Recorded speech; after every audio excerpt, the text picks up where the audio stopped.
Okay, it looks like the feeds are stable now. Good, good. I wish the same applied to my brain. But enough about my Ballia game. We gotta get into the game, shall we?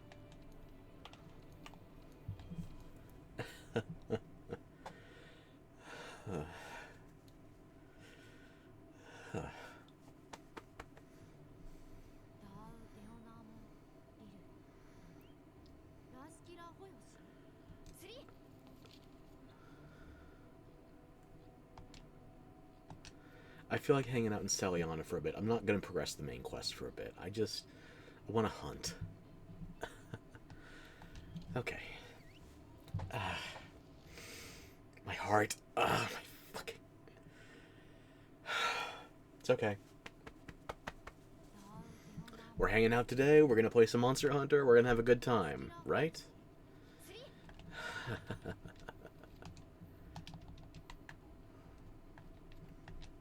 Kid me would have dreamed of a day like this. I didn't get into Monster Hunter until much later than I should have. Young adult me would have dreamed of this. How about that?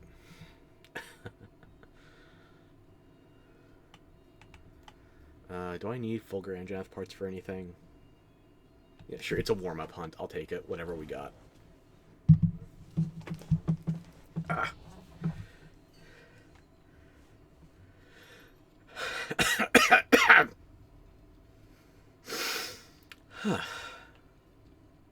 That'll be enough. It's just a Fulgur Anjanath. Let's get in there. Oh, okay.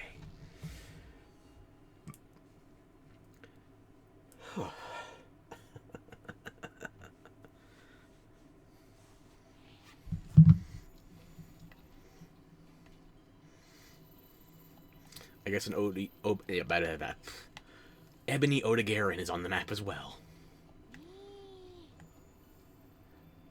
Wait, Rajang? What? Why are you here?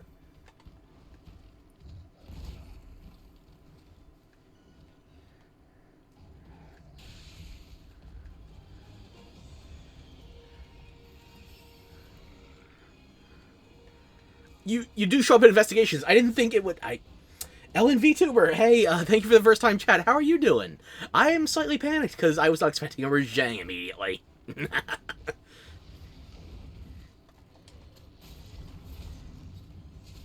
Ow.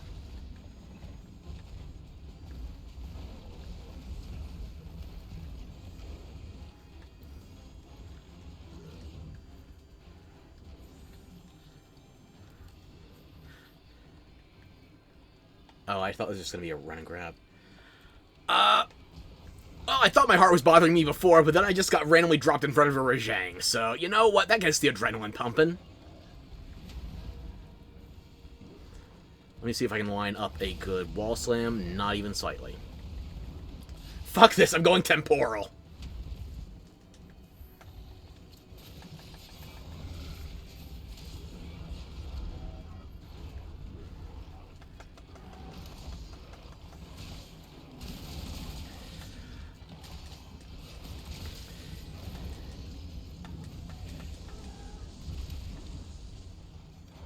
Well, now we got a full stack here. That should keep things interesting. Rajang fucking off good. Because we're here for the Fulgur Anjanath. They're both fucking off, never mind. I'm just gonna set up my songs then. But yeah, I wanted to put some time into Monster Hunter today, and Wild still isn't coming out until the back end of February, so here we are, Worlds. Specifically the Iceborne expansion. Probably one of my top 10 games of all time. Heartily recommend it if you haven't tried. How long have I been streaming? I started with this VTuber in September earlier this year. So that's about 3 months, give or take. I did try a bit before I became a VTuber, but this is much more my vibe, you know? Let's just keep moving. I did streaming with public domain, or I guess non-copyrighted avatar for a bit before this. And before that, I was never a flesh tuber. I always just was a voice. How about yourself? Are you a streamer too?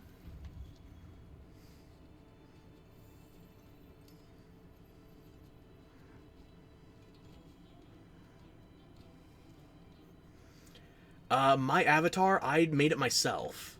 I did have to commission somebody for the rigging because I don't know animation. But yeah, I spent about a month and a half designing this, all on my own.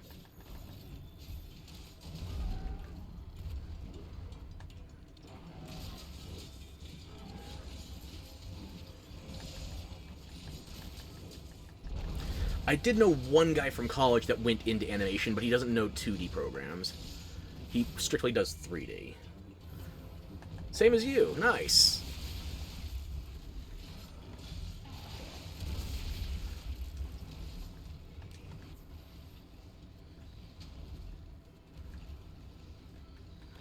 It's not fire. What am I expecting here? I need a nullberry.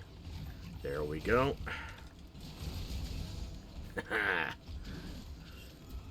I don't see anybody running sleep, actually, so maybe I should get them out.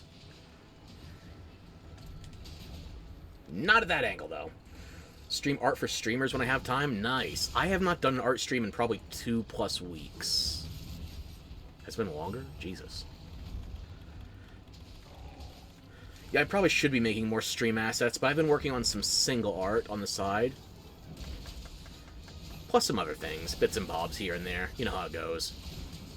You want to do a million projects, you gotta settle for one at a time. See your work? Absolutely, sure. Best place to link it to me would be on Twitter. Or X, if you prefer. Nobody remembers it.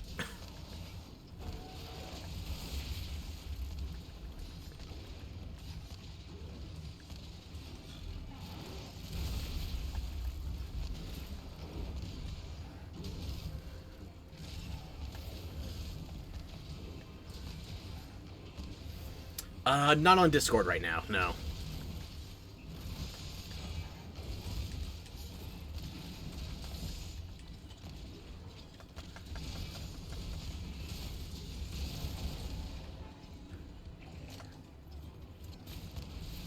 Stagger you while I can, get some tenderizing in.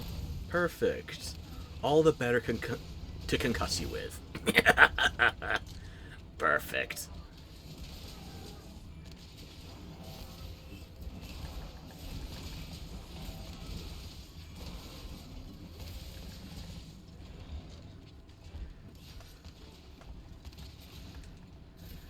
Let's see if I can get the head off before he jumps. Probably not. Just barely fucked it up. Okay.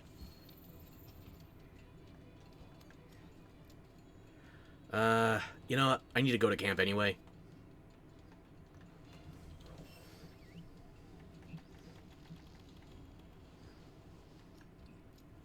Well, need is a strong word. I got dropped in before I could grab supplies. Now I'll sharpen, and then I'm going to leg it back to where we previously fought the Rajang, because I don't remember if I grabbed the materials or not. Lightning sack, yeah I did, okay. Well, I still already teleported to camp anyway. Followed you on X? Absolutely, I'll check that out after this hunt, thank you. Considering there's a Rajang also beating down on this Fulgur Anjanath, I don't imagine it's going to take much longer.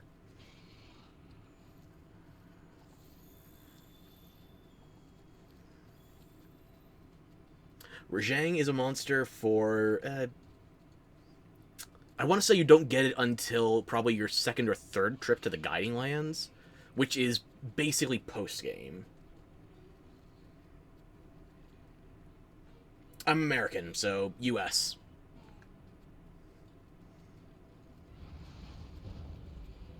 How about yourself? Where are you from?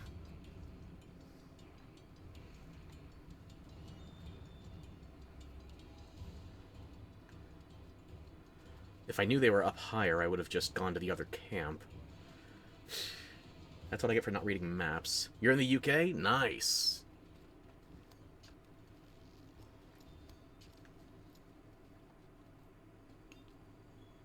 Never been myself. I got some Welsh family, but I'm not much of a traveler.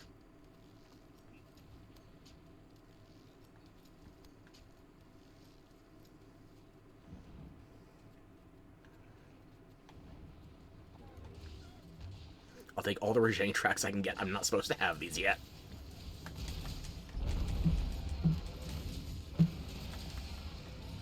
Nobody else is running Blunt on this team, so I should have a monopoly on the head.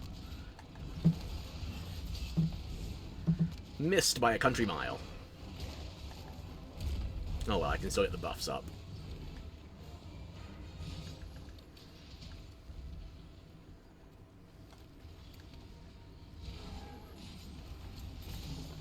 Need to tenderize that. Indie VTuber, independent. I'm not with an organization.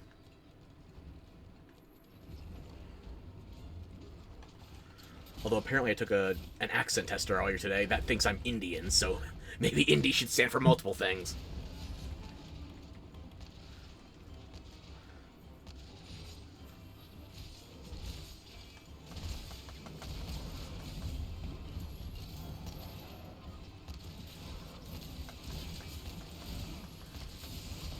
Strange thing is, though, with that accent test, it started picking up bits of Indian, or Hindi, I suppose, Spanish, which, yeah, I got a bunch of Latin friends, so that makes sense, and Chinese somehow. No Italian, and no German, which people confuse me for semi-regularly. They only confuse me for that in real life. Which doesn't make sense to me, because that's one of the few parts of Europe I don't have family from. Maybe I gotta find a native German speaker to try and explain it to me.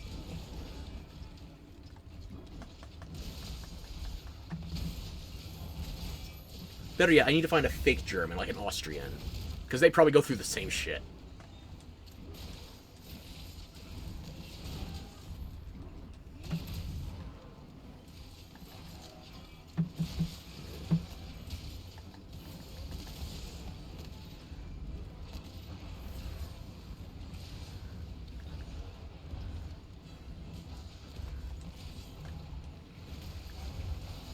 Hey, Pinky Poo, you mind making yourself useful?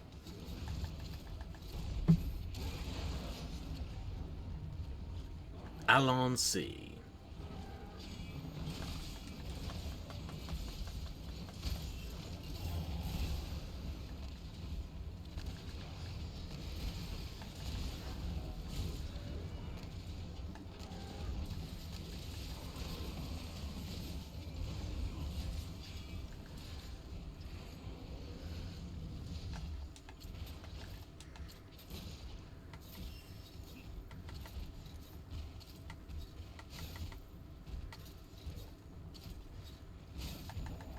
Get down. Perfection.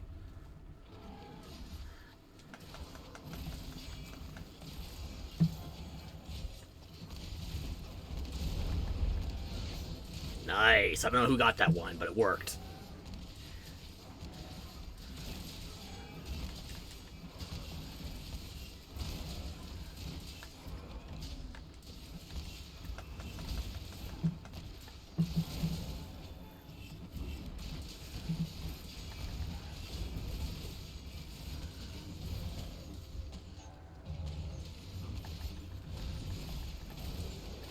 Well, it's already skulled, so it should be fresh for a cap. Or ready. Or... Rajang, don't interfere again. Please and thank you. Actually, as long as you're here, I can throw you at him.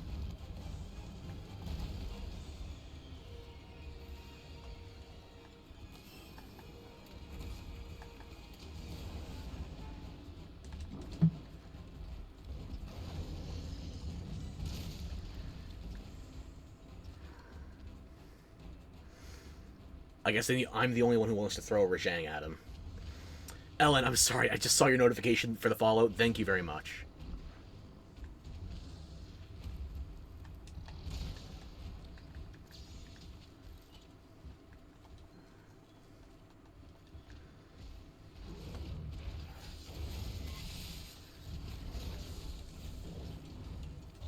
I guess they're capping. And there we go. Excellent. Give him a thumbs up. I didn't want to grab onto that, actually.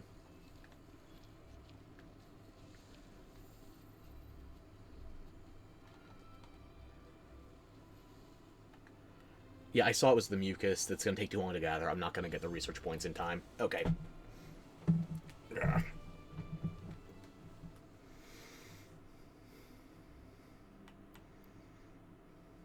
No, the lightning stacks were from the Anjanath.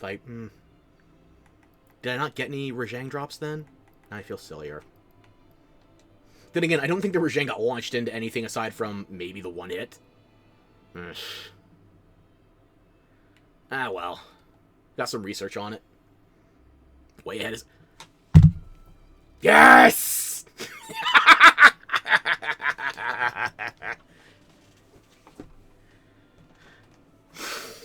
I got all the way to Rajang before I got one single sonorous.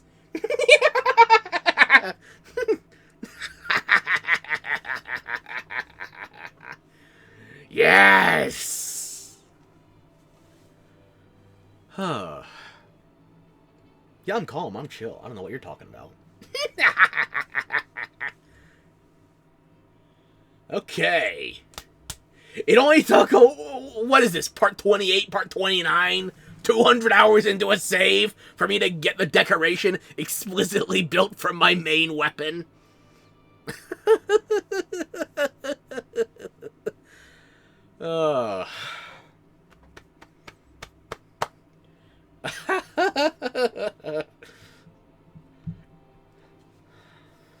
Hey, at least it didn't happen off stream, right? Okay.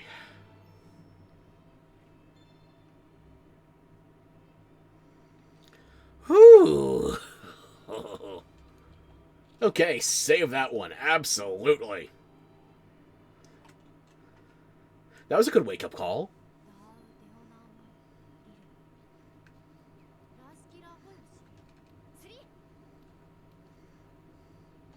I should get the Tail Raiders back next hunt, and also be able to re-up the fertilizer simultaneously.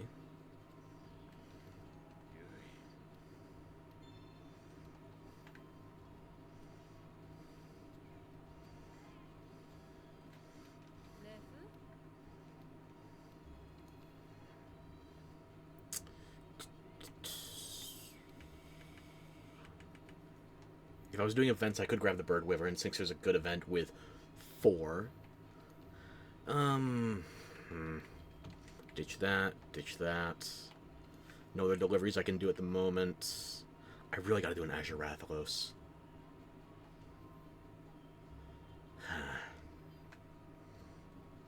Okay.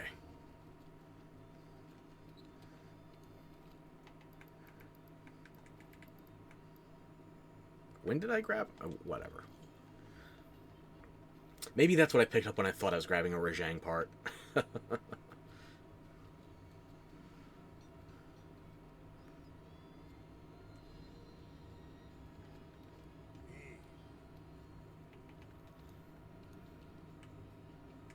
You don't have anything for Rajang either? Okay. Well, I guess I missed it. There'll be more Rajangs to come, though. So many more.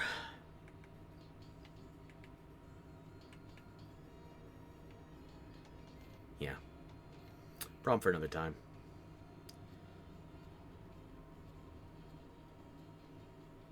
Wait. I need to pet you for good luck.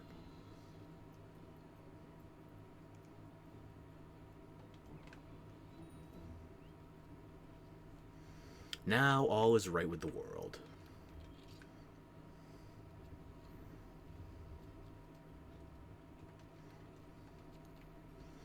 Defense M? I guess if I'm going up against something that's not a real big elemental threat, sure. What have I got available?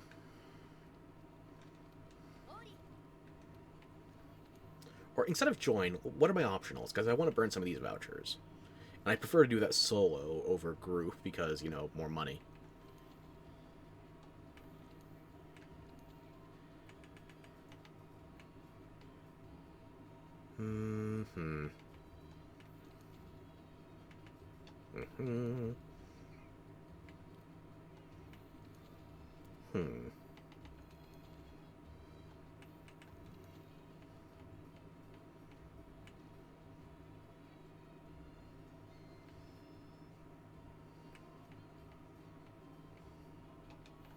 Which one is it that upgrades my botanical?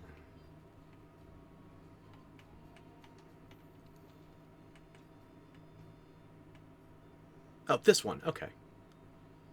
Go for a Bracky, sure.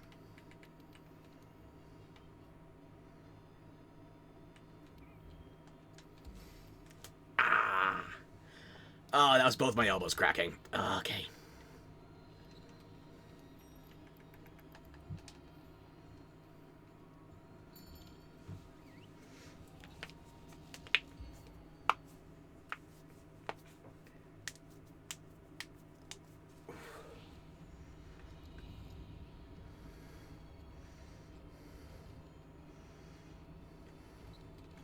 Stock up now. Don't have tracking on Bracky yet. I think he's only rank 1 or 2 on this save.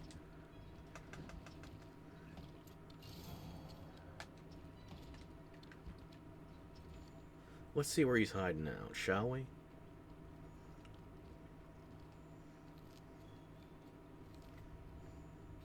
You know, before we go in there, you summon back up.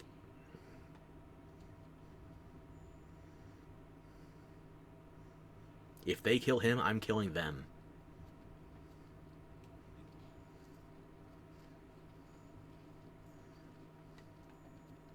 That's Banborough Prince, not Bracky. Okay. So Brack's probably hiding out in one of the volcanic areas.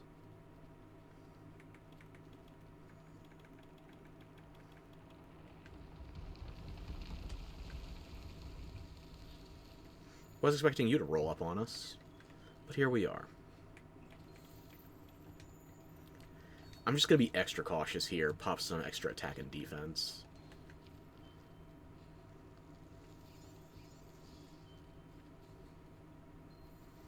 Hey, Bracky, how you doing? Okay, you're aware of my presence, so now we can just start the fight next time I see you. And don't worry about the exact moment. I'm going to cue up some music first. Some sick beaks to study to, you know?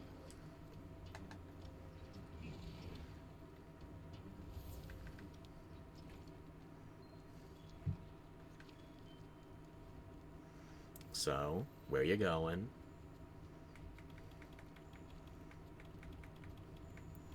You okay if I tag along?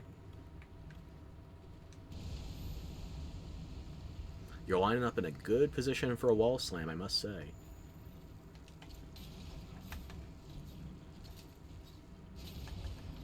Ow. Fuck clipping walls. Get in the wall yourself this time. Thank you.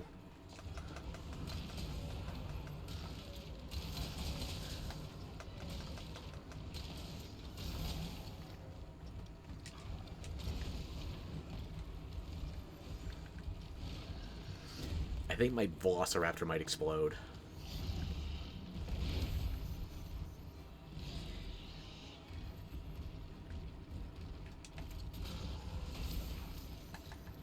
Get in the wall.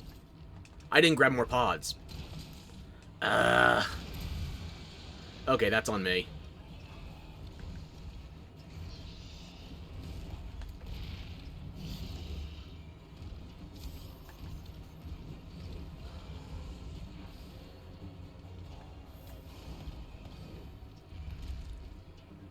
That's gonna hurt. Not as bad as I feared.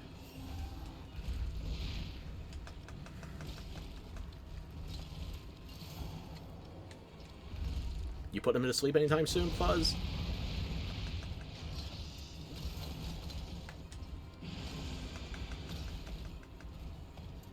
Okay, I actually have to pay attention for this one, not just because I burned a voucher.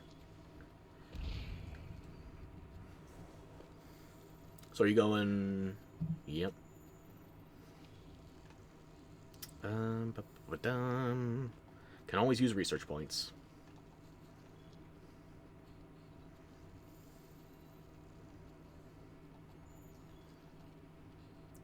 So, Bracky, you're standing right about there.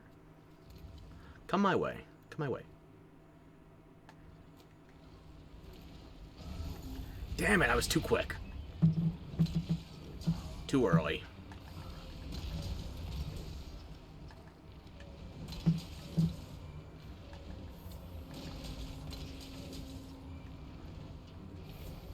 The Godges might be able to do me a solid here.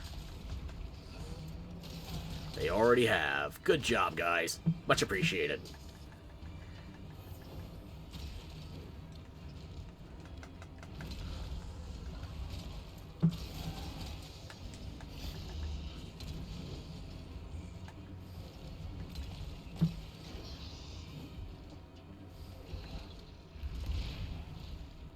Still got one more boulder I could drop on him. But I gotta lure him into position. And I feel like my positioning's not that good right now. Let's see. Was that even close? I feel like that was like 6, 7 feet off. Fuck.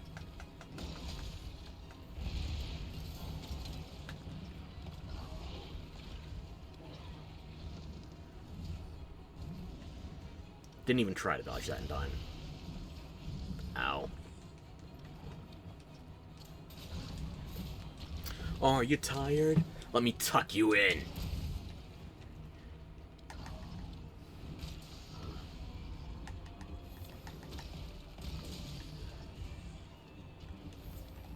You're not enraged anymore. Let me find something I can throw you into. No, he broke the pillar I was about to shoot him into. Son of a bitch.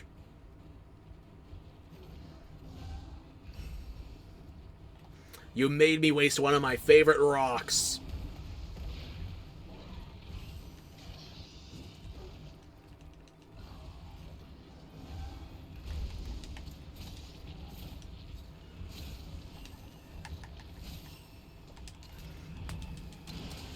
Wasted that wall slam opportunity.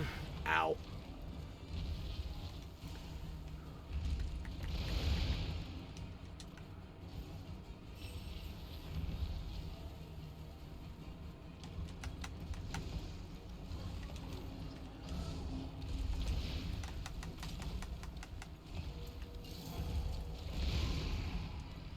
Apparently I'm not the only one who needs to work on his aim.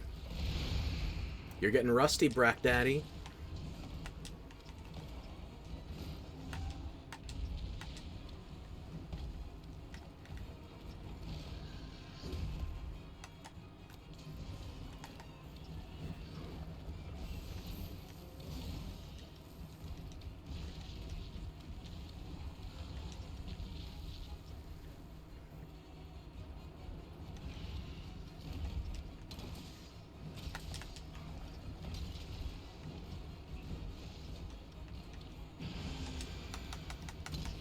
Not enough to knock him down, but he'll get by. I need to make sure the social media notification went out. It did not. Much better. Okay. There we go. Tab back into the game. There we are.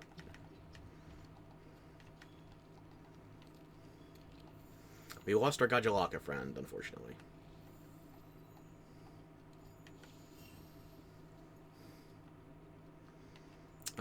Sharpen before I forget. Ugh.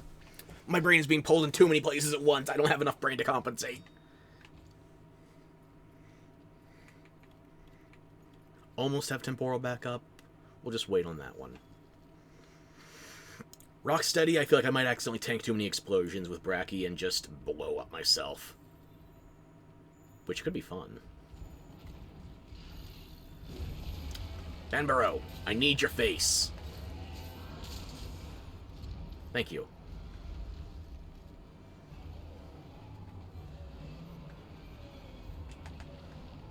Oh, it Superman jumped me because Banbaro was behind me, right? Too many monsters in one zone.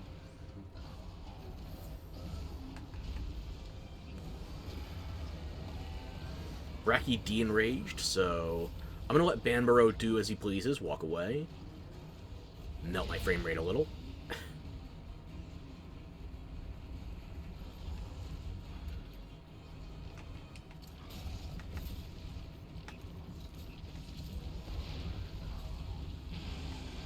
Oh, my stamina.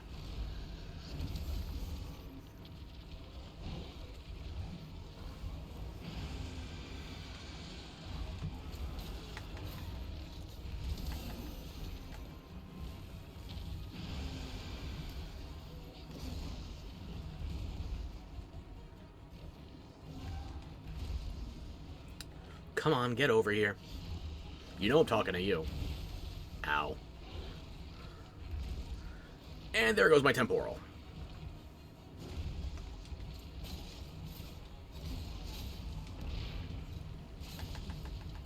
Get in the wall. Good boy. Who's your daddy?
He still hasn't been slept even once yet.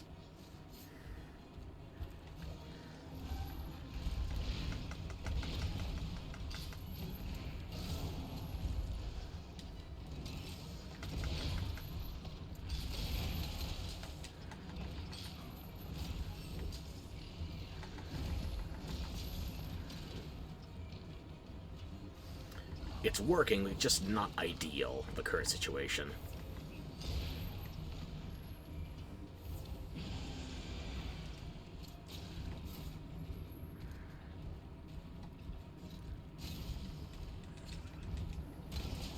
Banborough, what are you doing?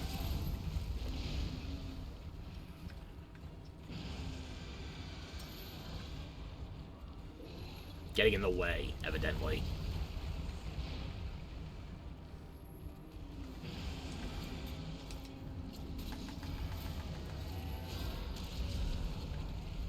Either be useful or be gone.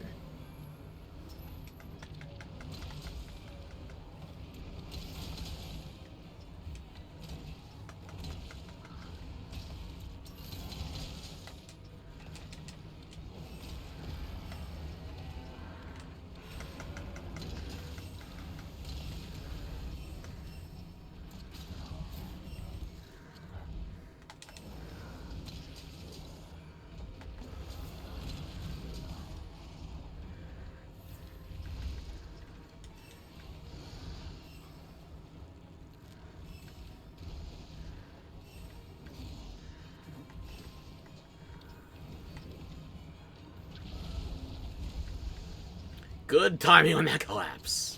It might hurt otherwise. Ow. Yeah, getting slimed there was my undoing.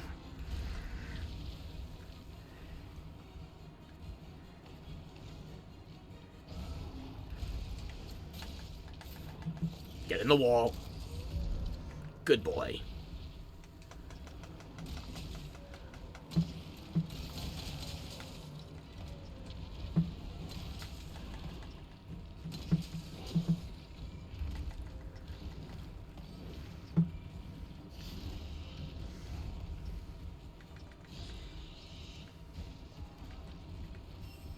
You're still open for another wall slam, aren't you? How about you hop over here for a second? This is a bit more convenient for me.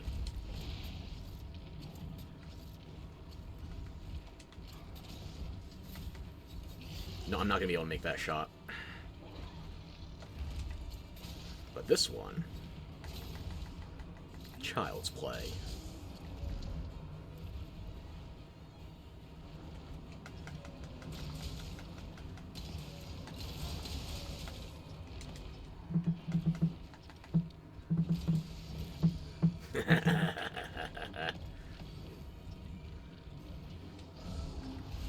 Ow.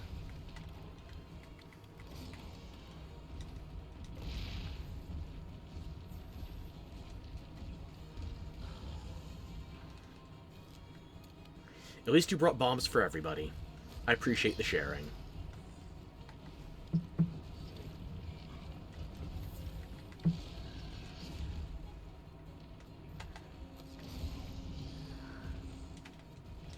You still have not been slept once. What is my Palico doing?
Still not skulled. I'm slacking.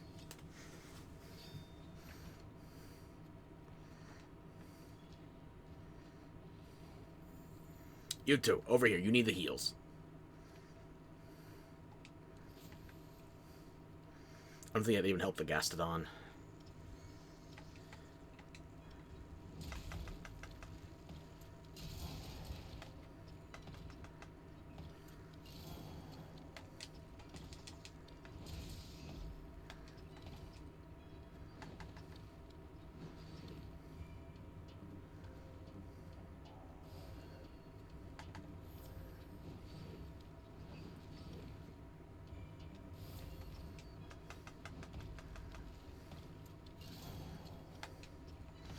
I'm surprised these aren't the particles melting my GPU. Whatever.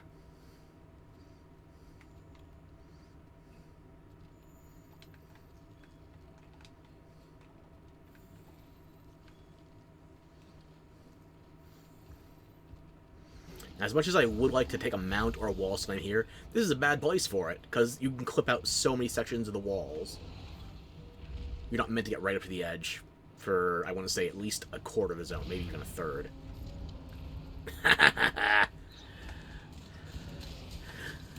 The natives are helping.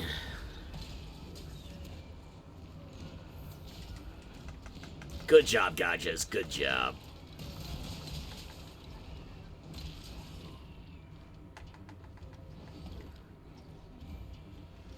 Oh, you're skulled now. Perfect. Well then, I'm gonna cap you. I don't remember where you sleep.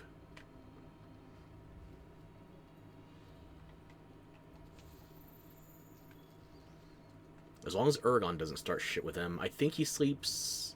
Is it the same place Urgon nests?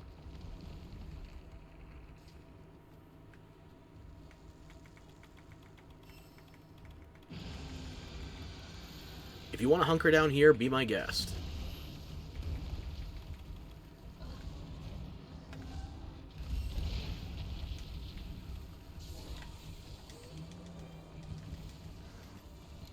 And that's one Brack Daddy coming home with us.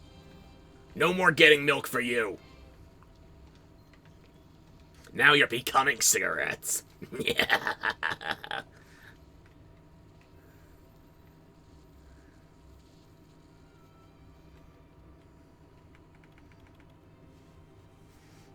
Ah! I don't think I was supposed to bend that way. Okay. Is there anything I needed Brachydios parts for anyway? Not particularly. But it's a fun fight. Challenger and maintenance. Not bad. Not something I'm using right away.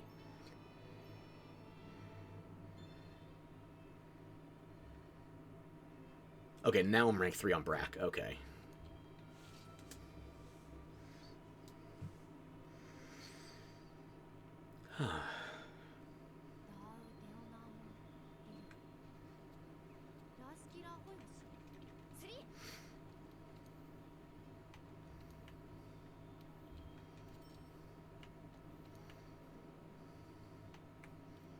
How about I throw in a 4th Parish Room? The sooner I max those out, the better. Actually, I'm almost over 1,000. Keep them there for a little bit. Once I get my next harvest, then I'll change over to another mushroom. I got a stockpile for my Fungiform build, you know? Argosi's not back yet, is it? No. Okay. Poogie? Oh, there you are.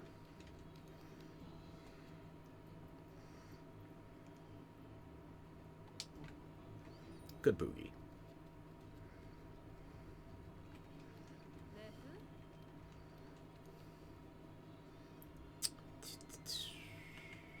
That'll do for now. I don't remember if I need either of those for endemics or just small stuff. Toss that.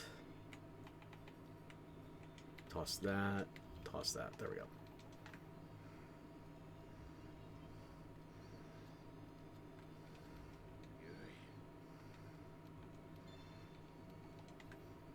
Just wait until you see a large gold crown of his variant, Raging Brachydios. Or, Raging Brachy doesn't really have the crown variants, but a large crown for him is still something.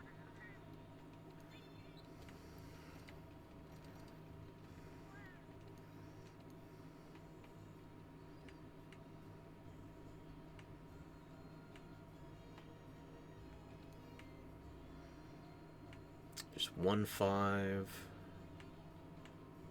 Only the one option for the 5, so congratulations. Was there anything else I needed to do? I want to check on the Steam Works.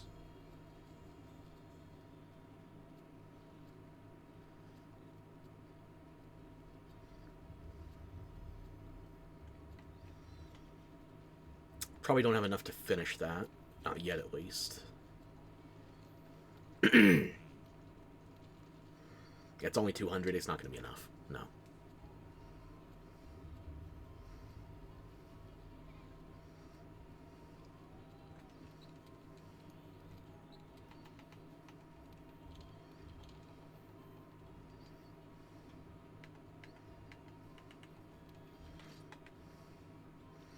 Let's see what our meal options are. Chef choice. If I don't need the defenses, then that'll be fine. Let's see what we can do. Maybe it'll be something fun to join.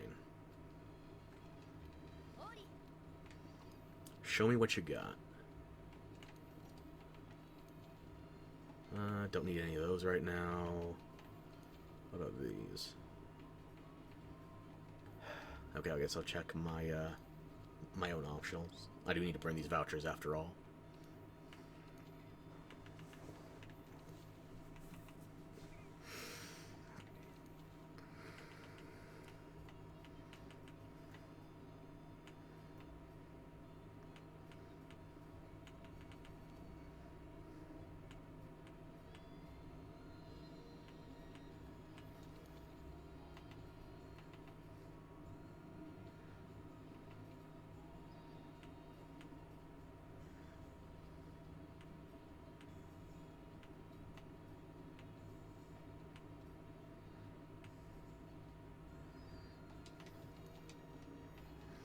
Two in MR1, one in MR2.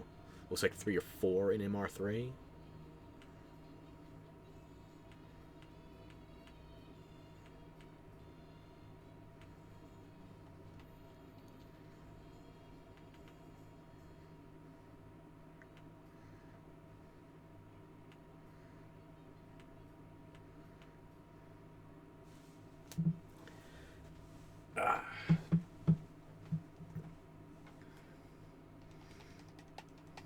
I don't want to do egg gathering. Not right now.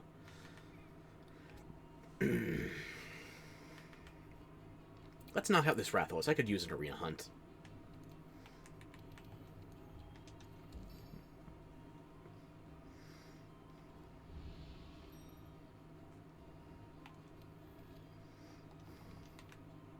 I'm not going to need all of that. Let me just dump some of you. Will I need Nullberry for anything? I don't think so. You. I'll keep the Astera Jerky in case I need the extra health in a pinch. Obviously, I'm going to need antidotes, because it's a Rathalos.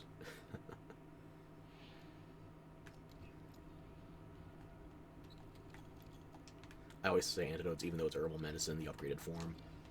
You say the original version, and then you never think about what the actual upgrade is called.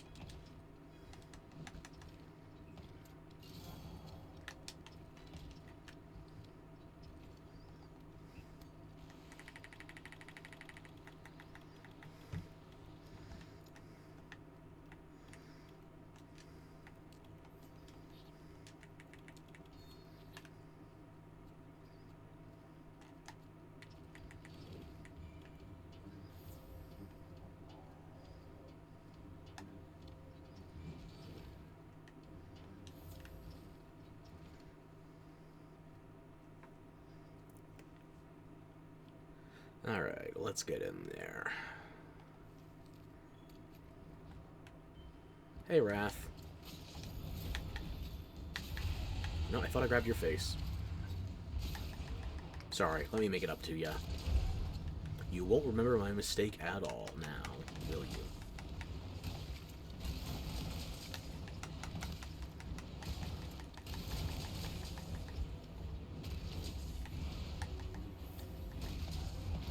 Ooh, still good for another wall slam. Let me grab some rocks.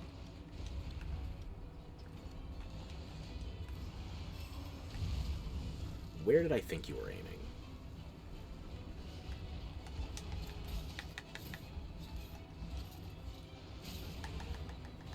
Get in the wall.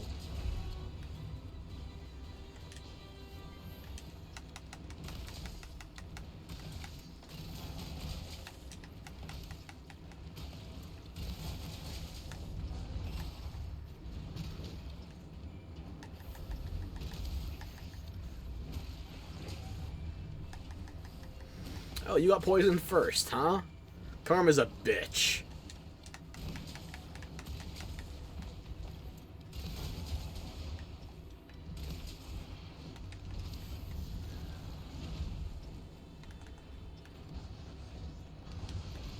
No, you still got your sleep weapon. It's just not proccing yet. Okay.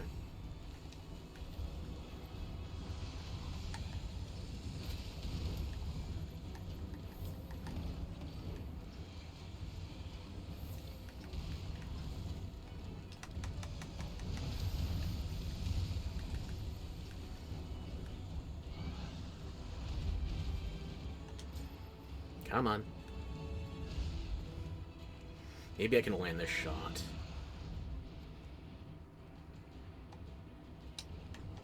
Nope. Too late. Never mind, I'm a genius!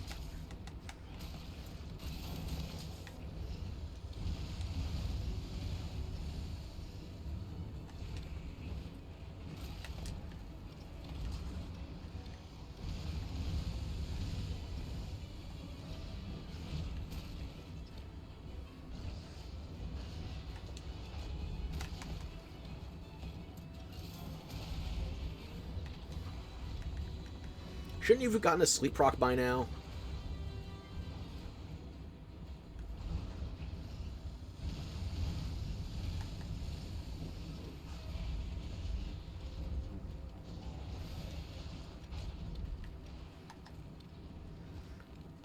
Oh, now that it's ready to be thrown to a wall again. It's... Now you get the sleep proc after it's already preparing to... You either have the best timing or the worst. There is no in between with you.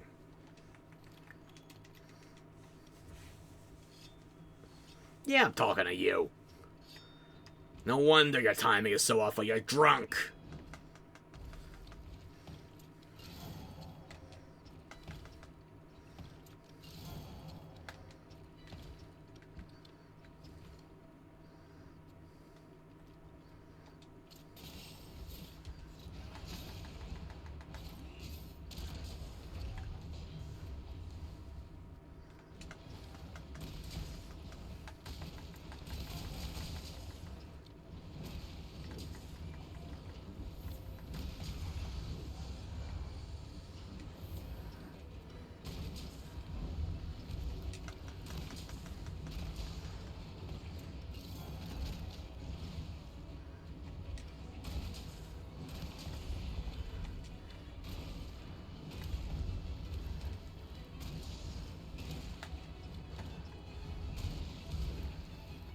Ow.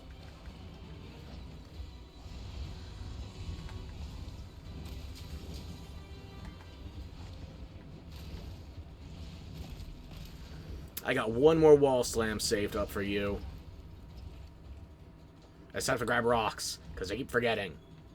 At least I didn't prematurely grab your face this time. That was plain embarrassing with Bracky. I gotta eat better for Dad. Get in the wall.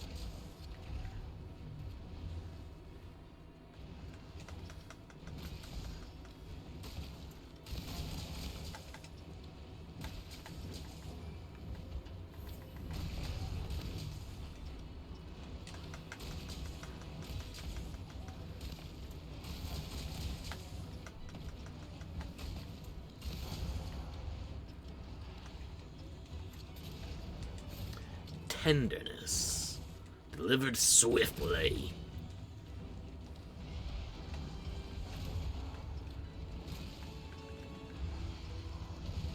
You think you could put it to sleep in front of the Dragonator? Let's see. No, Fuzzy, where are you?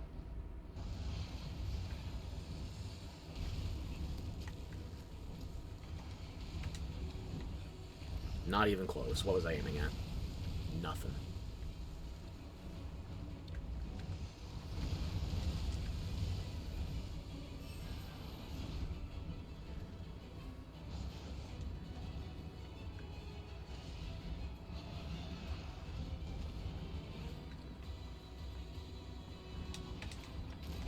There we go. Much better.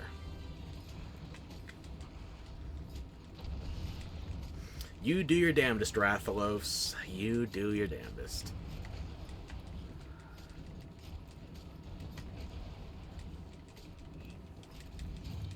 Three, two, one, done.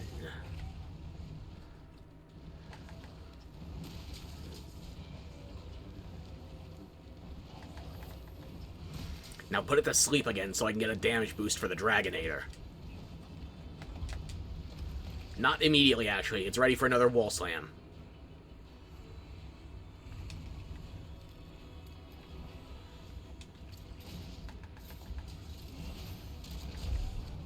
There we go.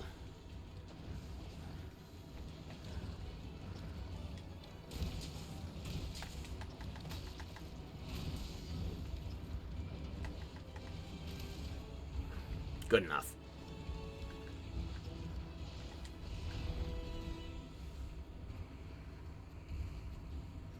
My head is hurting a lot out of nowhere. I might need to take a minute to grab some pills after this. That is a lot out of nowhere. Did you just put it to sleep up there? What did you do?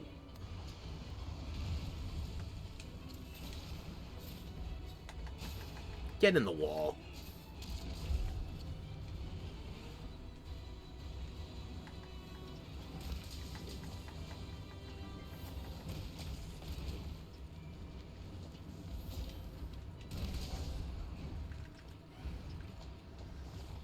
Nice try.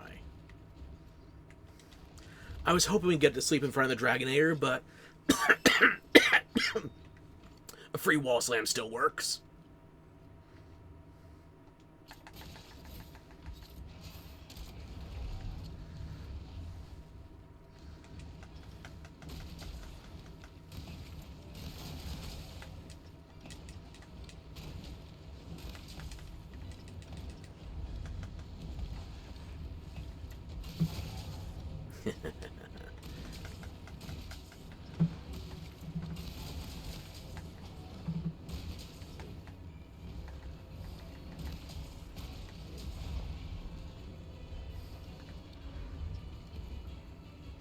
You're still yellow, actually. Let's make some use out of that. Not like that.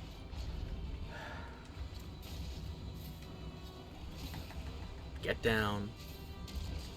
Get funk. Ugh. Alright, I'm Dragonating you now.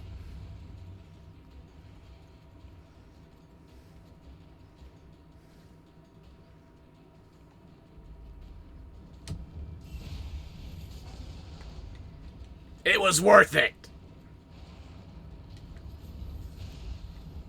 Maybe slightly less.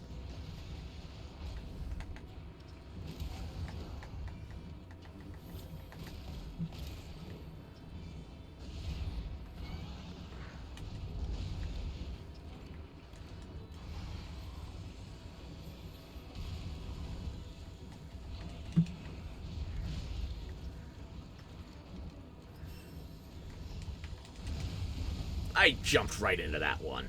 What am I thinking? Ow. Ugh.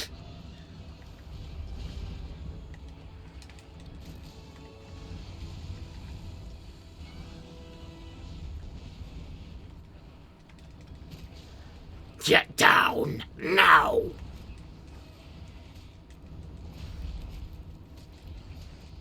I'm going to make you submit.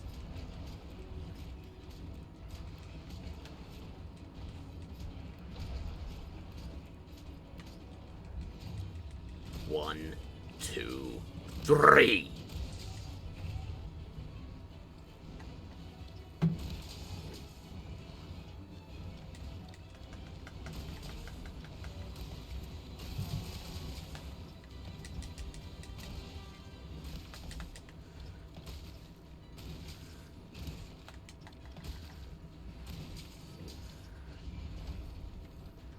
You can't hurt me, Jack.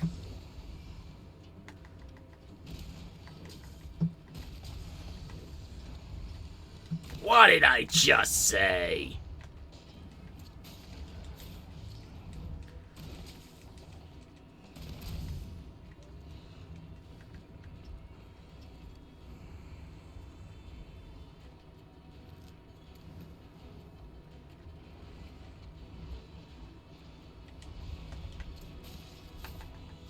Get in the wall. Perfect ending. I'll take that.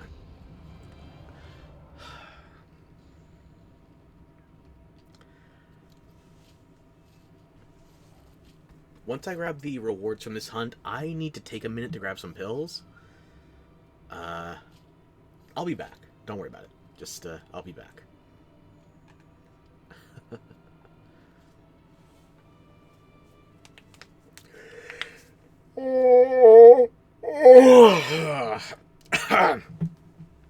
I might mute myself for a little bit, leave some videos playing in the background, but we will be back playing shortly.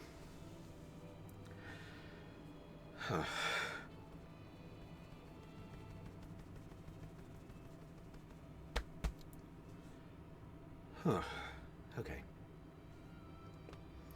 The boulder trap is ready for use. As much as I love traps, now's not the time.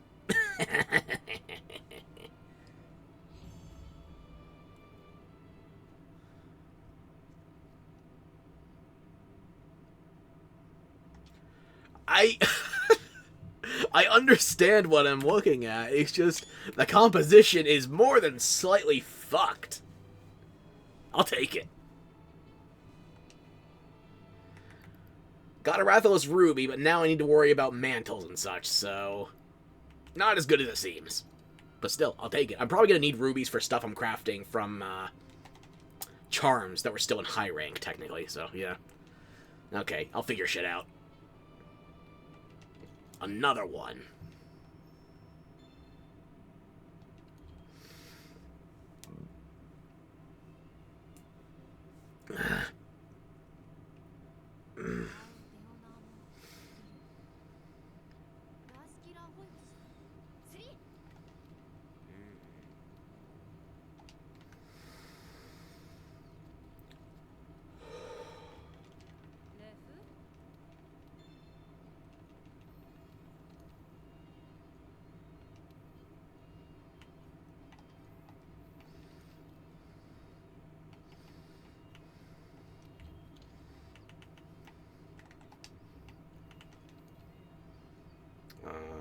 What am I forgetting? I'm probably not going to get that one. I don't want to bum rush Velkhana. So my next round of weeklies will be the first one I can clear that objective, but not right now.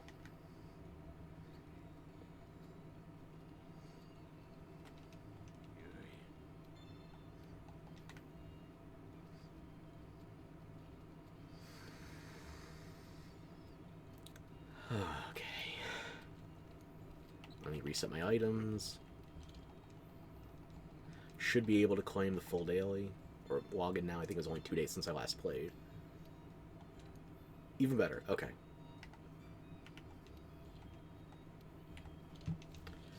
I'm going to take a moment to grab my pills, something to drink, and I will be right back. Don't touch that dial now.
デオナーもリルラスキラホヨシスリー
Today, Tauros and Snorlax are going head-to-head in solo challenges of Pokemon Yellow to see which one is better for this format. These are the rules for the solo challenges. I'll also leave them in the description so you can reference them later. Okay, now let's get into these two runs. Snorlax is an absolute beast. It has 4 base stats, 160 HP, 110 attack, 65 defense and special, and 30 speed, giving it only a 5.86% chance to crit in Generation 1. Now, while the stats are good, it has a bad growth rate, the slow growth rate. And as I've said before in many of these videos, this is the kiss of death in solo challenges. But it's also the reason these two Pokemon pair really well together. Also, they have similar move pools because normal types in Generation 1 get fantastic coverage. Snorlax begins the game with Headbutt, Amnesia, and Rest, but then through level up it gets Body Slam, Harden for badge boosts, Double Edge, and finally Hyper Beam. But things get really good when you look at the TM and HM learn set. Mega Punch, Mega Kick, Body Slam, Bubble Beam, Water Gun, Ice Beam, Blizzard, all 3 fighting type moves, Solar Beam, Thunderbolt, Thunder, Earthquake, Fissure, Psychic, Fire Blast, Rock Slide, and Surf. Essentially, if you can think of a good TM move in Generation 1, Snorlax can learn it. Jumping to Tauros, you can see that this move pool is much more limited. It starts the game with only Tackle, then learns Stomp at level 21. Beyond that, it does not get good level up moves. Tail Whip, Leer, Rage, and Takedown. Through TM and HM, it has a limited set, but it has key coverage. Ice Beam and Blizzard, Thunderbolt and Thunder, and then Earthquake and Fire Blast. Also, of course, it gets Body Slam, so that's going to be the go-to move for both of these Pokemon in the majority of these playthroughs. For base stats, Tauros has 75 HP, 100 attack, 95 defense, 110 speed, and 70 special. Because of its higher speed, it gets a ridiculous critical hit chance, 21.48%. Okay, so that's how Snorlax and Tauros stack up against each other. Now let's check out the tier list and see how normal types have been doing so far in Generation 1. And the answer is not very well. The highest ranked member of this typing is Persian in the B tier, and right now it is ranked behind Wartortle. Later in this tier we have Clefable and Raticate, and then in the C tier we have Kangaskhan. Although that result is quite stale, and it will get a much better time when I come back to run it again. I'm pretty sure it should be able to make its way into the A tier, if not the S tier. Now you might wonder, why do normal types struggle in Pokemon Yellow? And the answer is pretty simple. Brock is the first gym leader, and these Pokemon need to fight him with normal moves, which are not very effective. I think Snorlax has the much better matchup against him because Headbutt has 70 base power, and after the same type attack bonus, this is an effective power of 105. One disadvantage here is Headbutt has a 30% chance to flinch the opponent, but Snorlax needs to move first in order to pull that off. But Brock's Geodude is very slow, so I will be able to flinch it, but not the Onix. With Snorlax, I wasn't sure how much additional training I should do before Brock. I end up fighting the second bug catcher in the forest, who has 2 Metapod and 1 Caterpie. This gives me a little bit of a boost in terms of experience. Then by the time I clear the mandatory bug catcher, I'm level 8. I think I should do a little bit more training before I take on Brock, so I fight the junior trainer inside the Pewter City gym. This brings Snorlax up to level 9. I am not confident in this being the level that I need to defeat Brock. If you had given me this challenge a year ago, I would have trained to level 13 to be sure that I could defeat him. But I'm trying to really push myself as a player outside of my own biases, and I often play far too safe. So let's try Brock at level 9 and see what happens.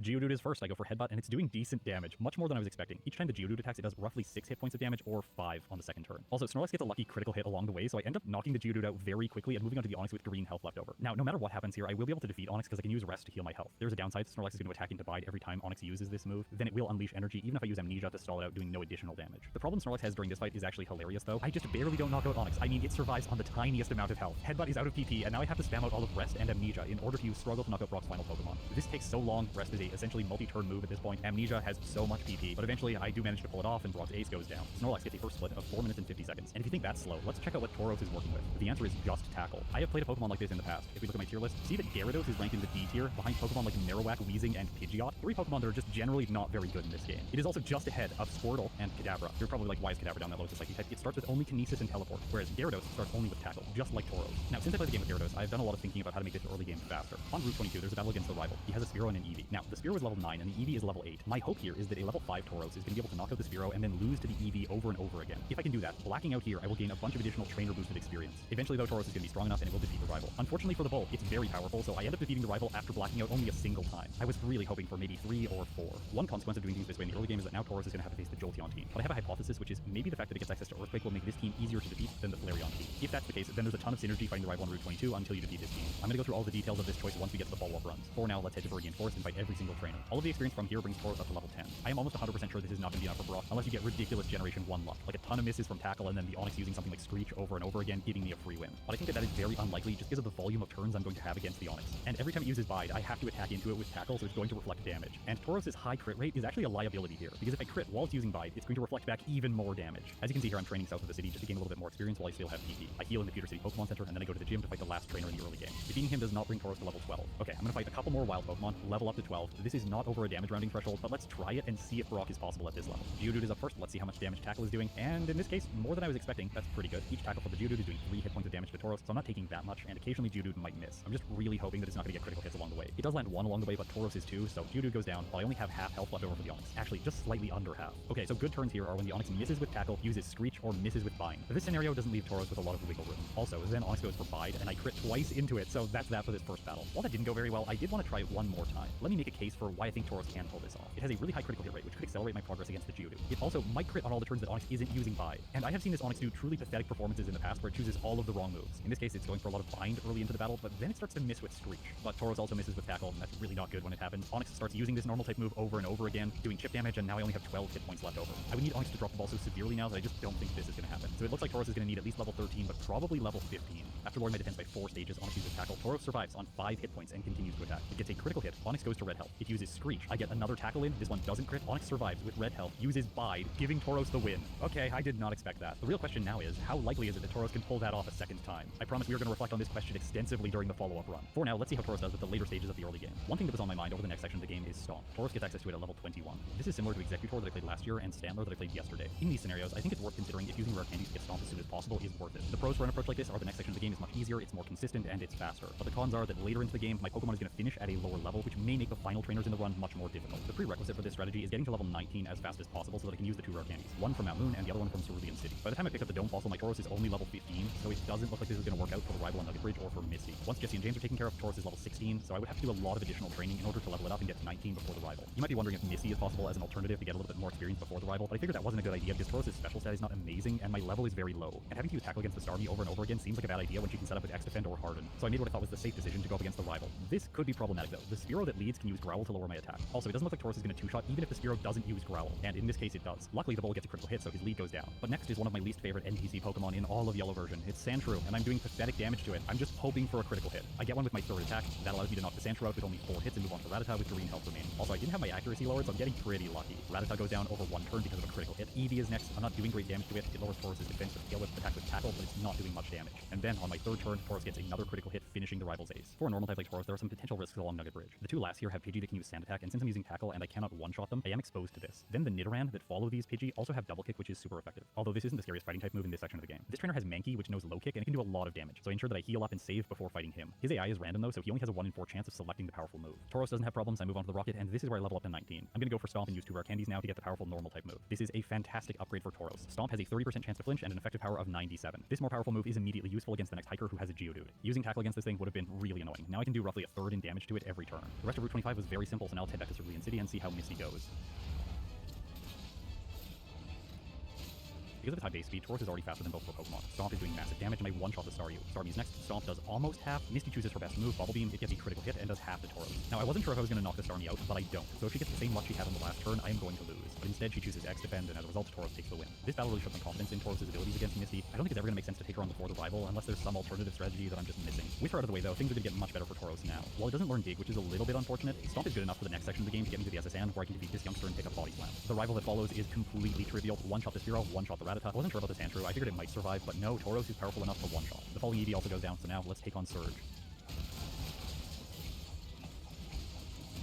This guy is so bad, check this out. Turn 1, I use Body Slam doing more than half and paralyzing the Raichu. Then Surge uses X speed, boosting its speed, so it is faster than Tauros now. But then Raichu just fails a Growl and I knock it out. Tauros gets a third split of 17 minutes and 19 seconds. Now Snorlax clearly had the advantage against Ferox in the early game, but the one thing that was holding it back was its limited PP. That said, in Mount Moon, all of these problems are going to go away. Just inside of the entrance, I could pick up the TM for Water Gun if I want a special move, but I decided against picking it up in this playthrough. Instead, further into the cave, I'm going to grab the TM for Mega Punch, so I have another normal type move. You see, the problem would be if I taught Water Gun right now, I would have to give up either Headbutt, Amnesia, or Rest if I also want to have access to Mega Punch. It should be clear that Amnesia and Rest together are going to solve Misty, so I don't need to fight the rival first. Instead, I can take her on and then unlock Bubble Beam for Nugget Bridge. Even though Snorlax is only level 15, I can set up Amnesia against the Staryu before the Starmie even comes in. The only way I'm going to lose here is if she gets critical hits with her water type moves. But if Snorlax can even survive those, then I could still just use Rest and continue with the fight. I'm taking so little damage by the time I set up only 2 Amnesias, so then I just start using Mega Punch. It misses once, but then I knock out the Staryu over 2 more turns. Starmie comes in, immediately going for Bubble Beam, but as you can see, it isn't doing much damage. Misty goes for Harden on the next turn, slowing Snorlax down just a little bit, and the likelihood of me getting a critical hit is very low. Still, as long as the Starmie isn't critting, Snorlax is going to pull through, and Misty doesn't get lucky. I have to be really careful about which move I delete now because there is no move reminder in Generation 1. Giving up Mega Punch or Headbutt doesn't really make sense. Mega Punch is a little bit inconsistent, so I don't want to be relying on it for primary damage, and Amnesia is going to be fantastic in the late game. So I think in this case, the only move that I should delete is Rest. Isn't it nice when you watch a series for a really long time, and this late into the game, there is still character development happening? Yeah, I think it's really nice. Armed with Bubble Beam, I go up against the rival, and now I can one-shot the Sandshrew, so I don't have to worry about Sand Attack. My normal moves take care of everything else. Overall, this fight's really simple. Here, I will just mention one drawback to Snorlax, and that is the fact that it's really slow. This is obviously a disadvantage in battle when the enemy's Pokemon move first, but that's not the only downside, because every time they move first, even if they do something inconsequential, we are still seeing frames printed, and that's going to slow Snorlax's time down. But the effect of this is not going to be as pronounced as you might expect it to be, at least in this section of the game. Let's look at some examples. The first Bugcatcher on Nugget Bridge, both of his Pokemon are slower than Snorlax, which is kind of ridiculous. Then the next last, Perfidia is speed tied with Snorlax, but the Nidoran is slower. The junior trainer that's next only has one Pokemon which is faster, that's the Rattata at the beginning of his team. Then the Ekans and the Zubat are both slower, which is really important, because the Snake can't use Wrap, and the Zubat is not going to have a chance to use Supersonic. Now Snorlax's speed hasn't quite kept up when we get to the next last. Perfidia with 25 speed is faster than my Snorlax's 23, but still Snorlax is faster than the Nidoran. Mankey is faster than Snorlax, but the final Ekans and Zubat combo at the end of the route are not faster. Okay, so Snorlax isn't struggling with speed as much as you might think it would, and that comes to a head here against Sandy. You would expect her Pidgeys to be faster and able to use Sand Attack, but that's not the case. Snorlax has exactly 26 speed, and her Pidgeys have 25 speed. Sometimes people comment on my videos saying things like, Pokemon isn't math, stop making it about math. Okay, fine. Also, sometimes people say they hate math, like my wife. She absolutely despises this discipline. But then moments like this happen, and I am reminded just how beautiful math can be. But the speed problem is going to come back for me later into the run, so on the SSN, I'm going to pick up Rest just so I have security against status conditions. Then, of course, Body Slam. Notably, Headbutt only has 1 PP left, so I'm going to teach it in this place and keep Mega Punch, although I don't think I'm going to need that move anymore. The rival is very easy, so let's move on to Surge.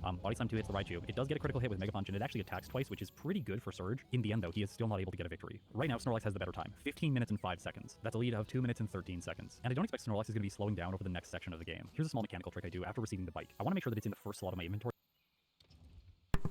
Hey, Fiona Haley. Sorry, I was just muted for a hot second. How you doing?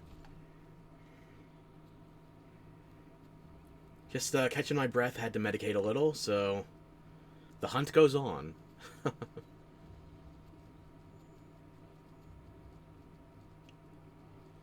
Still kicking, though.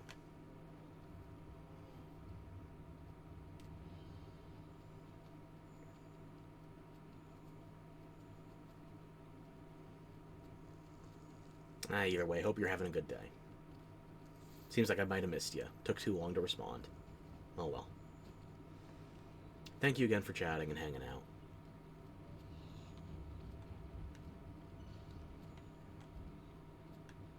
I guess we are trapping it after all. Okay. And there we go. I'm gonna mute myself again because my everything still hurts.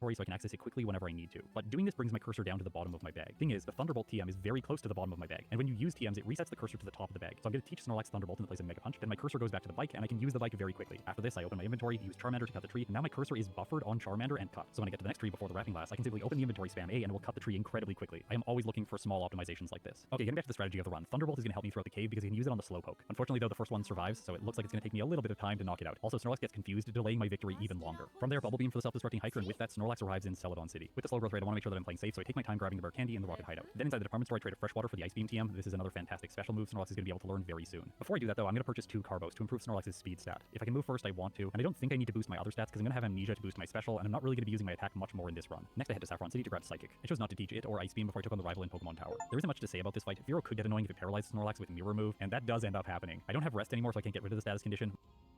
That was Master Explorer. I just got all the camps in the Hoarfrost Reach, so that's all the Master Rank camps. Guiding Lands notwithstanding, so we'll get there when we get there. My speed is absolutely trashed, but still Snorlax is just too strong, so the rival's not an issue. Before taking on the Chandler, I do replace Bubble Beam with Psychic, so I have super effective damage. I also didn't have a healing item, which is why Snorlax has so low health during this battle. Turn 1, Ghastly goes for Nightshade, dealing quite a bit of damage. I set up with Amnesia to ensure that I'm going to one-hit. Ghastly chooses Lick, doing nothing, and then Psychic one-shots. The second Ghastly comes in, uses Lick, and I make it through the battle. Definitely had to rely on a little bit of luck there. By the way, I didn't want to go back to the Pokemon Center and waste time backtracking. I figured a reset or the heal would waste the same amount of time. So it was a small gamble. I would have lost more time if I had potentially reset more than once, but I thought that was pretty unlikely. Now that I have Psychic, the mid-game of Pokemon Yellow is really quick. There are so many poison types that I can knock out with super effective damage. Speaking of poison types, Erica has 2 on her team, so let's go and fight her now. The Tangela that starts this battle off is the perfect opportunity for Snorlax to set up with Amnesia as many times as it wants. Tangela is not going to be able to do enough damage with Constrict, Bind, Mega Drain, or Vine Whip. I go to +4, then I use Body Slam to knock out her lead over 2 turns, and from there I should be able to one-hit the Weepinbell and Gloom. The issue is that Snorlax is not faster than the Weepinbell or the Gloom. This is because Constrict lowered my speed. Otherwise I would have been faster than the Gloom, but still slower than the Weepinbell. In this case I get put to sleep, and it gets very close. A critical hit with Razor Leaf does massive damage, bypassing my Amnesia boosts. Luckily, Snorlax wakes up, Weepinbell uses Acid, and Psychic hits, knocking it out. But I still need to contend with the Gloom. It chooses Sleep Powder, puts Snorlax to sleep, then goes for Acid, bringing me down to 3 hit points. Snorlax wakes up, Gloom chooses Sleep Powder again, but this time it misses. That gives Snorlax the opportunity to use 1 more Psychic, and Erica is defeated. I'm going to continue utilizing Psychic over the next section of the game for its super effective damage against poison types. On Psychic Road I fight 3 people: Grimy, Wheezing Duo, and Biker Boss. After completing the Safari Zone I head to Sylph to continue my training. I fight 4 people here: Machoke Candy, the Stacked Scientist, the Protein Scientist, who I think I called a Protein Rocket before, he's definitely not a rocket, and then the mandatory Arbok Trainer. All this grinding brings Snorlax up to level 35. Usually I like to fight Rival 5 at level 40, so it's a little bit low, but I think I can make up for my level deficit with Amnesia. The Rival's lead is Sand Slash, and it's not very good to set up against because it knows Sand Attack. Although because of type effectiveness, with normal types it's going to choose any of its moves, so there's only a 1 in 4 chance that it will use the accuracy lowering move. In this case, it chooses Swift twice, then Poison Sting. It does not inflict a status condition, and with +4 I attack with Psychic. In this case I get a critical hit, so I do less damage, and as a result I do not knock the Sand Slash out. Then things get bad. It goes for Sand Attack, which is frustrating, and following that it hits with Slash, bringing Snorlax under half health. The following Cloister is going to be easy to knock out though because I have Thunderbolt, but it moves first, crits with Aurora Beam, luckily not lowering my attack stat, which I am going to need against the Kadabra. Magneton moves first, but because of Amnesia I take very little damage from Thundershock. I go for Body Slam here. It does not knock out the Electric type. Luckily it just misses Sonic Boom on the next turn. That would have knocked me out. Next is Kadabra. I thought it was going to do damage with Confusion or Side Beam, but instead it just misses Disable. Convenient, leading to Flareon. I have made it all the way here, then his Ace goes for Bite, and I get a reset. It always hurts when you make it to the final Pokemon, then you have to reset because it wastes so much time. Since Snorlax has Amnesia and it's a broken move in Generation 1, I think it is safe to use rare candies now to boost its level. I have a total of 8, so I can go all the way from 35 up to 43 before trying the rival again. This time around I don't have problems with the Sand Slash. I get set up to +4, and I one-shot with Psychic because I didn't get a critical hit. Now here's something subtle that I very rarely have to think about. The rival's Cloister's speed. It has 59, and Snorlax currently has 57, so I'm not able to move first against it. This allows it to use Supersonic, confusing Snorlax. I hit myself multiple times, and it chips away at me using Aurora Beam. By the time I knock it out, I only have 44 hit points remaining. This time around, I do choose Psychic on the Magneton, but once again, I am slower than it. As a result, I get hit by Thundershock and Paralyzed. Snorlax can't move, and Psychic does not get a one-hit at +4. Once again, I'm able to one-shot the Kadabra, move on to the Flareon, and then it finishes me because of a combination of Paralysis and Bite. The next fight spirals out of control early on, which is actually better than losing to the Flareon. Here I get hit by Sand Attack not once, not twice, but 3 times in a row, and I figured I should just reset and cut my losses. This battle is really not going well. What it ends up taking is the Sand Slash using useless moves for a little bit, letting me get set up to +6 and then knock it out with Psychic. From there, I one-shot the Cloister, one-shot the Magneton using Psychic. It does confuse me, but luckily this doesn't mess Snorlax up. Kadabra attacks with Side Beam, but it does pathetic damage due to my setup. I move on to the Flareon. Here I go for Thunderbolt, which does the most damage, and I get the 1-hit. So the rival's defeated. Giovanni has 2 Pokemon that are super effective against normal types: his Nidorino and his Nidoqueen, both which know double kick. That said, I don't need to be scared of them, and since the first one is Nidorino, which is weaker, I can just set up Amnesia here with Impunity and then sweep using Psychic. With the Mob Boss defeated, Snorlax has 59 speed, and that means I am faster than all of Koga's Venonats, so I'm gonna go to the Fuchsia City Gym next. Since I already used all of my rare candies, I don't want to waste time fighting Tamers. Instead, I'll just take on the 2 mandatory jugglers and then go straight for the gym leader. Koga's first Venonat has the potential to be annoying. It knows Sleep Powder, so it can put Snorlax to sleep. It can also use Toxic, which I don't think would be the worst thing in the world for Snorlax. Amnesia's gonna get set up very quickly, and I should be able to one-hit all of his poison types after I get to +4 or +6. In this case, I get hit by Sleep Powder, so things slow down for a little bit. Also, I should mention the fact that Venonat can lower my special using Psychic, but this doesn't really matter in this case because I can just increase it again with Amnesia. Eventually, I get poisoned, but this is a little bit too late for Koga. I'm already ready to sweep with Psychic. All three of the Venonats go down in a single hit each, leading to the Venomoth. Now, this fighting-type Pokemon is quite scary. Luckily, it uses a Bug-type move, doing very little to Snorlax, even though it gets a critical hit. My Psychic hits and does enough damage to knock out Koga's ace. For Snorlax, it gets itself a 5th split of 33 minutes and 21 seconds. Let's switch back over to Tauros and see how it does in this section of the game. Just like with Snorlax, I'm going to teach it Thunderbolt right away before the Wrapping Blast. Her entire team is simple, both Body Slam and Stomp will one-hit. Inside the cave, I don't have great solutions to the ground-type Cubone, which is quite defensive, so I have to two-shot using Body Slam or Stomp. In cases like this, I should be using Stomp on the first turn for the chance to flinch. Luckily, once the Cubone goes down, I can one-shot all the Slowpoke with Thunderbolt. That said, you may have realized the problem when I was talking about the Cubone's high defense stat, because Tauros doesn't really have a solution for the self-destructing hiker. In this case, it looks like Body Slam is going to three-shot the Geodude, which is not very good, giving them time to use self-destruct. The first one blows up when I get it to red health, which is frustrating. Tauros now has less than half health remaining. Luckily, I get a critical hit on the second one, so it is unable to self-destruct. And then the Graveler goes for Rock Throw, followed by Tackle, bringing Tauros down to red health, but that's not enough, and I can knock it out over 3 turns. Now, there is a way to make this fight easier. I could pick up Rest on the SS and then teach it to Snorlax, so every time one of the rocks self-destructs, I can just heal. But I would like to prevent fighting an extra trainer and picking up that item if I can. Plus, using Rest in battle really delays progress, and I have recently noticed that whenever you get put to sleep by the enemy or you use Rest, you actually bleed a lot of time. However, it makes results look better because you have a lower reset count. I think when I first started this channel, I thought that low resets would also equate to low real time, but that is not always the case. Sometimes 1 or 2 quick resets will yield a far better real time, when having Rest and having no resets will yield both a higher real time and a higher game time. Should I say it again? Look at all the character development that's happening over here. In the next section of the game, things are pretty straightforward for Tauros. By the time I've reached the rival in Pokemon Tower, I've already taught Ice Beam, so my moveset is now Body Slam, Stomp, Ice Beam, and Thunderbolt. During this fight, I get the wonderful opportunity of teaching Tauros Tail Whip. Yeah, I'm gonna say no to that. This is a terrible level 28 move for the bull to get. Anyway, the rival's easy. Agatha Jr. on the other hand is a little bit trickier than with Snorlax. Because I don't have access to Psychic, I don't have super effective damage, so I have to use Ice Beam to knock out her ghosts, and this takes 2 hits on each of them, so there's the chance that I get confused, deal massive damage to myself, and then get hit by Nightshade. This fight doesn't go sour for me in this playthrough, though. Jesse and James at the top of the tower almost does, though. I one-shot the Meowth, then the Arbok survives a hit on red health. It uses Glare, paralyzing Tauros, and because of the status condition, I miss 1 attack on the Weezing due to paralysis and take damage from Sludge, bringing me down to 22 hit points, then 14 with Smog. Luckily, I knock it out after that. Okay, Erica, I'm not sure if Ice Beam is going to do more damage to our Pokemon or if Body Slam is going to do more. My attack is boosted, my special isn't, but Tauros' special is still quite decent in Generation 1. I end up choosing Body Slam on the Weeping Bell, it just barely does not get the knockout, then I get paralyzed, luckily finishing it on the next turn, and it leaves only the Gloom. This Pokemon is never really that good unless a status condition messes me up, but when Tauros moves, it gets a critical hit, so Gloom didn't have a chance. Next, I'm going to head to Sylph, and I could have done this before Erica potentially, because in here, after defeating the Machoke Candy Rocket, I can pick up the TM for Earthquake. I teach this in the place of Stomp, so I now have much more type diversity. I fight the Stacked Scientist, the Protein Scientist, and the Mandatory Arbok Trainer, bringing Tauros up to level 33. I didn't want to take on the rival at this level, so I continue my training against the Hypno Sandwich. I wasn't confident that 34 was going to be enough for Tauros, so I end up using Rare Candies here. I have a total of 3 left over, so I'm going to use 3 now to bring Tauros up to 37 before taking on the rival. This fight is a little bit easier for the bull, because I have access to Ice Beam, which is super effective against the Sand Slash. Initially, I thought Tauros would have a worse time here because it doesn't have Amnesia, but I can two-shot the Sand Slash, and I'm not taking time setting up against it, so it never sneaks in a Sand attack. Next is Ninetales. Earthquake is super effective. Then I have Thunderbolt for the Cloister. I get a critical hit one-shotting. Kadabra is frail, so it goes down to Body Slam, and that leaves only Jolteon, which is faster than Tauros by 6 speed. That said, it's locked into using Double Kick because of the rival's good AI. It does very little to Tauros, and then Earthquake crushes it. Alright, Giovanni, he happened. Then I had to Cycling Road, fighting only the boss biker before I complete the Safari Zone and make my way into the Fuchsia City Gym. Inside, I had to decide if I was going to take on the Tamers, but I don't think I need to. I'm level 40, and I think that's going to be enough for Koga. Venonat 1, I have to just attack here, and I do not knock it out in a single hit. Psychic gets a crit, luckily not lowering my special. The next Venonat then confuses Tauros. I don't hit myself, but against the third one, I do. It inflicts sleep, starts using Psychic. I wake up pretty quickly, but it drops my special. However, this is badge boosting Tauros, and I get a critical hit, so Venonat goes down to a single turn, leading to the Venomoth. Now, I might be able to knock it out if I get a crit or inflict paralysis, and it doesn't attack. The latter of these scenarios almost plays out, but paralysis doesn't prevent the attack, and Venomoth chooses Psychic, which is devastating to Tauros. What I learned during the first battle is that all of Koga's Pokemon are going to be 2 hits. Provided I don't get unlucky with status conditions and secondary effects or critical hits, I think Tauros should just be able to steamroll its way through this fight with brute force using Body Slam. I kept trying, and in the very next battle, Tauros pulls it off. Okay, a tiny amount of training before Blaine. I fight Psych on the way to Cinnabar Island, then I explore the mansion and head into Blaine's gym. I'm pretty confident here with Tauros because I have Earthquake, but I will remind everyone that Blaine in Yellow version is incredibly good. Don't think about his team from Red and Blue. He's absolutely awful in those games. Okay, so now with the stage set, we know that Blaine can cause resets. Let's see how Tauros does.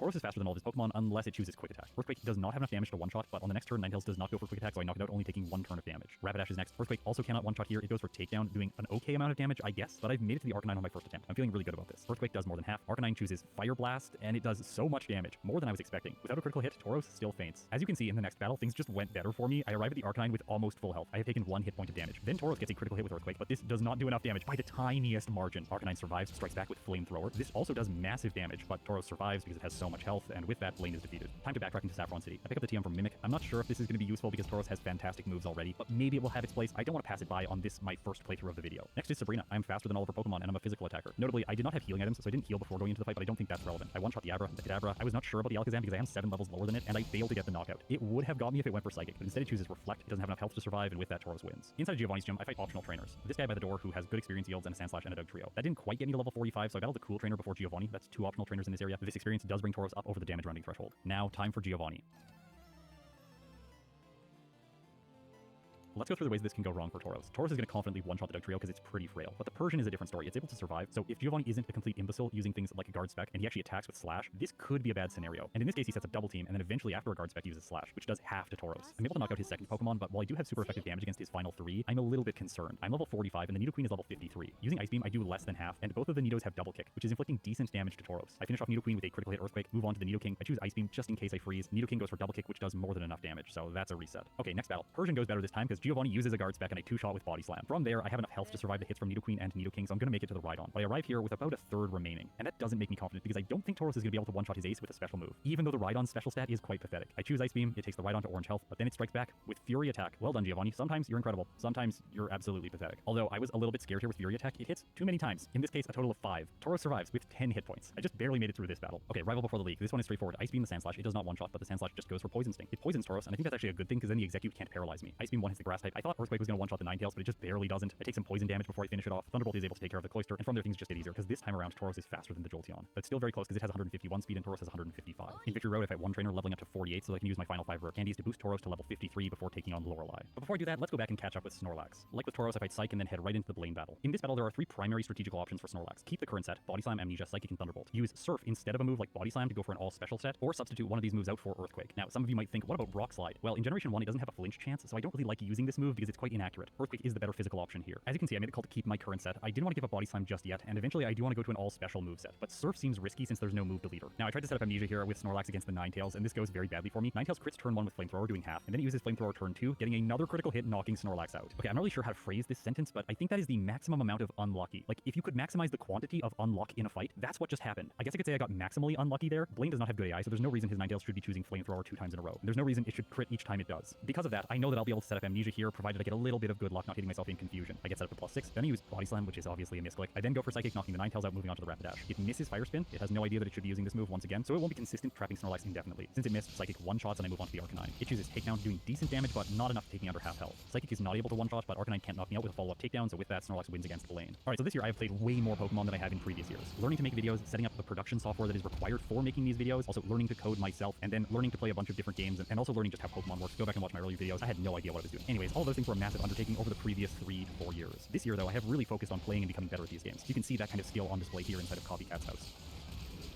Eventually, though, I do get the Mimic TM. Okay, Sabrina, this is another reason to keep a physical move and not get rid of Body Slam. Of course, Earthquake would do the job here. I thought briefly about setting up Amnesia, but I figured I can just sweep this with Body Slam. Her Pokemon are inconsistent enough. She does choose to use her X-Defend on the Alakazam, but it doesn't save it because I paralyze, and then Snorlax is faster, which is really fun. We have now arrived at the time where I make the decision to give up my physical move and go with an all-special set. I teach Ice Beam to place a Body Slam inside the Viridian City Gym. This lets Snorlax easily deal with a Rhyhorn trainer who's mandatory, and then I have Psychic for the Black Belt. Giovanni is kind of tricky for Snorlax. This is very similar to the rival in Stilt. The Dugtrio has Sand Attack, but it can also one-hit KO Snorlax with Fissure because there's no way, even with badge boosts, I'm going to be moving first against the Dugtrio. Making matters even more complicated, it can crit with moves like Dig or Earthquake, which both do a lot of damage, and then the Persian is still going to outspeed me and be able to use Slash. Plus, after it gets up to +4 with Amnesia, I am not faster than the Nidoqueen or the Nidoking. Okay, I knock out the Dugtrio. Let's see how the remainder of the fight goes. I don't have high hopes for this one. Persian sets up with Double Team, and then I use Psychic, which gets the one-hit KO. Okay, that's a good start. Nidoqueen is next. Giovanni uses a Guard Spec. That's perfect. Nidoking comes in. He uses a second Guard Spec, so Snorlax knocks it out. Moving on to the Rhydon, which I am faster than, and with +4 in my special, Ice Beam does more than enough damage. Okay, Rival 6 is an opportunity for us to see a glitch which very rarely is seen in these videos. You know how I say moves like Slash always have a guaranteed chance to crit when a Pokemon's speed is above a certain threshold? So Sandslash has 65 speed, meaning it should always crit with Slash. However, there's a 1 in 256 chance that any Pokemon will fail to get a critical hit. This includes outrageously fast Pokemon like Electrode. And so here we get to see that happen with Sandslash when it fails to crit. This gives Snorlax more time to set up with Amnesia at the beginning of the fight, and from there, the remainder of the team is very simple. The 2 Pokemon you might have questions about are the Magneton. Do I have enough damage to knock it out? And the answer is with +4, no. Although it doesn't use Thunder Wave, and even cutting my speed wouldn't be the worst thing in the world for Snorlax. It's already slow. It doesn't care about speed. Kadabra's also able to survive a hit, but I knock it out over 2 turns, move on to the Flareon. In Generation 1, Ice-type moves do neutral damage to Fire-type Pokemon, so this is the best move to choose. Flareon does burn me, but it doesn't do enough damage. So Snorlax now is headed towards the league. Unlike with Tauros, I'm not going to do any additional training in Victory Road, and I'm also not going to use any rare candies before taking on Lorelei.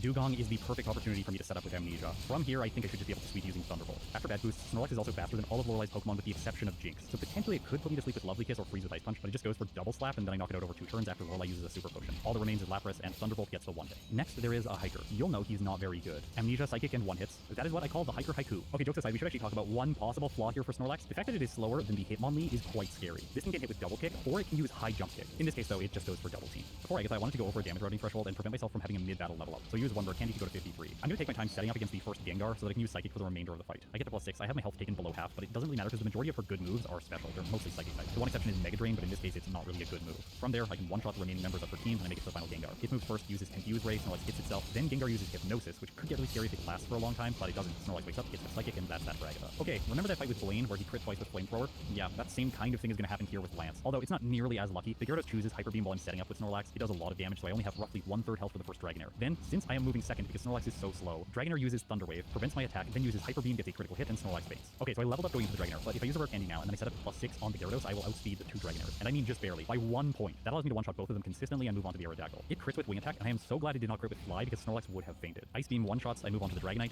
Usually, my Pokemon is faster than it because it only has 114 speed, but Snorlax is slower, and the Dragon chooses Hyper Beam, which finishes me. If I make it to the Aerodactyl with lowish health, things are already in a bad position because then it can do a lot of damage to me and bring me to red health, and then if the Dragonite just hits a move, I'm going to lose. Provided I have roughly a quarter health left over for the Dragonite, I should be able to survive one of its special moves. Like in this case, it chooses Thunder, Snorlax shrugs it off because of its high special, then uses Ice Beam, and Lance is no more. Okay, Tauros has to rely on raw damage to take on Lorelei, so I'm just spamming Thunderbolt here, and I'm barely not able to two-shot the Dugong. Luckily, I crit the Cloyster, and I have enough damage to two-shot the Slowbro when it doesn't choose Amnesia on the first turn. Body Slam one-shots the Jinx, so I make it to the Lapras, but this is where things don't go well, because it chooses Blizzard after surviving a Body Slam, and Tauros faints. If I don't crit the Cloyster, then it has a chance to attack with Ice Beam, and it does devastating damage, in this case because of a critical hit. That puts me in a much worse position by the time I make it back to the Lapras. This time with Body Slam, Lorelei's Ace gets me. Sometimes though, the Cloyster just chooses Spike Cannon because I'm a normal type and it's randomizing its move selection. As a result of that, I make it to the Lapras with green health. This time I survive the Hydro Pump and I'm able to attack twice. My second Body Slam gets a critical hit and her Ace faints. Okay, let's watch Enchant use Karate Chop. This move is a normal type move in Generation 1, and it also uses it after a Leer. I'm pointing that out to you because then Karate Chop gets a critical hit, which is hilarious. So the Leer on turn 1 was absolutely meaningless, and as a result, I knock out the Hiker's final Pokemon. Now Snorlax has to take its time against Agatha. Tauros does not. Earthquake is going to one-hit both Gengar, the Haunter, and the Arbok, and it has Ice Beam for the Golbat. I do have to take 2 turns to knock it out, so I get hit by Toxic. This prints a little bit of extra text, slightly slowing down my eventual victory. Okay, time for Lance. I was expecting Thunderbolt to one-hit the Gyarados,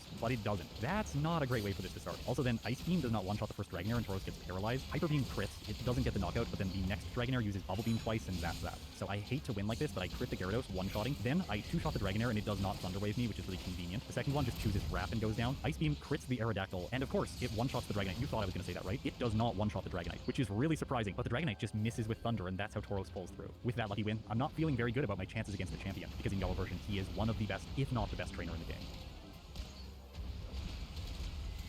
Sandslash is up first, I go for Ice Beam, and in this case I do not get the one-hit, so it deals damage about 1/3 with Slash. Next is Alakazam. Of course, this is going to be a one-shot using Body Slam. Following that is Executor, default P-Psychic type. It takes 3 hits to knock out, giving it time to set up with Leaf Seed, which is going to sap my health for the remainder of the battle. Thunderbolt is able to two-shot the Cloyster, although it squeezes in an Aurora Beam before I knock it out. And now we're starting to see the weakness that Tauros has as a solo running Pokemon. While it is very strong, the slow growth rate is holding it back in terms of level, and now it just doesn't quite have enough damage to one-shot things. So it's two-hitting the Ninetales, giving the Fire type a chance to use Fire Spin, which will stack up Leech Seed damage on every turn. Luckily, this move misses, and Ninetales only hits with Quick Attack. But when it does, it gets a critical hit, and Tauros survives on 16 health. Okay, so I have Earthquake for the Jolteon, but the Jolteon has Quick Attack. Even though Tauros is 5 points faster, the Electric type still is able to move first, but Tauros survives on 2 hit points. I land my Earthquake, and Jolteon survives. Yeah, it actually survived that. As a result, Leech Seed knocks Tauros out. This was not the result I wanted to see against the champion, although the next fight starts off much better. Fury Swipes misses from the Sandslash, so it does no damage. I wanted the Alakazam again, and I was hoping the Executor would miss with Leech Seed, but it doesn't. Cloyster is a 2-hit. It goes for Clamp, draining my health with Leech Seed every time this attack hits. It only repeats twice, though, which is convenient, and then I two-shot. Ninetales Quick Attacks, but I have more health left over. Luckily, no Fire Spin, and I move on to the Jolteon. This time around, Earthquake rolls better damage, and the Electric type faints. Tauros clocks in with this follow-up playthrough, but the first playthrough for this video, its time is 46 minutes and 29 seconds, with 8 resets, 0 blackouts, level 57, with a game time of 2 hours and 48 minutes. Okay, so I want you to all look at the timer right now for Tauros. Look at that, memorize it. I have ADHD, I have to look at it for an extra long amount of time, 46:29. Okay, it's in my brain. Now look at Snorlax's time, 45:33 going into the champion. I think in this case, the slower Pokemon is going to come out with a better result. Right now, Snorlax is in a good position to beat Tauros' time. Also, the Sandslash here from the champion just gives me a bunch of free setup, choosing things like Fury Swipes and Poison Sting, doing nothing. Then with +6, I knock it out in a single hit from Ice Beam. Alakazam is next. I don't have a physical move for it, but I'm relying on the fact that I've set up with Amnesia. The one thing that I can see going wrong here is Kinesis. That's the main threat for Snorlax at least. But there is a secondary threat. The fact that Psybeam can get a critical hit and deal tons of damage. Plus, it has a secondary effect, inflicting confusion as a status, which it does. Snorlax hits itself. Alakazam uses Psybeam again, doing more chip damage. I survive with 18 hit points, but confusion is what ends the battle. I have to say, that is a really frustrating way to reset. All right, let's go back into the battle. We still have time, but Snorlax's lead is evaporating here because I have to take my time setting up at the beginning of the fight. This time, Sandslash is far more effective too. It brings me down to 1/3 health before I knock it out. Alakazam chooses Psychic, luckily not getting a critical hit, which is really nice. Snorlax uses Ice Beam. It doesn't one hit, but Alakazam chooses Recover, so I get a knockout on the next turn. Ice Beam fails to one hit the Magneton. This thing has so much special. It is such a nuisance points in Pokemon Yellow. I hate this Pokemon.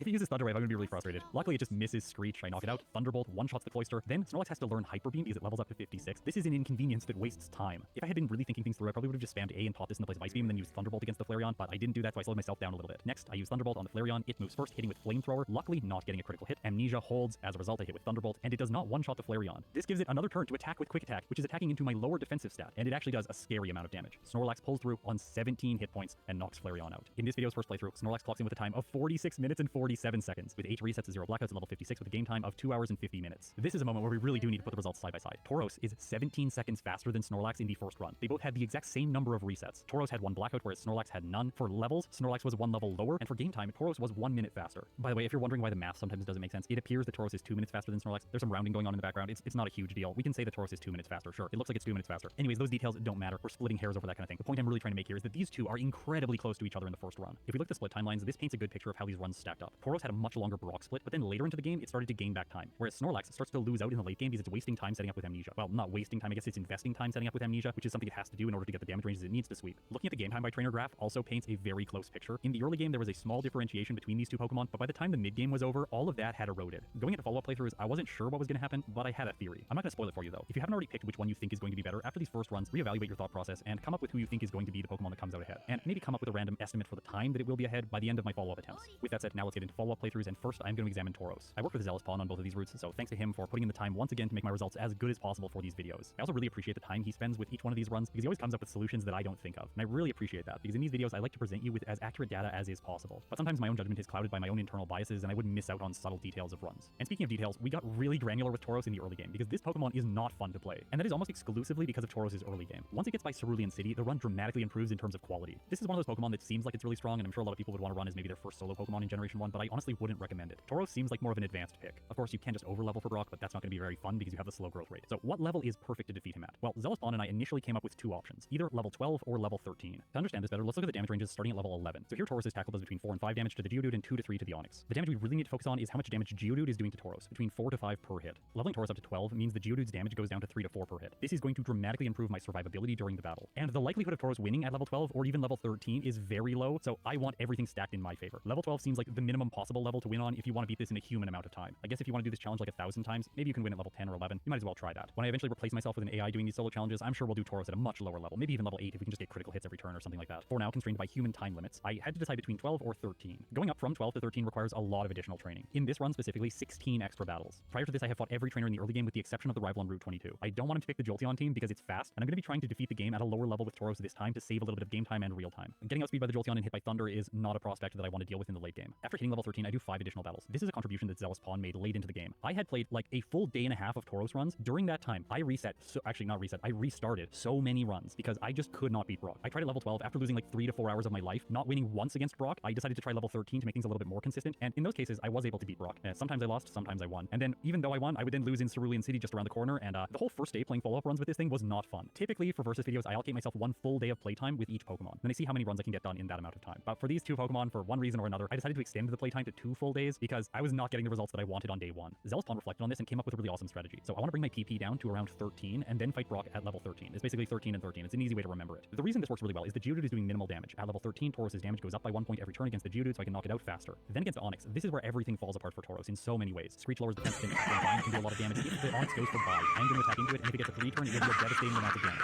The only way we win here is if Onix drops the ball, so it has to miss with Tackle, miss with Screech, or miss with Bind, or potentially use Bide and get a 2 turn while I'm using Tackle, with Tauros not getting critical hits. Also, the deck is stacked in Tauros' favor now, because as the Onix gets lower and lower on health, I am going to run out of PP and then be able to utilize Struggle. Now, in Generation 1, this move is a normal type move, but that means it gets the same type attack bonus. So Tauros has a base 50 power move with the same type attack bonus. That is an effective power of 75, which then gets halved by the type effectiveness calculation. In the end, Struggle is doing more damage than Tackle would have been, and it doesn't have a chance to miss. This strategy is so much better than just using Tackle. Okay, let's talk about the next section of the game, because Tauros needs to do some leveling now, because the rival in Cerulean City is absolutely brutal if you fight him only using Tackle. Here are damage ranges for the rival if Tauros starts the battle at level 17. I only have a 50% chance to 3-shot the Sandshrew, giving it multiple turns to use Sand Attack. Also, having a 2-hit on the Rattata is not great, and then a 3-hit on the final Eevee means it also has a chance to use Sand Attack and Growl. With how brutal and unpredictable Brock is, making it here and then fighting the rival on minimum battles at like level 15, 16, or 17, I forget which number it is. Anyway, it doesn't matter because it feels awful. It really does feel awful. Now, it is possible to beat the rival, so maybe that is the optimal tool-assisted speedrun strategy, but as you can see here, there is another way to play this section of the game. Did any of you spot it or think of it when I vaguely alluded to it previously in the video? Well, we can fight Misty before Rival 2 for additional experience. Here's how Zealous Pawn put together a route to make this happen. After defeating Brock on Route 3, I want to fight this lass. Now, in this case, I am not battling her, that is just because I am forgetting. but I should be fighting her. Then inside of Mount Moon, I fight one optional trainer, this super nerd. By the time Tauros clears Jesse and James, it will then be level 17, which is where I showed you the damage ranges previously. Inside of Misty's gym, I'm going to fight the Goldeen trainer only, and then go up against Misty herself. For this fight, the move that I am utilizing is Bide. I can choose it against the Starmie, and then reflect damage from Bubble Beam, and knock out her ace very quickly. In the case of this playthrough, I have one quick reset, but I will accept that. If it's 2, then I'm going to restart the entire run. Now, fighting Galas earlier on would have meant that Misty's Starmie would level Tauros up to 19, but without that battle, I have to take on one wild Pokemon to level up to 19. Then, I can use 2 rare candies to go up to 21 and get stomped before the rival. This is quite literally a game changer, and it speeds up the next small section of the game before I get Body Slam. From there, the early game is not as intuitive as I initially thought it was going to be with Tauros. I anticipated that I could teach Thunderbolt right away because I don't really have that much move diversity with this Pokemon. But my thinking was flawed. I was discounting the effectiveness of Stomp throughout the mid-game. Think about it like this. If you're using a Pokemon that relies on damage ranges exclusively and no setup moves to knock out the enemies, if you're going through the game at a lower level, then you're going to 2-hit or 3-hit more Pokemon. Having a move with a secondary flinch effect when using a fast Pokemon that's in this scenario is incredibly impactful. The more times I flinch the enemy, the more consistent Tauros is going to be. So after defeating Surge, I'm going to keep an all-normal moveset. Tackle, Bide, Stomp, and Body Slam. Stomp is useful against the self-destructing Hiker to get flinches. Also, Tauros at this level has the chance of surviving all 3 self-destructs. Here are the damage ranges just in case you want to see them. 28 to 33% from both the Geodudes, and then 31 to 38% from the Graveler. So if they all roll good damage ranges, Tauros is going to lose, but there's the chance of winning, and Stomp is giving Tauros a lot of upside. The ordering in the mid-game is incredibly important. So I'm teaching Ice Beam in the place of Bide. Then, after defeating Pokemon Tower, I go straight to Sylph to pick up the TM for Earthquake. Tauros then has super effective damage against the Double Weezing Trainer and the Biker Boss on Cycling Road for experience. After defeating Erica, which ends up being a really close fight in this playthrough, I lucked through that one. Anyways, I go to Koga's gym next, and here I fight both Tamers for additional experience. This brings Tauros up to level 36 before Koga. And now Tauros is going to take 3 rare candies to go up to level 39. The pre-candy and post-candy damage ranges are not very different here for Tauros. It's going to 2-hit all of the Venonats and 3-hit the Venomoth. There's a 39% chance to 2-hit the Venomoth, which is always nice if it plays out. The fact that I'm 2-hitting though, again, Stomp is useful here because I can flinch the Venonats, making me much more consistent than I would be if I was just spamming Body Slam. Because of this, Tauros pulls through, no resets against Koga. Tauros heads back to Sylph now to take on the rival at level 39. This is not really that risky. The Cloyster is a little slow to knock out, but once it goes down, the Magneton, the Kadabra, and the Flareon are all very easy to knock out. The win here allows Tauros to soak up all the experience from the Jesse and James and Giovanni battles. Also, this levels it up perfectly to 42 where it has 136 speed, meaning it moves first against Sabrina's Alakazam. This is another case where it's going to be a 2-hit, so Stomp makes the most sense on turn 1. Psych for experience, then I take on Blaine. Again, here Stomp is useful for flinches. If you're thinking, but surely Earthquake is going to one-shot, it is not. It has a 21.5% chance to one-shot the Ninetales and the Rapidash. That requires a critical hit, and it is almost never going to one-shot the Arcanine, even if it gets a critical hit. The additional training from Psych and then the experience from Blaine allows me to fight one trainer inside of Viridian City, the Cool Trainer, to level up to 45 before Giovanni. Then I use 4 rare candies going up to 49 because this fight is actually quite tricky because of the scenario I mentioned before. Nidoqueen, Nidoking both have double kick, and then Rhydon can do good damage. Zealous has another way of getting around this, and I did eventually mimic his approach here by teaching Tauros Mimic and then mimicking Double Team from the Persian. I don't like using this strategy, but I think it is the best and most consistent way to manage Giovanni in this run. From here on out, Tauros is on minimum battles, and this is going to get it to the champion at level 55. By the way, I think there are 3 to 4 options for levels for the champion. 55 is the most aggressive, trying to save as much time as is possible. 58 is the most conservative but most consistent. Initially, Zealous played a route that was level 58 for the champion. I played a route that was level 57 for the champion. It is slightly worse, but it is better and more consistent than level 55. After playing those routes and optimizing them, it was clear to us that to get a good time with Tauros, we did need to cut more. So this is the level 55 strategy. The rival before the league is actually really straightforward. There is one trick here, which is an advantage of using Mimic for Giovanni. I can also Mimic Sandslash's Slash. Then I'm going to get guaranteed crits, and I can 2-shot the Cloyster, speeding the fight up just a little bit and minimizing risk of Supersonic. After that, once the Cloyster goes down, things are pretty consistent, and you can knock out the Magneton, Kadabra, and Flareon with Earthquake. Before Lorelei, Thunderbolt in the place of Ice Beam. We're going to be using Blizzard for Lance. This is another fight that benefits from Tauros having Mimic, because once I make it to the Slowbro, I can steal Amnesia, set up, and then do massive damage with Thunderbolt against the Jinx and the Lapras. But then there's a Hiker, and instead of a Haiku here, this time we need to talk about Zealous Pawn's result. So look at this playthrough. He did a wonderful job with Tauros, although its time is very similar to the time I got in my first run. This rarely happens on the channel, but my first playthrough with Tauros was incredibly lucky. We really struggled to get this time under 46 minutes. And as you can see here in Zealous Pawn's screenshot, he has 4 resets. Guess which trainer those 4 resets were to? All 4 of them were against Bruno. Look at the damage range from High Jump Kick. It does between 64 and 76% damage. So if I get hit by something like Karate Chop, which crits, or a submission from the Machamp, then Tauros is likely going to faint. Luckily for me in this playthrough, I don't have a reset to Bruno. One small thing for this fight that you might have missed is the fact that I've taught Blizzard. This is to have slightly better damage rolls against the Hitmons as well as the Onix. Anyway, moving on to Agatha, she's easy with Earthquake, so Lance. This one is fairly straightforward. Thunderbolt, then Blizzard. It can go wrong, like in this case where the Aerodactyl crits me with Hyper Beam. I also take a very quick reset to the first Dragonair when it uses Thunder Wave. It's not even worth playing that out with Tauros. Provided the Aerodactyl doesn't crit though, Tauros should survive, and then it'll knock out the Dragonite in one hit using Blizzard. Before the champion, I use a single rare candy, and now let's quickly look at the route summary just so you get a global picture for how this run operates. It's using a total of 10 rare candies, so Tauros can skip the Rocket Hideout in Celadon City, and then it just picks up the Victory Road rare candy right at the end of the game. But this does require optional battles along the way because of the slow growth rate to have the damage ranges required here for the champion. And at level 55, these are not perfect. 59% chance with Blizzard against the Sandslash, 65.8% chance against the Alakazam with Body Slam. I have a 38% chance to 2-shot the Executor using Body Slam. Then I have to 2-hit the Magneton with Earthquake, and 2-hit the Cloyster using Thunderbolt. Once I make it to the Flareon, that's not even a guarantee. Tauros has a 53.7% chance to 1-hit. The thing is, these damage ranges are good enough. It can happen. Sometimes Tauros is going to have some painful losses here where the whole playthrough falls apart right at the end of the run, but other times it's going to come through with a decent time. In this case, I clock in with a final time of 45 minutes and 40 seconds with 3 resets, 0 blackouts, level 56, with a game time of 2 hours and 56 minutes. This is a 49-second improvement over my first playthrough time. It did not feel good. By the way, this is my 4th playthrough with Tauros, and I went back and did more, but I spent 2 full days trying this thing, and this is the best that I was able to do. I think it is possible to get Tauros' time under 44 minutes, maybe 43, 30, something like that, but overall it's a Pokemon that has a lot working against it in this format. And we cannot say the same thing for Snorlax. While it does have to use normal type moves against Brock, the fact that it starts with Headbutt is a massive advantage when compared with Tauros. This is another case where Zealous Pawn came through with some clutch knowledge. I found out that if you go into the fight against Brock at level 9 and then you're level 9 for the Onix, Snorlax will run out of its 15 PP on Headbutt and have to use Struggle to knock out his final Pokemon. This takes forever and it's not a good idea for a speedrun. Instead, it makes more sense to level up and prevent the struggle. I thought in order to do that, I should level Snorlax up to 10 before fighting Brock, but you don't need to go that far. Instead, you can be level 9 and then level up to 10 against the Onix. This will give you just enough PP to knock it out. You'll have 1 or 2 remaining. To pull this off in the early game, I fight the first bug catcher and the second bug catcher inside the forest, then the mandatory bug catcher and the junior trainer inside of Brock's gym. Now I'm going to show you the alternative strategy this time around. Against the junior trainer, knock out the Diglett, then spam Amnesia and black out to the Sandshrew. I immediately fight the junior trainer again, this time defeating both of his Pokemon, and then Snorlax reaches level 10 before Brock. Now it is very important to go back to the Pokemon Center and heal to restore your PP after defeating the junior trainer before taking on Brock. Now against him at level 10, this feels like the better strategy, but there is still the option that Snorlax can lose to the Onix. Because this fight is inconsistent even at the higher level, it doesn't make sense to sacrifice 45 seconds to 60 seconds to do the blackout on the junior trainer, instead fight Brock leveling up to 10 after the Geodude. Doing things this way gives me a Brock split of 3 minutes and 48 seconds. It's honestly fantastic for a normal type. Here's the thing about Snorlax. It grabs Mega Punch in Mount Moon, but it doesn't need to battle any optional trainers, and then it can just fight Misty in Cerulean City. Amnesia and Rest make this fight possible, although I really want to avoid using Rest here because it's going to bleed time. Then I have Bubble Beam for Nugget Bridge, making this entire area very simple, and once again Snorlax goes through here on minimum battles. Although I'm not fighting minimum Pokemon like this hiker, I fight instead of the junior trainer just because it's a little bit more experienced, and his team is very fast with Bubble Beam. Okay, as I head into the mid game, now I want to get a little bit more general about the talk around strategy with Snorlax. I think there are 2 primary ways of playing this Pokemon, with a third one which is less good. The first way is going for a blended moveset, so that's with Body Slam and some special moves with Amnesia. The second way is with a purely special set, and the third way, which is definitely worse, is purely physical. The reason that this is the inferior approach is just because in the late game, you need Amnesia to make up for the fact that Snorlax is a slow growth rate and it's going to be underleveled. While physical moves seem amazing in the early and mid game, they fall off in the late game, and then Snorlax gets punished if it's let go of Amnesia. And if you're holding onto Amnesia on your set, it doesn't really make sense to run no special moves. When I came back to play Snorlax, I tried to go for the purely special set right away, and it did not work out particularly well. I was able to get good times with it, but not exceptional times. The main problem I was having during all of these runs was Blaine. I had given up Bubble Beam by that point, I didn't want to teach Surf, and I just didn't have the damage required to make him consistent. So I had to start experimenting with other strategies in order to make him easier. The thing that I came up with is that Snorlax learns Harden at level 41, so I can teach this move and then use it against the Ninetales to badge boost Snorlax before fighting the rest of Blaine's Pokemon. This means there is going to be a point where Snorlax runs both of its badge boosting moves, Amnesia and Harden, for Blaine specifically. And initially I was going to hold on to Bubble Beam to pair with Amnesia for that fight, but then Zealous came in and rattled my world with Earthquake and Rock Slide. Once arriving in Celadon City, I can pick up the Rock Slide TM and teach this in the place of Bubble Beam. Then I put Psychic in the place of Headbutt, and now Snorlax has a really good moveset for the mid game. This is a blended set because I'm utilizing Psychic in combination with Amnesia and then Body Slam and Rock Slide for coverage. Also, Rock Slide is fantastic in Pokemon Tower because it one-shots the Ghastly, whereas before with Bubble Beam I had to rely on Amnesia, which takes more turns and it's also less consistent. In yesterday's video, I mentioned early Koga being a thing that I'm experimenting more with lately, and that's largely because of Zealous influence. He likes to go for Koga a lot sooner than I do in these challenges. With Snorlax, I can defeat only the boss biker on Cycling Road and then head straight into the Fuchsia City Gym, fighting the 2 mandatory trainers. During one of these 3 fights leading up to Koga, I am hoping that Snorlax gets poisoned so I can avoid Sleep Powder. I purchased enough Super Potions that I can heal it should this happen, then I make it through all the trainers and go up against Koga with the status condition. This allows Snorlax to set up and then sweep his team using Psychic. It's still a close fight, but I pull through on my first attempt. No resets so far for Snorlax. I fight Erica next and then head into Silt. Earthquake in the place of Rock Slide, so I'm still keeping Psychic because it will be useful later in the game. Now the main reason Earthquake is really helpful is it speeds up the fight against the rival. This fight is very simple when you have Earthquake because once the Sandslash and the Cloyster are gone, the rest of the fight is free for Snorlax.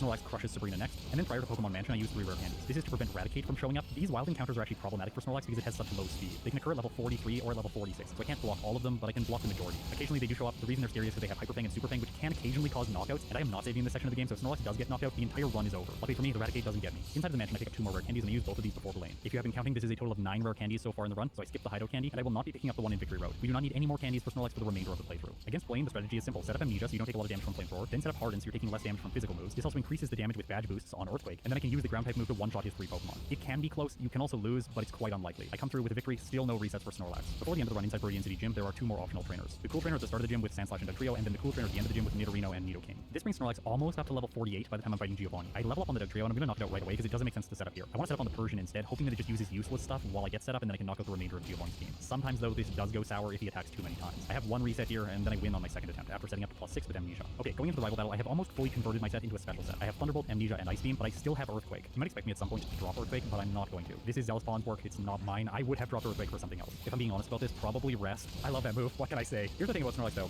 we don't really have to think for the remaining battles in the run. I can just set up with Amnesia and then sweep Lorelei. She is really simple unless the Jinx gets awful with Sleep, and that does happen here, which wastes a lot of time. Then for Bruno I have Ice Beam, I have Earthquake for Agatha, I have Thunderbolt and Ice Beam for Lance plus Amnesia, so this fight is also quite straightforward provided the Aerodactyl doesn't get a crit with it. I have lost a lot of health by the time I make it there, it doesn't crit me, and then with +6 I'm able to knock it out as well as the Falling Dragonite. Okay, for the champion, let's go through this. Set up Amnesia once on the Sandslash. This is the key differentiating factor between the special set and the mixed set. If you are going for special, you have to set up multiple times in order to knock out the Alakazam, but in this case I only need to set up once and then I have good damage ranges for the remaining Pokemon. This fight is a little bit unfortunate because I do get hit by a Kinesis from the Alakazam, but even with my accuracy drops, Snorlax is able to muscle its way through to a victory against the Flareon rival. It clocks in with my 7th playthrough time of 38 minutes and 49 seconds, with 1 reset, no blackouts, at level 55, with a game time of 2 hours and 31 minutes. Okay, before we rank these in the tier list, thank you to everyone who's working on YouTube memberships or through Patreon, it really means the world to me. Now, some of you might be a little bit concerned. Scott, it was your 4th Tauros playthrough and your 7th Snorlax playthrough, why didn't you do an even number of attempts? Yeah, I get that logic, but I allocated the same amount of time to playing these Pokemon. I did complete a 5th Tauros playthrough, but it wasn't as good as my 4th. Also, the amount of time that I spent playing Tauros was longer than the amount of time I spent playing Snorlax. The fact of the matter is that Snorlax is just far easier to optimize. Getting it down to low 40s, like 42, 41, 40 is actually quite easy, and then getting it under 40 becomes a little bit more difficult. Whereas with Tauros, it felt very difficult to get it under the 45-minute mark. I wasn't able to do it. I'm sure someone will be. It is possible. It's just much more difficult than with Snorlax. So these are the results. Let's rank both of the Pokemon in my yellow version tier list. With its mid-level performance today, Tauros earns itself a spot in the middle of the B tier. It's behind Ivysaur and just ahead of Mr. Mime and Poliwag. By the way, that comparison should both tell you how good Poliwag is and also how much is working against Tauros in this kind of format. On the other hand, Snorlax was absolutely incredible, like all of you watching this video. Today, it earns itself an S tier placement just behind Zapdos and Articuno in the S tier, ahead of Hypno, Slowbro, and Gengar. Right now, it is the 4th best species I have run in Pokemon Yellow. Before I close up this video, I just have to say, I am so proud of myself. I remembered to record the Oak voiceover today. In this case for Snorlax, I recorded it after a previous run, so we're using a slightly different moveset: Ice Beam, Amnesia, Thunderbolt, and Rest. Either way, this fight is very easy for Snorlax because you can just set up Amnesia early into the fight and then sweep the remainder of Oak's Pokemon. The reason I'm going up against the Venusaur team is just because of the risk of Sleep Powder. I think this is the hardest team for Snorlax to face. In this case, the Venusaur does attack me once, doing massive damage with a critical hit from Razor Leaf, but Snorlax hangs on. Gyarados is last, it goes for Leer, and because of that, I get a Thunderbolt in, and that's that. Okay, Tauros is next, and I expected things to be much more difficult, but with my second attack, I critical hit the Tauros, knocking it out in one turn. Yeah, it's confusing. It's a mirror of Tauros versus Tauros. After that is Executor. I once again critical hit, and I thought that was going to give me a 2-shot, but it just barely doesn't. Luckily, the grass type just chooses Barrage. Earthquake has to 2-shot the Arcanine, but it goes for Roar, doing nothing. Then I Thunderbolt the Blastoise and have to tank a Hydro Pump, leaving Tauros on only 24 hit points, and my electric type move did less than half on the last turn. That's it. I get another critical hit, so Blastoise faints, leading to the final Pokemon Gyarados. I choose Thunderbolt. It definitely doesn't do enough damage, but it inflicts paralysis. Gyarados can't move, and with that, Tauros wins. I'm gonna take it. It's not a consistent way to beat Oak, but it is a way. If you made it this far, you're incredible. I'll see you in tomorrow's video when Daily December continues.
Are AI advancements already slowing down? AI breakthroughs have been a question of when, not if. Google unveiling long-awaited new details about its large language model Gemini. Claude 3 is arguably now one of the most powerful AI models out there, if not the most powerful. Preview, if you will, for its ChatGPT 5. I expect it to be a significant leap forward. But what if that core assumption that models can only keep getting bigger and better is now fizzling? Is there really a slowing in progress? Because that wasn't expected. It could spell cracks in the NVIDIA bull story. We're increasing GPUs at the same rate. It was obvious that NVIDIA was massively overvalued. Anybody could have seen that. A company being overvalued doesn't mean that AI is bad. But we're not getting the intelligence improvements out of it. Calling into question the gigantic... And also, you keep in mind that NVIDIA is undervalued at probably the lowest point in their product offering cycle. Like, they're going to bring out a 5090 at some point. It's going to happen. And then the stock is going to go up, probably. Been spending from Amazon, Google, Microsoft. A rush for tangible use cases and a killer app. January, who I'm knows? Deirdre Bosa with a Tech Check take. Has AI progress peaked? AI performance anxiety? Oh, God. Call it performance anxiety. The growing concern in Silicon Valley that AI's rapid progression is losing steam. We've really slowed down in terms of the amount of improvement. Reached a ceiling and is now slowing down. In the pure model competition, the question is, when do we start seeing a asymptote to scale? hitting walls that even the biggest players, from OpenAI to Google, can't seem to overcome. Progress didn't come cheap. Billions of dollars invested to keep pace, banking on the idea that returns, they would be outsized too. But no gold rush is guaranteed to last, and early signs of struggle are now bubbling up at major AI players. I think that the other big issue is that as soon as any new technology comes out, and this is what happened with NFTs, it's what happened with crypto, and it's what happened with AI, and it's also what happened with the internet. Basically, like you had a massive kind of market, like a readjustment, because everybody puts their money into this. Everybody thinks it's going to go fucking to the moon, and then it doesn't. Yeah, you need time to play out. Exactly. Yeah, you have a market reset. And so, like, just because something's experiencing a market reset, because people are just investing more money, thinking that like it was just going to multiply by 10x, it doesn't necessarily mean that the industry's bad. First indication that things are turning, the lack of progression between models. I expect that the delta between 5 and 4 will be the same as between 4 and 3. Each new generation of OpenAI's flagship GPT models, the ones that power ChatGPT, they have been exponentially more advanced than the last in terms of their ability to understand, generate, and reason. But according to reports, that's not happening anymore. There was maybe one of the reasons why it's not happening anymore is the same reason why video game graphics aren't getting that much better anymore. It's because it's already very good. You can't make 20% advancements when you're already 90% of the way there. Like, the AI is already very good. So, like, fine-tuning and making that better, and, like, making it approach, like, a simulated human experience, you're going to have, it's kind of like in a video game, right? Where you have diminishing returns, or like the old 80-20 rule, where you make 80% of your progress in 20% of your time, and you spend the other 80% of your time making the remaining 20% of the progress. Almost everything follows a function like this. Talk prior to now that these companies were just going to train on bigger and bigger and bigger systems. If it's true that it's top, that's not going to happen anymore. OpenAI has led the pack in terms of advancements. Its highly anticipated next model called Orion, it was expected to be a groundbreaking system that would represent a generational leap in bringing us closer to AGI, or artificial general intelligence. But that initial vision is now being scaled back. Employees who have used or tested Orion told the information that the increase in quality was far smaller than the jump between GPT-3 and 4, and that they believed Orion isn't reliably better than its predecessor at handling certain tasks like coding. To put in perspective, remember, ChatGPT came out at the end of 2022. So now it's been, close to 2 years. And so you had initially a huge ramp up in terms of what all these new models can do. And what's happening now is you really trained all these models, and so the performance increases are kind of leveling off. The same thing may be happening. It obviously is going to level off. Like, you think about the difference in graphics quality between the Super Nintendo and like the N64, and the N64 to the GameCube, and then look at the difference between the Wii U to the Switch. Not that big of a difference. At other leading AI developers, the startup Anthropic, it could be hitting roadblocks to improving its most powerful model, the Opus, quietly removing wording from its website that promised a new version of Opus later this year. And sources telling Bloomberg that the model didn't perform better than the previous versions as much as it should, given the size of the model and how costly it was to build and run. These are startups focused on one thing, the development of large language models with billions. Focused on one thing, getting people to invest in their startup. That's what they're focused on. Getting more people to give them money. Of dollars Let's be honest. Backing from names like Microsoft and Amazon and venture capital. But even Google, which has enough cash on hand to buy an entire country, it may also be seeing progress plateau. Current generation of LLM models are roughly, a few companies have converged at the top, but I think we're all working on our next versions too. I think the progress is going to get harder. When I look at 25, the low-hanging fruit is gone. The curve, the hill is steeper. Its principal AI model, Gemini, is already playing catch-up to OpenAI and Anthropic. Now Bloomberg reports, quoting sources, that an upcoming version is not living up to internal expectations. That's to make Probably set expectations too high. That's the issue. Google has the worst AI model. I mean, like, for me, the AI almost always delivers accurate answers, but I think it's going to be different for everyone. Think, okay, are we going to go through a period here where we're going to need to digest all this hundreds of billions of dollars we've spent on AI over the last couple of years, especially if revenue forecasts are getting cut or not changing, even though you're increasing the spending you're doing on AI. The trend has even been confirmed by one of the most widely respected and pioneering AI researchers, Ilya Sutskever, who co-founded OpenAI and raised $1 billion seed round for his new AI startup. As you scale up the training, there it is, $1 billion. That's a lot of fucking money. A lot of the low-hanging fruit was. Do you think that the censorship of AI kind of caused the problem? I do think that. So people want an AI to work the way that they want the AI to work. They don't want to have some nerd in California making the rules for what you can tell the AI to do or not do. It's like when you buy a hammer in, in Home Depot, you don't want them to, like, tell you how you can and can't use the hammer. AI is simply a tool. So if you don't let people use the tool in the way that they want, well, then you're going to have a lot of people get angry. Total racist joke, exactly. Because people have no use and no interest in having an AI that's just going to feed them propaganda and not tell them what the truth is. The entire function of AI is so you can understand what's going on in the world. So if the AI isn't creating that outcome, then the AI is useless. It's that simple. And so it makes sense to me that you're seeing a deceleration in the rate of improvement. It's like, for example, like, imagine how unpopular Photoshop would be if it could automatically detect that you're using copyrighted images and then not allow you to edit or modify them. Like, nobody would ever use Photoshop. It would have never popped off. So, like, you can't do that. That's not the function of AI. It's bastardization of AI is used outside science. Yeah, sure. Everyone agrees the rate of progress has peaked. Foundation model pre-training scaling is intact and it's continuing. As you know, this is an empirical law, not a fundamental physical law. But the evidence is that it continues to scale. Nothing I've seen in the field is out of character with what I've seen over the last 10 years, or leads me to expect that things will slow down. There's no evidence that the scaling as laws, as they're called, have begun to stop. They will eventually stop, but we're not there yet. And even Sam Altman posting simply, there is no wall. OpenAI and Anthropic, they didn't respond to requests for comment. Google says it's pleased with its progress on Gemini and has seen meaningful performance gains and capabilities like reasoning and coding. Yeah, of course. Of course. Let's get to the why. I feel like this is always what's happened. Like, think about for video quality on YouTube, for example. Video quality on YouTube and video quality on the internet pretty much peaked about 10 years ago. Like, as soon as we hit 1080p, everything else after that was kind of just icing on the top. It's not the same. Yeah, 4K. Yeah, but 4K isn't a big enough. So this is the difference. 4K theoretically is much better, but I don't think it's that big of a difference for most people. It's really not. It's the human eye's limitations. Exactly. You don't need 4K to play a video game. If progress is in fact plateauing, it has to do with scaling laws. The idea that adding more compute power and more data guarantees better models to an infinite degree. In recent years, Silicon Valley has treated this as religion. One of the properties of machine learning, of course, is that the larger the brain, the more data we can teach it, the smarter it becomes. We call it the scaling law. There's every evidence that as we scale up the size of the models, the amount of training data, the effectiveness, the quality, the performance of the intelligence improves. In other words, all you need to do is buy more NVIDIA GPUs, find more articles or YouTube videos or research papers to feed the models, and it's guaranteed to get smarter. But recent development suggests that may be more theory than law. People call them scaling laws. That's a misnomer, like Moore's law is a misnomer. Moore's law, scaling laws, they're not laws of the universe. They're empirical regularities. Yeah. I am going to bet in favor of them continuing, but I'm not certain of that. The hitch may be data. Yeah, this is the issue. And also, I think it's a lot of people that are speculating in the market and spending a bunch of money investing into AI, the same as they invested into crypto and NFTs. Like, do you guys remember how overvalued crypto stuff was and NFT stuff was in like 2021? It was massively overvalued. Now, the difference is that AI does have an actual function that's meaningful, but in a lot of cases, most other places don't. The crypto is back.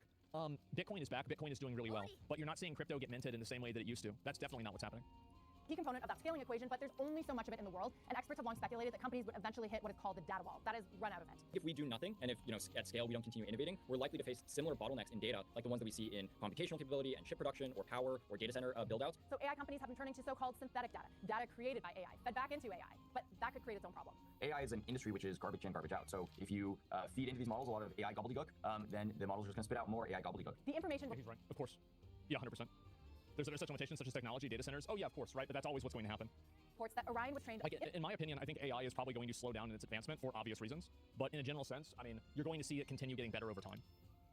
In part on AI-generated data produced by other OpenAI models. Yeah. And that Google has found duplicates of some data in the sets used to train Gemini. The problem? Low-quality data, low-quality performance. Yeah. This is what a lot of the research that's focused on synthetic data is focused on, right? So if you don't do this well, you don't get much more than you started with. But even if the rate of progress for large language models is plateauing, some argue that the next phase, post-training or inference, will require just as much compute power. Databricks CEO Ali Ghodsi says there's plenty to build on top of the existing models. I think lots and lots of innovation is still left on the AI side. Maybe those who expected all of the ROI to happen in 2023, 2024, maybe they should readjust their horizons. The place where the industry. Yeah, of course. I mean, like, and this is the thing, is that it's what I said before, right? It's that people are betting on AI turning into Skynet or turning into Blade Runner in like 3 years. That's really what people are betting on happening, because it's like the main things that get the most investment and they get the most money are the things that have very uncertain but very high ceilings. So again, like crypto, NFTs, the internet back in the day, anything like that you can't really predict where it's going to go, like social media as well. Like social media also experienced a pretty big kind of like recession in its growth, especially with Facebook, for example, because it hits that saturation point where everybody that wants to have Facebook already does or chose not to. It's speculative value. Yeah, it's all speculative value. And I think that's really the difference of what happens in a lot of cases. Do you think AI will replace programmers? I think that AI will replace 80% of work, where the remaining 20% of employees will fill in the gaps and make the AI more functional. I don't think that AI will replace a lot of people, but what it will do is it will probably take a team of 10 and it will turn that into 2 or 3 people and then have the function of AI fill in the gaps in between. That's probably what's going to happen. I don't think it's going to completely replace people, but it will allow teams to function and be able to do the same thing with less people. Yeah, it's maintenance, right? That's what I think is going to happen. For programming, I've heard a lot of people say that programming AI is not great. But I think that obviously it will probably just get better over time. Yeah, sure. That's a lot of fucking people, though. Exactly. That's why I think UBI is necessary. Yeah.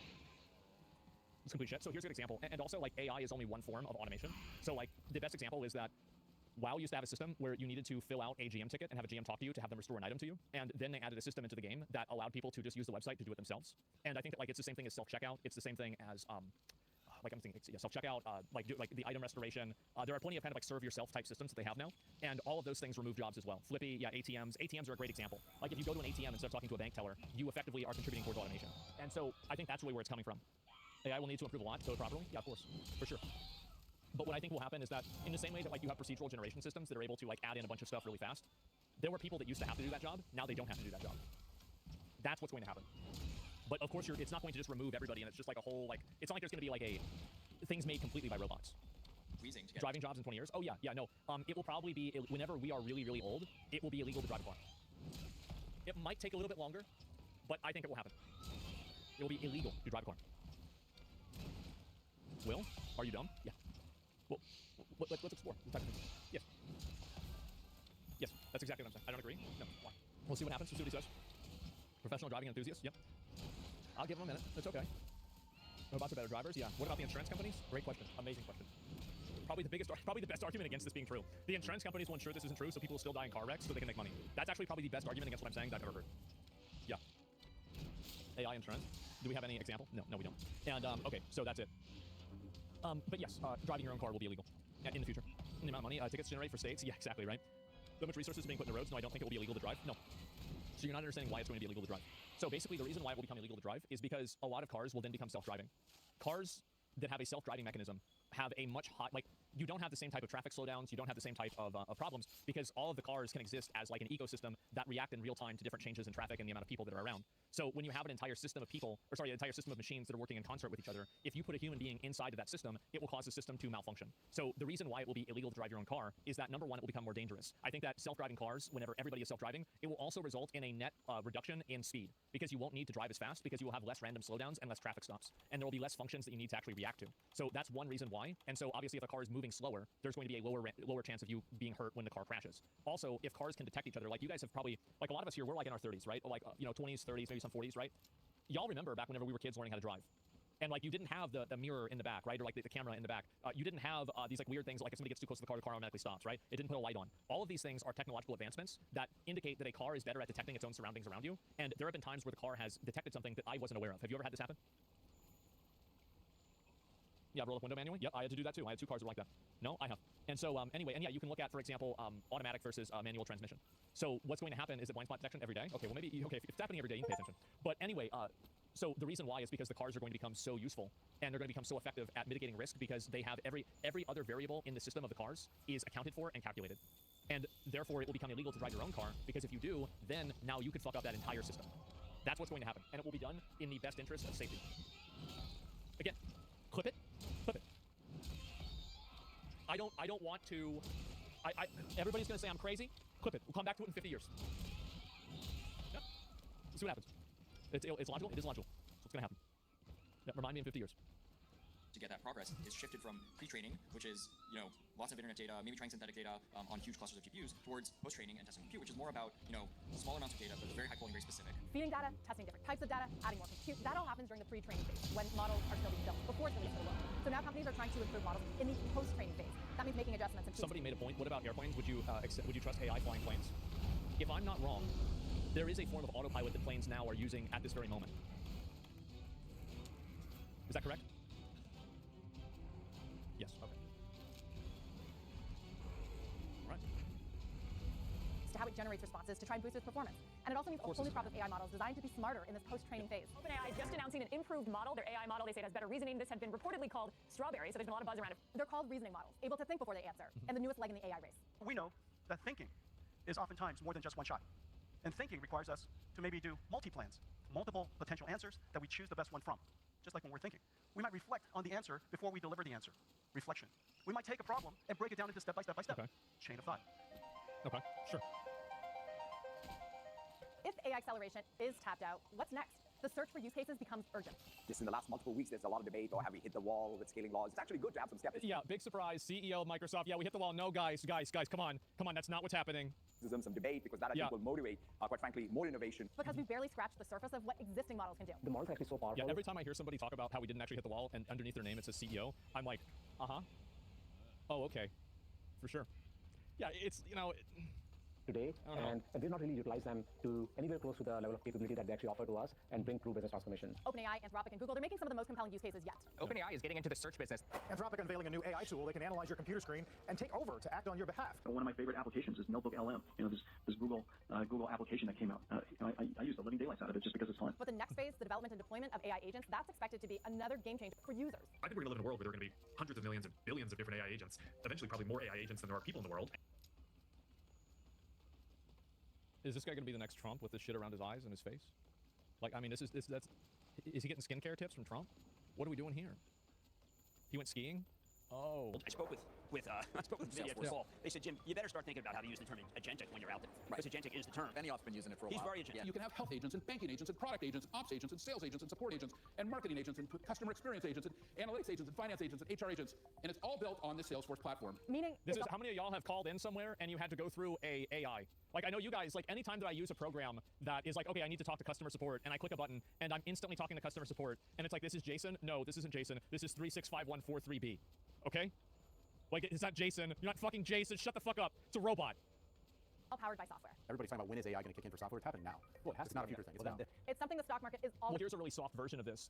A very soft version of it is having the like voice packs for navigation. You know how they have like the Snoop Dogg, I think, navigation voice pack, and like different people that like tell you where to go when driving?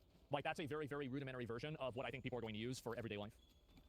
Already taking note of. Software stocks seeing their biggest outperformance versus semis in years. And it's key for NVIDIA, which has become the most valuable company in the world and has powered broader market gains. It's hard for me to imagine that NVIDIA... I think NVIDIA is overvalued. I don't think it's the most valuable company in the world, and I think that that's just a total overcorrection by people that are just trying to capitalize on the next biggest best thing. Like, I think it's very valuable. It's extremely valuable, but it's not bigger than, like, Walmart or Amazon or fucking Google. Grow as fast as people are It's a modeling. hype train, yeah. I see that probably as a problem at some point when you get into next year and NVIDIA shipping Blackwell in volume, which is their latest chip, and then the vendors can say, okay, we're getting what we need, and now we just need to digest all this money that we've spent because it's not scaling as fast as we thought in terms of the improvements. We got some guy with some stock in NVIDIA. The AI trade hinges on this debate.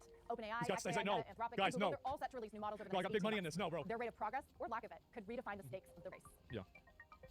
It's going to the moon, guys. I'm an AMD stockman myself. They have a new Gemini model 2.0 and quantum chips. Yeah, I think really what's going to happen is that if you have AI, I think also that the push to have AI censored and regulated also kind of, I think it put a lot of people, like it put a lot of people's interest of AI on ice, and it made them less interested, especially when people have like all these instances of AI that's returning data that's biased and inaccurate.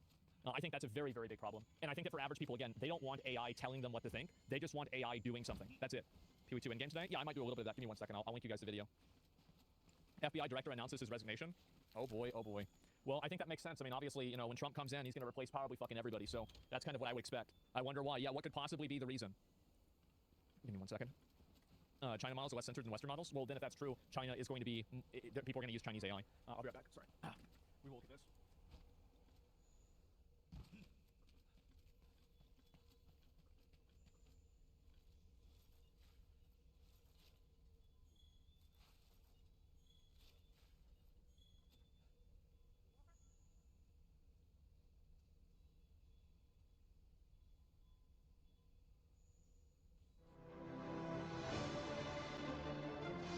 Shadowbeast. Salutations, je suis Chad et je regarde, je fais juste quelque chose d'amusant et de léger dans cette vidéo. Médatron, bon ami, je l'aime. Il a réagi à notre court-métrage Swordfight sur Shadover. Et maintenant, je veux réagir à sa réaction à moi. C'est de la réactivité et je vais scruter absolument tout parce que vous savez que je suis un fils de pédant. Bref, allons-y. Je dois d'abord dire, Médatron, que votre passé n'est pas très historique. Oh, regardez, le mien n'est pas non plus historique. Orange, la lumière ne fait pas l'effet Station si que je pense. Et je parce que je le ferai présentier. Vous vous présentez à ce qu'elle agrime, nous réagissons. Entre dans les détails et très utiliser quelques mots, commenter les dragons, l'attention du château, ce qui semble fond.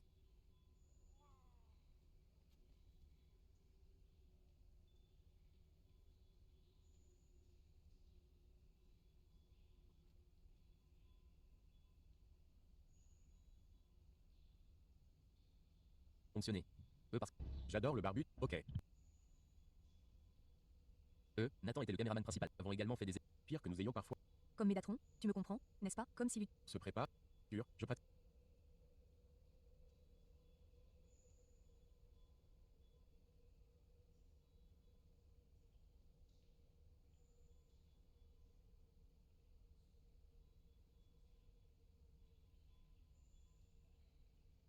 The brutally honest review of PoE2. Game's been out for a few days now. People have played it, put in some time, and let's see what they got to say. Here we go. Brutally honest. Savagely honest. Okay, so I've been playing Path of Exile. If I type /play, the amount of time I have in it is 1 day, 22 hours. God damn! But to be fair, I have 3 characters. I probably put a lot of hours into myself. That's a lot.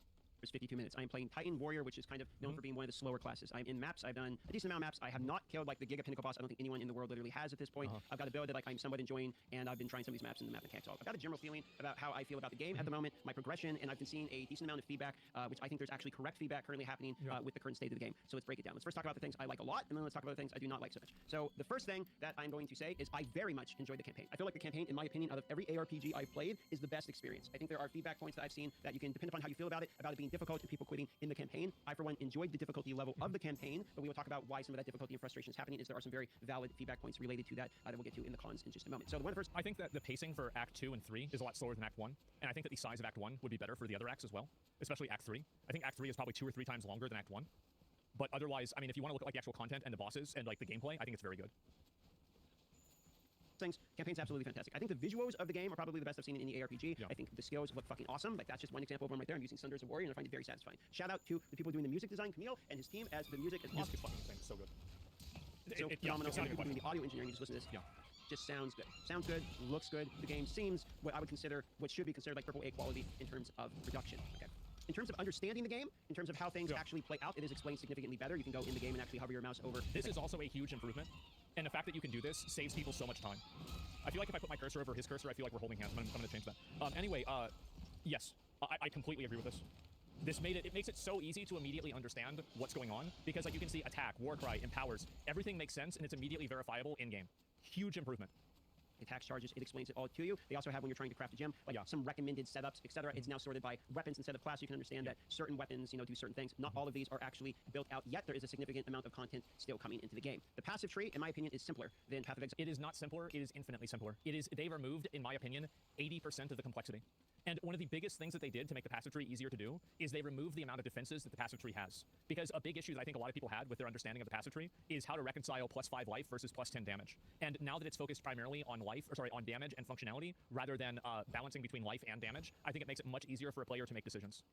I think that the talent tree at this point in PoE 2, maybe I'm a fucking idiot and I don't know what I'm talking about, but I think it's approachable to a new player. I do. I think it is approachable. And like me going into it, I just read the talents. I say, okay, all right, we're going to go here. We're going to go there. We're going to make this decision. We're going to do this. It is fucking amazing. I don't think they get enough credit for this. Whenever we talk about the music, the bosses, the talent tree improvements that they've made, absolute fucking virtuoso wizard level design. Great decision. And even here's another thing that's stupid. The crossbow talent tree on the it looks like a crossbow. Nice. I saw some people saying that it looks, more complicated or bigger, than Path of Exile 1. I think it's actually fairly simple. Most of these nodes are just percentage increases. There are still like key notables. Look at that, dude. That's the example. Wait a second. Fire. That's the fire tree. You can tell because it looks like fire. It's fine. There's a hammer? There's a hammer right there. That's the hammer tree. How can you tell? Because a hammer. Look, it gives hammer nodes. Easy. Like key nulibos that fundamentally change the way your character can function, but for the most part, I think this is significantly more accessible. So another pro in the game, in my opinion, is the ability for people to pick up the game that have not played Path of Exile before and enjoy the game. I have streamed. I have to say too that if you look at the retention for the game right now, the retention for PoE 2 is absolutely fucking phenomenal. To have such a hardcore ARPG that is in early access, peaking at over 400 and at some point on the weekend over 500,000 concurrent players, this is a transformative level of success that PoE 1 has never seen. Like, it's actually an insane breakout success that is, like, just totally fucking, this is their most popular league they've ever had, as far as I know, Settlers of Calgary, and on Steam, it only had 200,000 players. And this is not even counting, they have a launcher, too, which has a lot of players, including myself. Like, I'm not counted in that list. I love it. I never played PoE 1. Yeah. Yes, and it is on console. You can play it on PS5. Other than like just a few hours of sleep here and there, I basically stream this game nonstop since the beginning. The majority of the people that I have seen that are playing this game that are in my chat have been saying that they are able to at least understand it. It is not the same response I'm seeing from Path of Exile 1 where people pick it up and are like, I don't even know what's going on, and they don't want to play it. So you have basically a breakdown of visual and audio that sucks people in, pretty good boss fights and campaign, and then the actual... Here's another really small thing. Visual signposting. Like visual indicators, audio indicators. Cirrus says die, oh fuck, okay, I've got to run to this direction, right? One thing that PoE 2 did extremely well is that it plays the sound when a dangerous effect is going to happen. It's like a and it's like, oh shit, he's red. That helps so much. Explain things to you. My buddy Kyer, he drove out here in order to be able to play with me as well. We did a LAN party, and he's completely blind to the game. He didn't look up guys or anything like that. He played Path of Exile for like a few hours. Path of Exile 1 doesn't really know anything. And he was blasting through the campaign. I mean, arguably he was going faster than I was. Obviously, he's a mercenary, but still, he wasn't playing a warrior. Going very fast. Chat says they thought he was doing fantastic. He streamed for a few hours over here. And, he says that he didn't look anything up, and he was able to just pick it up with basic knowledge and take it as well. So I've seen it's self-evident. Projectile damage makes projectiles do more damage. There are a few things that I think are a little bit confusing. Like maybe attack speed in some cases can be confusing. But overall, it's so well designed. And they removed a lot of the, you're using two ways of solving the same problem situations. And people new to the game, they've only played some ARPGs, being able to understand it. So I think that is one solution they have done with the game that is vastly improved. Now, I will say that when we start getting to understanding the game, etc., part of the reason that you probably are seeing it being a little bit easier to understand is, in my opinion, your amount of variety in terms of skills build are more limited now. Well, you don't have the skill gem requirements where every support gem has levels to it and a bunch of shit. You also don't have to deal with divergent or I forgot the other word for it, alternative gem types. There are a lot of complexities that PoE 1 had that this game effectively just resets, and it makes it easier and more approachable. You don't have to worry about reservations. Like Spirit is much more straightforward. The reservations don't cannibalize your mana. It's just so many massive improvements. It's incredible.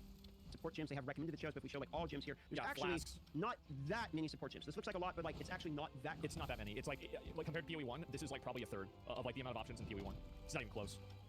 crazy, to be honest, especially when you start considering like I'm using melee. So if I just type in like melee or something, then we start seeing that there's not like actually just a whole ton of support gems. To be fair, that's because it's not finished, and there will be more when the game comes out.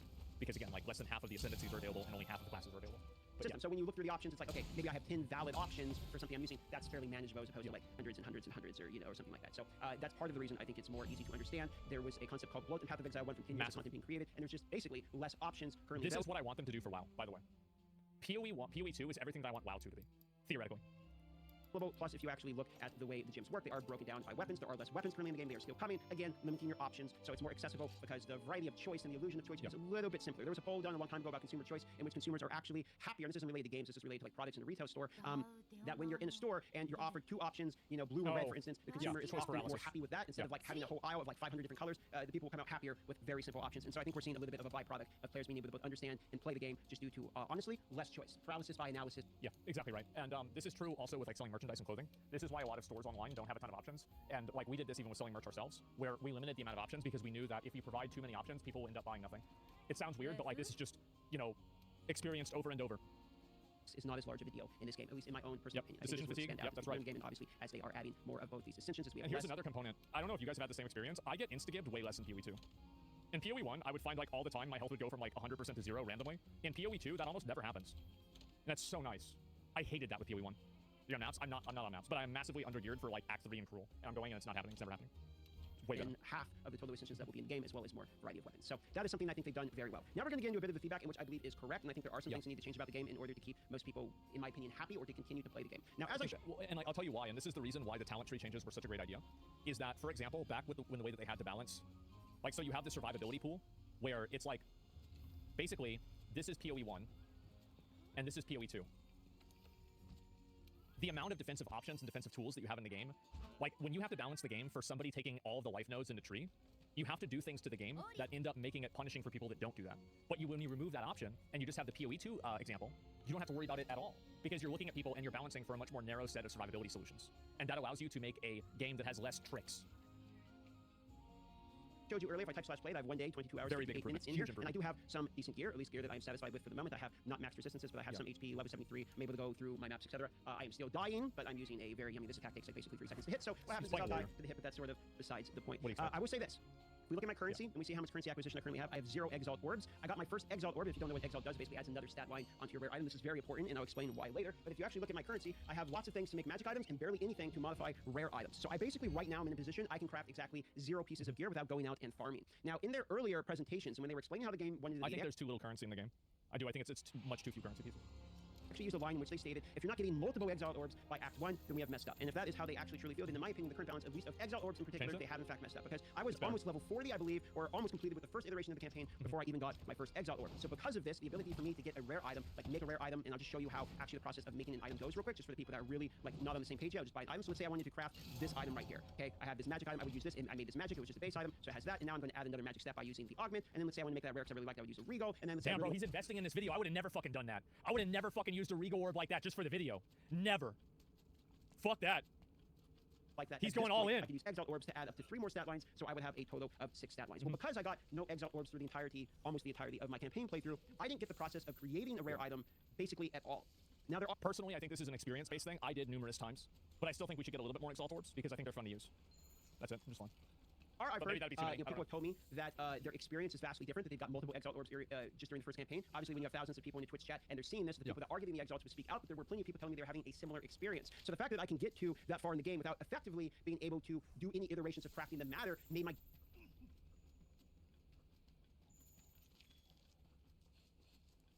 I think I know what Twitch might have done. I think that they put a filter on my stream where if I'm in just chatting, it doesn't matter whether I have a label on or not. They're not playing any fucking ads on my channel. And so I swapped over to the PoE category. And now they're playing ads. Did they just blacklist me from just chatting? Because of how much of a problem boy I am? I don't even think I'm that... Well, never mind. Anyway. Gear acquisition feel very poor early on in the game. And because the game has not... I don't think the game is hard, but I would use the term maybe difficult in terms of boss fights, especially when you're using a class sort of like... It's challenging.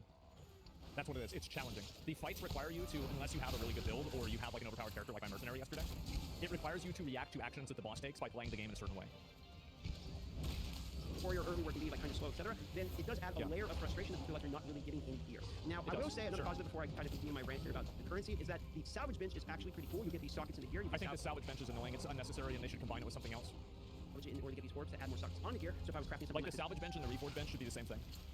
It's unnecessary bloat, and you just put them on the same thing. And you just have the reforge bench, and then you also have a salvage button next to it. You save space, and you save time, and you consolidate systems. Add in disenchanting. Yeah, basically, you should be able to disenchant, salvage, and reforge from all the same place. Yeah. I mean, again, like, let's try to make this game appealing to new players. Why is it that you can only disenchant through one singular vendor in some towns? What value does this add to the game? None. It's just annoying. It doesn't even make sense.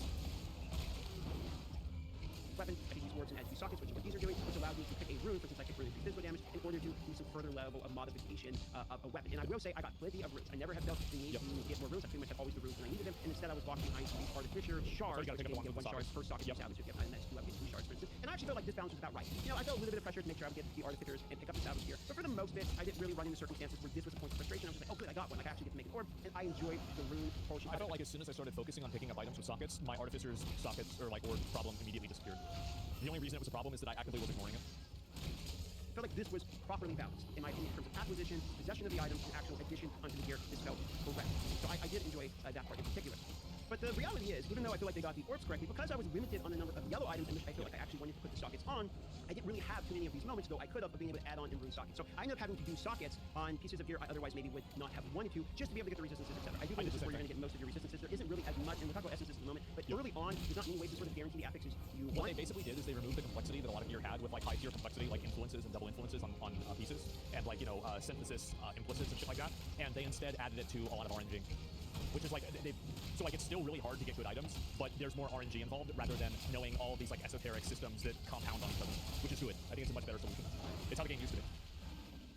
So it's much more Gamba or RNG based. This is something that I think they specifically were actually trying to have happen in the game. They mentioned many times they wanted the loot to feel impactful with the drops, and I was completely on board with this concept. Because I think very often in Path of Exile 1, something I didn't really enjoy is I'm in a map, I'm killing through some mobs, and the gear that I drop is almost inconsequential in Path of Exile 1. I'll get an item, and totally fucking irrelevant. Completely meaningless. There's no reason to have it.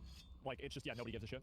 Really looking for a base where I'm like, okay, give me a good base, maybe I can craft on that. What's this item? And almost never do the items drop that immediately. It's like, that's a great item. I'm going to equip that. Like, I didn't really have that experience. I don't even think once. Okay. And so when they go out and they state that what we want is for, you know, yellow items basically to drop, and I identify the yellow item, and I'm like, holy shit, that's a great item. You know, I was pretty much on board with this concept. Unfortunately, this doesn't really happen as often as you might think, because when you're actually farming, you're out here killing these mobs, the amount of yellow items that are dropping are fairly rare. Like you do. I think that they're not as common as maybe they should be, but I think the solution to that is not adding more rare items, but instead adding more currency to turn blue items into rare items. I think giving players agency to create their own game, their own like I'm stupid, their own items is more fulfilling. That's what they just did. Yeah, I know.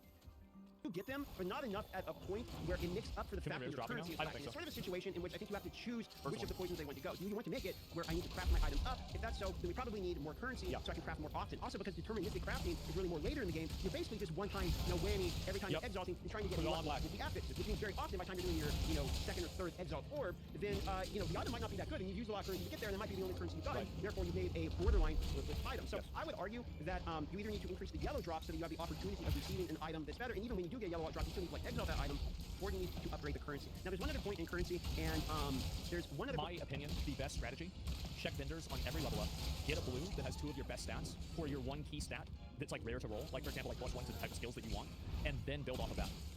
Point in currency that you should mention, which is they also mentioned something else, which is they specifically remove one of the currency items called an alteration orb. So if you don't know what an alteration orb is, then effectively it re-rolls a magic item, like basically a blue item. So let's say that I identify this and it happens to look like this, and I think, okay, I don't want this, but I like the base item that I have. You would hit it with an alteration, and it would just make it like another random magic item. It would re-roll the item effectively with magic. Now they removed this because of something that would happen in Path of Exile 1, and I agree with the concept of removing this, because you would sit there with like a million of these orbs and you just hit it. I did this with so many times, where you're sitting there, like this is me making jewels. Okay, alteration, transmutation, okay, or fucking like the other adds the second one. Okay, regal, fuck, okay, scour, okay, upgrade it to magic again, okay, alteration. Okay, it just keeps, it's so fucking annoying. And also, if you think about it abstractly, every alteration orb is an item drop, because that's a new version of the item that you could have received.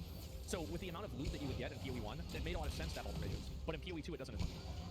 Okay, and you would literally do this up to thousands of times until you would get 2 pieces of affixes that you really like. And like people had like, what were the odds of like getting a tailwind on boots with an alteration? It was like 1 in like 300 or like 500 or something like that. Like who does that? hit with the regal and the work and the scour to do the game. But they didn't really want this to happen. They want you to like just craft the item. But actually, this same concept is basically still in the game. It's just in more annoying things. So basically, what happened now is, let's say I need a pair of boots. And this happened. Let's just say these are the base boots I need. I found these expert padded leggings. Great. These are the base pieces I need. So I'm gonna add a magic there. Fire resistance. Maybe I like that.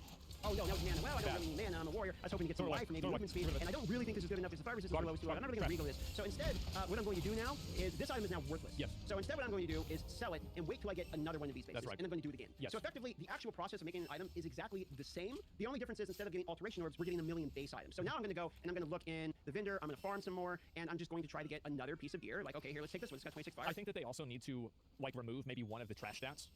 Like, I feel like almost nobody uses things like light radius. And like, why do you have light radius? If like this is a stat that nobody wants, why does it exist? I don't think that you need them. Yeah, just get rid of it. It's just fucking annoying. It's a cosmetic stat? Yeah. I like that, so I'll go here. Now I'll do this. Trash. Energy shield and armor hybrid. Well, that's a hybrid that I can't use. Okay, well, I don't need that, so I'm going to go and I'm going to do another base. So effectively, your experience is spamming a bunch of base items, almost like the base items themselves are the reload 3 alteration force. Now, this would actually, again, be an issue, in my opinion, because I think there is something to be said for the experience of Path of Exile when crafting, where you're spamming alteration lords is not good interactive gameplay for crafting, at least in my personal experience. And However, that's what makes PoE crafting trash stats feel a lot worse. Is that you could have that in PoE 1 because you're just going through alterations like 1, 2, 3, 4, 5, right? But with PoE 2, you don't have as many currency items, so like when you get a trash stat, it's like getting kicked in the dick. It's like, you know what I mean? Like, yeah. Again, what they are doing is they have the drops very limited. So even in this iteration where it's like, okay, I do actually have enough transmutes and augmentations, these are slowly piling up more and more and more because I'm getting more of these than I can use on bases that are actually like a viable solution. So it does give more value to things that are like white drops, for instance, but you're having to get a bajillion of these white drops that are actually built and crafted over and over and over again. This might be debatable for you. You might actually think these base items and this way of crafting is acceptable. But I have found the experience in terms of acquiring the base items in keep constantly slamming with magic systems over and over and over again. More or less, do the same experience as what the alteration orb, and now you just need a billion white pieces. Yep. So that being said, those are currency-related standpoints I see. I actually think the game is like a phenomenal game, and I think a lot of the issues I'm seeing in which people are describing it as frustration, lack of progression, or too slow are coming from their inability to make items and make them feel satisfying. Because when you do, yeah, exactly. Like I played 4 characters now. I don't agree with that at all. Just get better at just get lucky.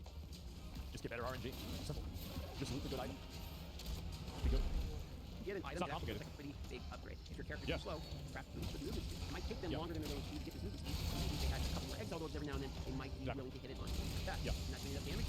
Craft a weapon that does more damage. So there is, I think, the ability to speed up maybe a little bit of the process in the beginning in terms of acquiring some of the stats for people. That is up to debate. If you don't feel this way, there's a lot of people who love the game currently as it stands, and that is fair feedback, but this is very common feedback that I'm seeing in the game. Okay, now there is one thing which, in my opinion, I don't really think is like mega debatable, to be quite honest. I think this one should just be changed. I'm willing to accept counterpoints to all my other arguments, but in my opinion, I'm 100% firm in my opinion on this one, which is when you go into maps, the in-game, okay, and you're in a map, you see how big this map is? Holy shit. The maps in the game are too big. There's too much in the fucking map. Way too fucking big. Like the size of the map. That's super cool. But they did a problem that Diablo 4 did, which the Diablo 4 eventually changed because Diablo 4 was getting a lot of feedback related to this, and I think once you get the maps and start talking about rest of this, you're going to have the same point. How you complete a map, see how it says map complete, and see how it says once they complete tier 3 maps, how you get the map as completed means you have to kill every rare mob on the map.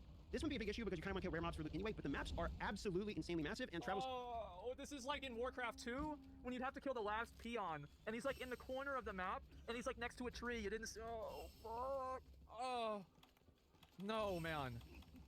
Are basically removed from this game. So if I would say clear this whole map and there's one rare mob left, I have to go backtrack and find them up. They have like a pity timer that happens where if you've been in the map for way too goddamn long and there's like just a couple left, they'll put skulls on the map to show you where the rares are, and that is a nice addition, but... They should do that when you complete the map objective.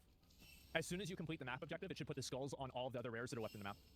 It does take a significant amount of time for like that to actually show up. Maybe it's something that triggers off of, only having one rare left, and I'm just not noticing it. But having to backtrack, like let's say the rare mob was up here and I didn't see it when I went all the way down here, and then 30 minutes later it shows up here or whatever with the skull, and I have to go all the way around and find it again.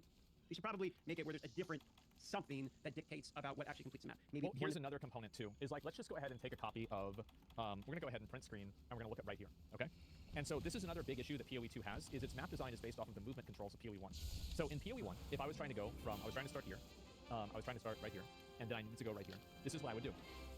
I would go to here, I would teleport to here, and then I would go to here, and I would teleport to there, and then I would go to here, and I would teleport, I would go up to here, and then I would probably teleport to there, and then I would get there.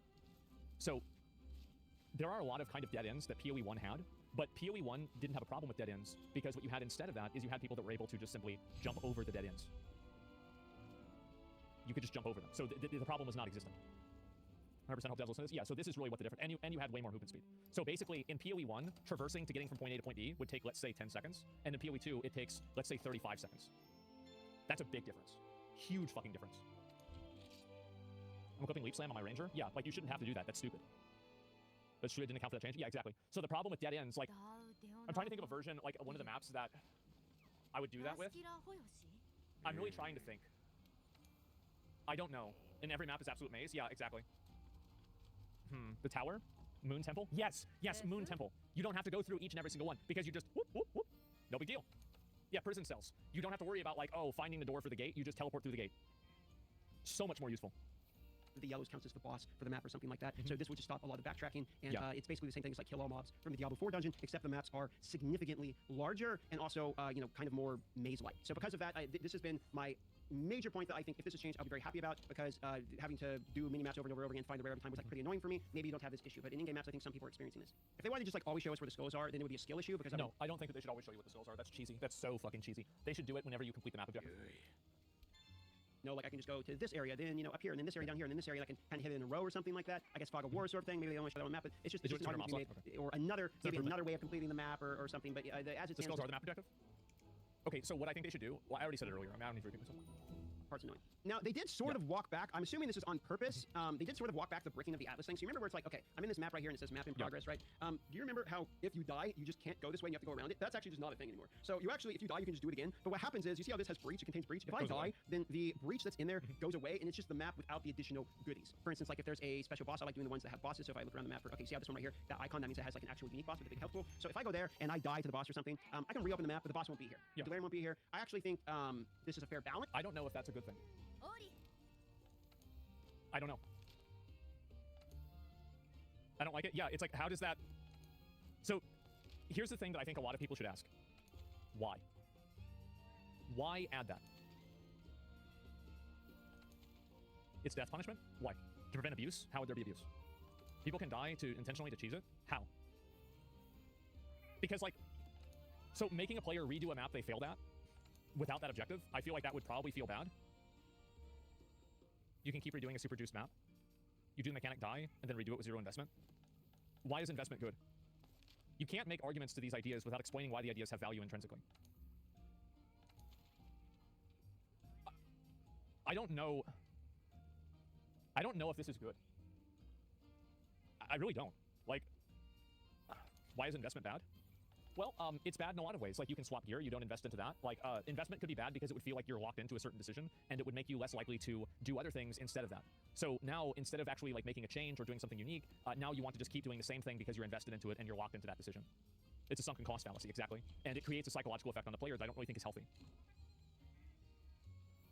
You can lose an investment, simple as. Yeah, that there's an opportunity cost. Yeah, but, like, why is that good? It's their vision. PoE 2 in almost most aspects is more hardcore than PoE 1. They want the game to be harder and more punishing. I think that the game should be harder.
it shouldn't be more punishing.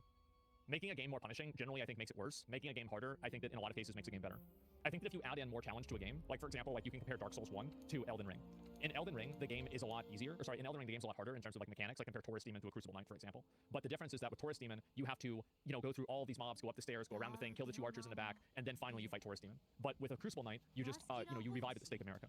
And so like I think that rebalancing challenge around things that are more fulfilling and engaging than making people redo the same content over and over that they don't enjoy, I don't think that adds a lot of value to the game.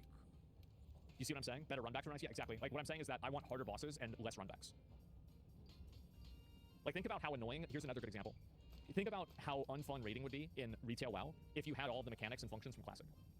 You had a 40-man raid, you had world buffs, you had everything going on, and the bosses were as hard as they are in retail WoW. You would never want to play the game. So I think that you should never assume that something that is inconvenient is good. And you should usually assume, in my opinion, that if something is making players have to redo something that they would not ordinarily do, I would start at the default of that might not be a good thing. If they keep punishing people, people will just POB harder. Exactly. So, and this is a big issue that Lost Ark has. I said this before in WoW.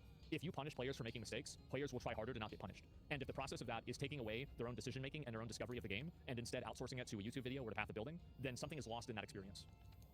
People will avoid being punished, yeah. Does anyone disagree? I think that a lot of people, again, people place like a virtue value on like video game difficulty. It's a game. It's all easy. It's just for fun. So try to make it rewarding and fulfilling. That's the point of punishment, to make you not do that. Well, no, okay, so then it would cause you to do it, right? So like what I mean is that if I know that I only have one shot at something, I'm going to watch a YouTube video ahead of time and learn everything about the fight through the YouTube video. I think that that is a less fun experience than doing it myself and learning it through trial and error. But if I know that I only have one chance at it, I will just watch a YouTube video. That's you, not everyone though? Really? Okay, who would do the same thing?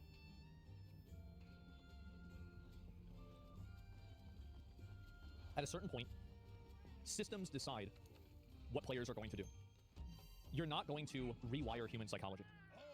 If your idea of a system is we are going to do this system and implement it with no regards to how people think and how people just tend to avoid problems, all you're doing is you are designing against reality. How do you have really aspirational content? You make it hard. You make the content really hard. What do you mean? How? By making mechanics that are challenging, having things that the player has to do, having high damage checks. What do you mean? How? Like, it's obvious. In my opinion, it doesn't brick the map, it isn't as annoying, but you have the first attempt basically gives you extra rewards as opposed to you only have one attempt to even do the map. So I don't know if that's that's the right sort of decision. a middle ground, and I did like this change. I'm thinking the reason why I think it's not a good decision is that I think the parallel to it is depleted keys in Mythic Plus.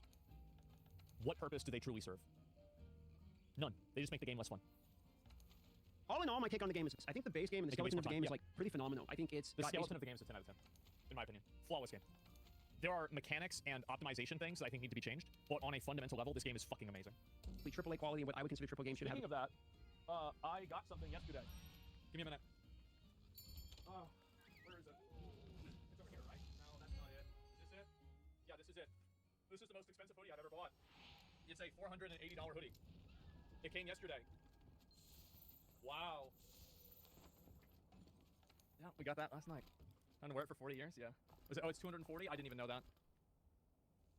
I got mine on right now. Yeah, there you go.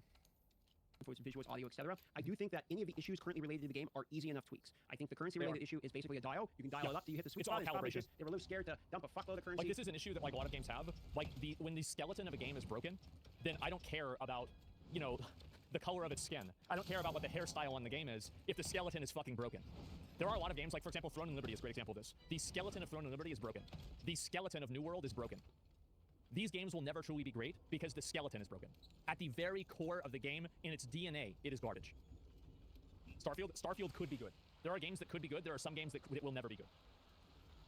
The right into the game, right at the start. And if they need to buff up, that's better than nerfing down in a game which there's only one league and the economy's only out there one time. They probably started low on purpose, especially when we take what they said about like how the exile should drop. I'm just not experiencing that personally. Yep. Maybe you are experiencing it differently than I am. So I think they're on the safer side first, and they're going to crank it up. The other part is we're only a few days into what is admittedly an early access. I don't. That's also a really good point. Is that you can never turn loot down. You can only turn loot up, and you can never turn density down. You can only turn density up. We saw this play out in Diablo 4, and we saw them try to play it out. The opposite of that play out in the Arch Nemesis mobs in PoE 1. So yeah. I like to use that excuse when I'm doing feedback or my takes around the state of games. Just like I'll do when putting makeup on. Exactly. Like you can have, that's a great point. Like you can have a 3 put on makeup become a 5, but she's never gonna be a fucking 9. That's it. That's it. A valid point here. here. We are a few days into this. There could be something that I'm not seeing here. It could do some changes. But I would say one of the biggest points of feedback I have seen is that people wish they had the opportunity to have crafted more gear and make more mistakes with crafting. Like I was mentioning earlier, they very specifically did a better job in the game at teaching you skill gems, how these they have recommended here, being able to actually build out your character. They've done a better job at implementing this in order to be a way that most people can actually interact with the game. But I do think that not having any prior knowledge of crafting and learning how crafting works, you don't get enough opportunities to make mistakes early, to understand the crafting system, that by time you really need an upgrade, you will have those options available to you, or at least the potential of knowing what you're doing. Really, you only get like a couple, you're only gonna get a couple crafts, like anytime. Maybe it would be a good solution if, in the campaign rewarded you with more crafting materials.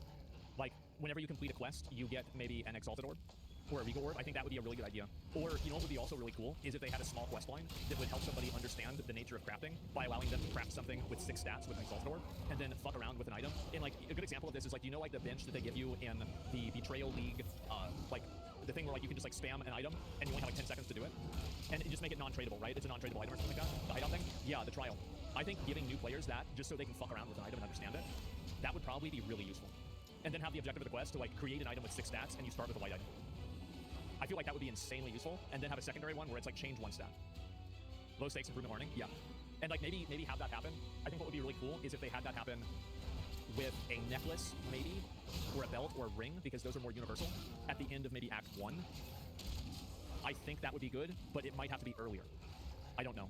Ring would be nice. Yeah, I think having 1 ring like that would be really nice. It has to be early, not the end. Yeah, it's just like maybe giving somebody a really good ring early on. Maybe that would be okay.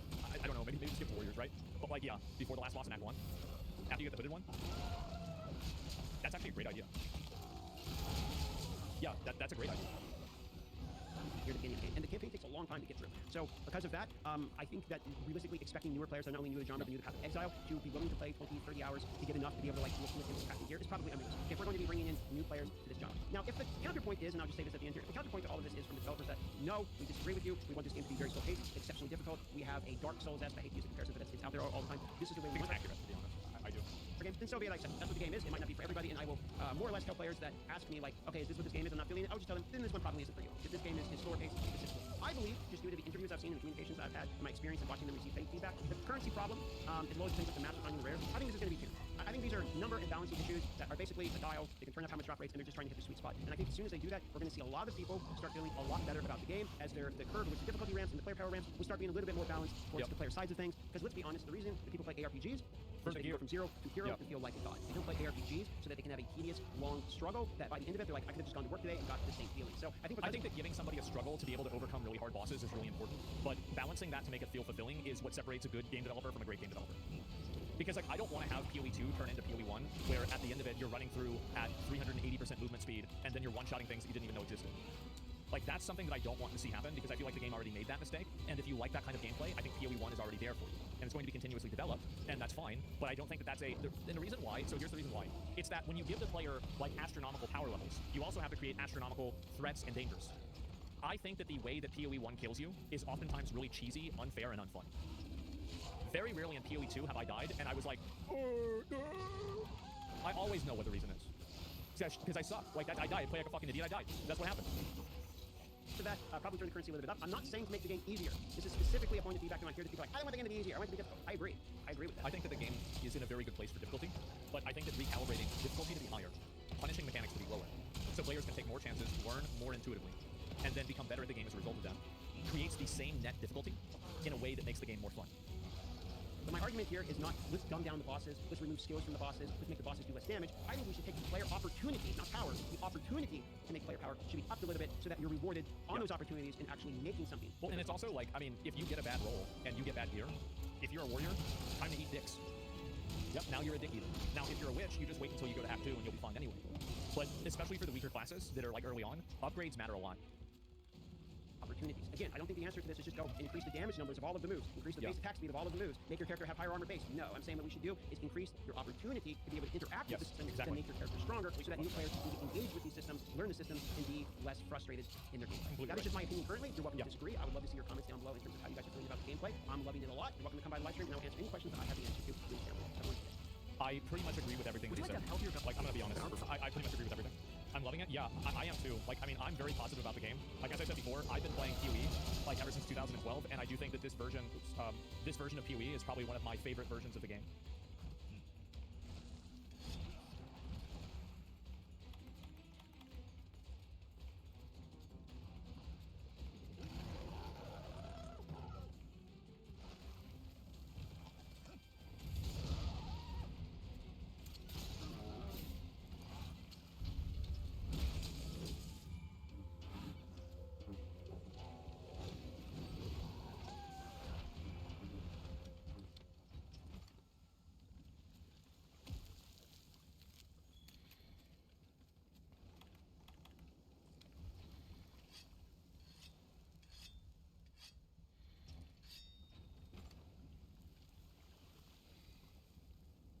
HexOS? Do we dive right into it? Really? You want more buffer? Let's do it. No, do it. Okay, Do it, you cowards. Okay. Where'd it go? All right. There it is. Do you want me to do it? Yeah, why don't, Okay. well, actually, okay, well, hold on a second. These are not WAN show notes. Okay. These are part of Chewy's weekly community sentiment report that he sends to the exec team. Okay. So they're not really structured like WAN show notes. Yes. Would you like me to do it? I can riff, or we can both riff, whatever you want to do. Go for it. Feedback from HexOS stuff was notably negative. I think is from just completely my point of view. I think some of it's valid. I'll even talk about my involvement in some of the comments there that I think were valid. People are comparing it to the kickoff of the framework. Oh wait, hold on. Sammy's in the chat telling us we're supposed to do the second topic. No. All right, Dan. Speaking of custom-made jacket that took tons of hours and company effort to make, let's discuss the backlash of HexOS. Yeah, so as I said, there was a bunch of backlash. A lot of people were comparing it to the kickoff. I'm not going to say launch, but the kickoff of the floatplane investment and the kind of care that was put into the communication around that. And I think framework, but yes. What did I say? Floatplane? Yeah, I meant framework. And I think I think some of the comments are pretty valid. Well, yeah, tell us. I don't know if they're detailed in here. Okay, so I'll go over some of the feedback from the people who... It says, feedback from those who hate all of this boils down to the following. So they don't understand who this is for when other free options exist that they deem are better. They hate the price for a, in quotes, true NAS skin. They don't like paying to participate in a beta. They don't like paying for future promises. And they don't like that we didn't show alternatives in the video. The one that I think stood out to me the most that, like, I think we probably did say. I didn't watch the whole video. I read some of the comments.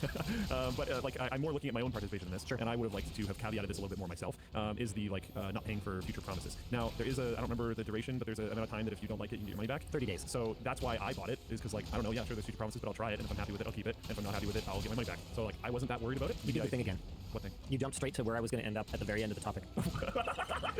I mean, okay, well, my bad. But that's essentially where I was going to go with it, was the, like, but will you be accepted to the beta in 30 days? I don't know. If you're not, the just get your money back. Yeah, the time doesn't start until you are accepted to the beta. So it's 30 days after that. Even if it didn't, if you weren't, just get your money back. Yeah. Yeah, so I wasn't, and I would assume, and I'm pretty sure on the assumption that no one here was saying that you should buy it for sure, no matter what, especially based on future promises that may or may not happen. Buy it if you want it. The rest of it, like, they hate that they have to pay the price for what is in quotes a true NAS skin. I mean, if you don't want it, don't get it. I mean, I have a counterpoint to that one as well. I mean, I hate paying for macOS. It's a Unix skin. So your point is that it's theoretically derivative enough? My point is that everything is derived from something, and I actually see it being based on TrueNAS as an absolute win. Good thing. Not only is it based on TrueNAS, but they have a partnership with X Systems, who is the maintainer of TrueNAS. They have an investment from X Systems. These products are fundamentally intertwined. They are financially intertwined going forward. It's a really good thing. TrueNAS, if they weren't based on TrueNAS, I probably would not have given them a dime. People are like, I don't fully understand why everyone's so spicy about this. I understand some of the comments, but not all of them. People are playing with the words a little bit in ways that it is probably right. Someone said it's not based on TrueNAS, it is TrueNAS. It's running on TrueNAS. There's more UI and stuff in front of it. If that has value to you, cool. If it doesn't, don't get it. Like, it's. But you can draw a lot of parallels. How exact or inexact they are is sort of up to you. I mean, should we not pay for software that runs on another platform? Should we not do that? Like, should I not buy Photoshop because it, like, runs on Windows? Should I not? And that's not a perfect parallel. Yeah, it's a bit far. But should I not? Okay, here's a better one. Should I not pay for window blinds back in the day to, like, customize windows? I could just change my desktop wallpaper, like, some other way. Oh, you mean okay. Yeah, no, window blinds. The point is just that it's software. It does something, right? Should I not buy plugins that add functionality to something that I already own? It's something that does something. And if that something is not worth anything to you, then by all means. The one that I'll push back really hard on is that we didn't show alternatives in the video. We absolutely talked about alternatives in the video. Oh. We talked about Unraid, which is where the founders of the HexOS team came from. We weren't going to avoid that, right? We talked about just running TrueNAS. We talked about how if HexOS implodes, at the end of the day, you'll still be running TrueNAS. We did talk about that. But it's one of those things where if people don't watch the whole video, and it was a long video, I don't even blame people for not watching the whole video. All I ask is that if you didn't watch the whole video, just don't be outraged about it. Yeah. People don't like paying to participate in the beta. I think that is absolutely valid. Just don't do it then. I have been needing to replace. I have this Synology NAS, which was honestly great for a really long time. Yeah. But it's been a really long time.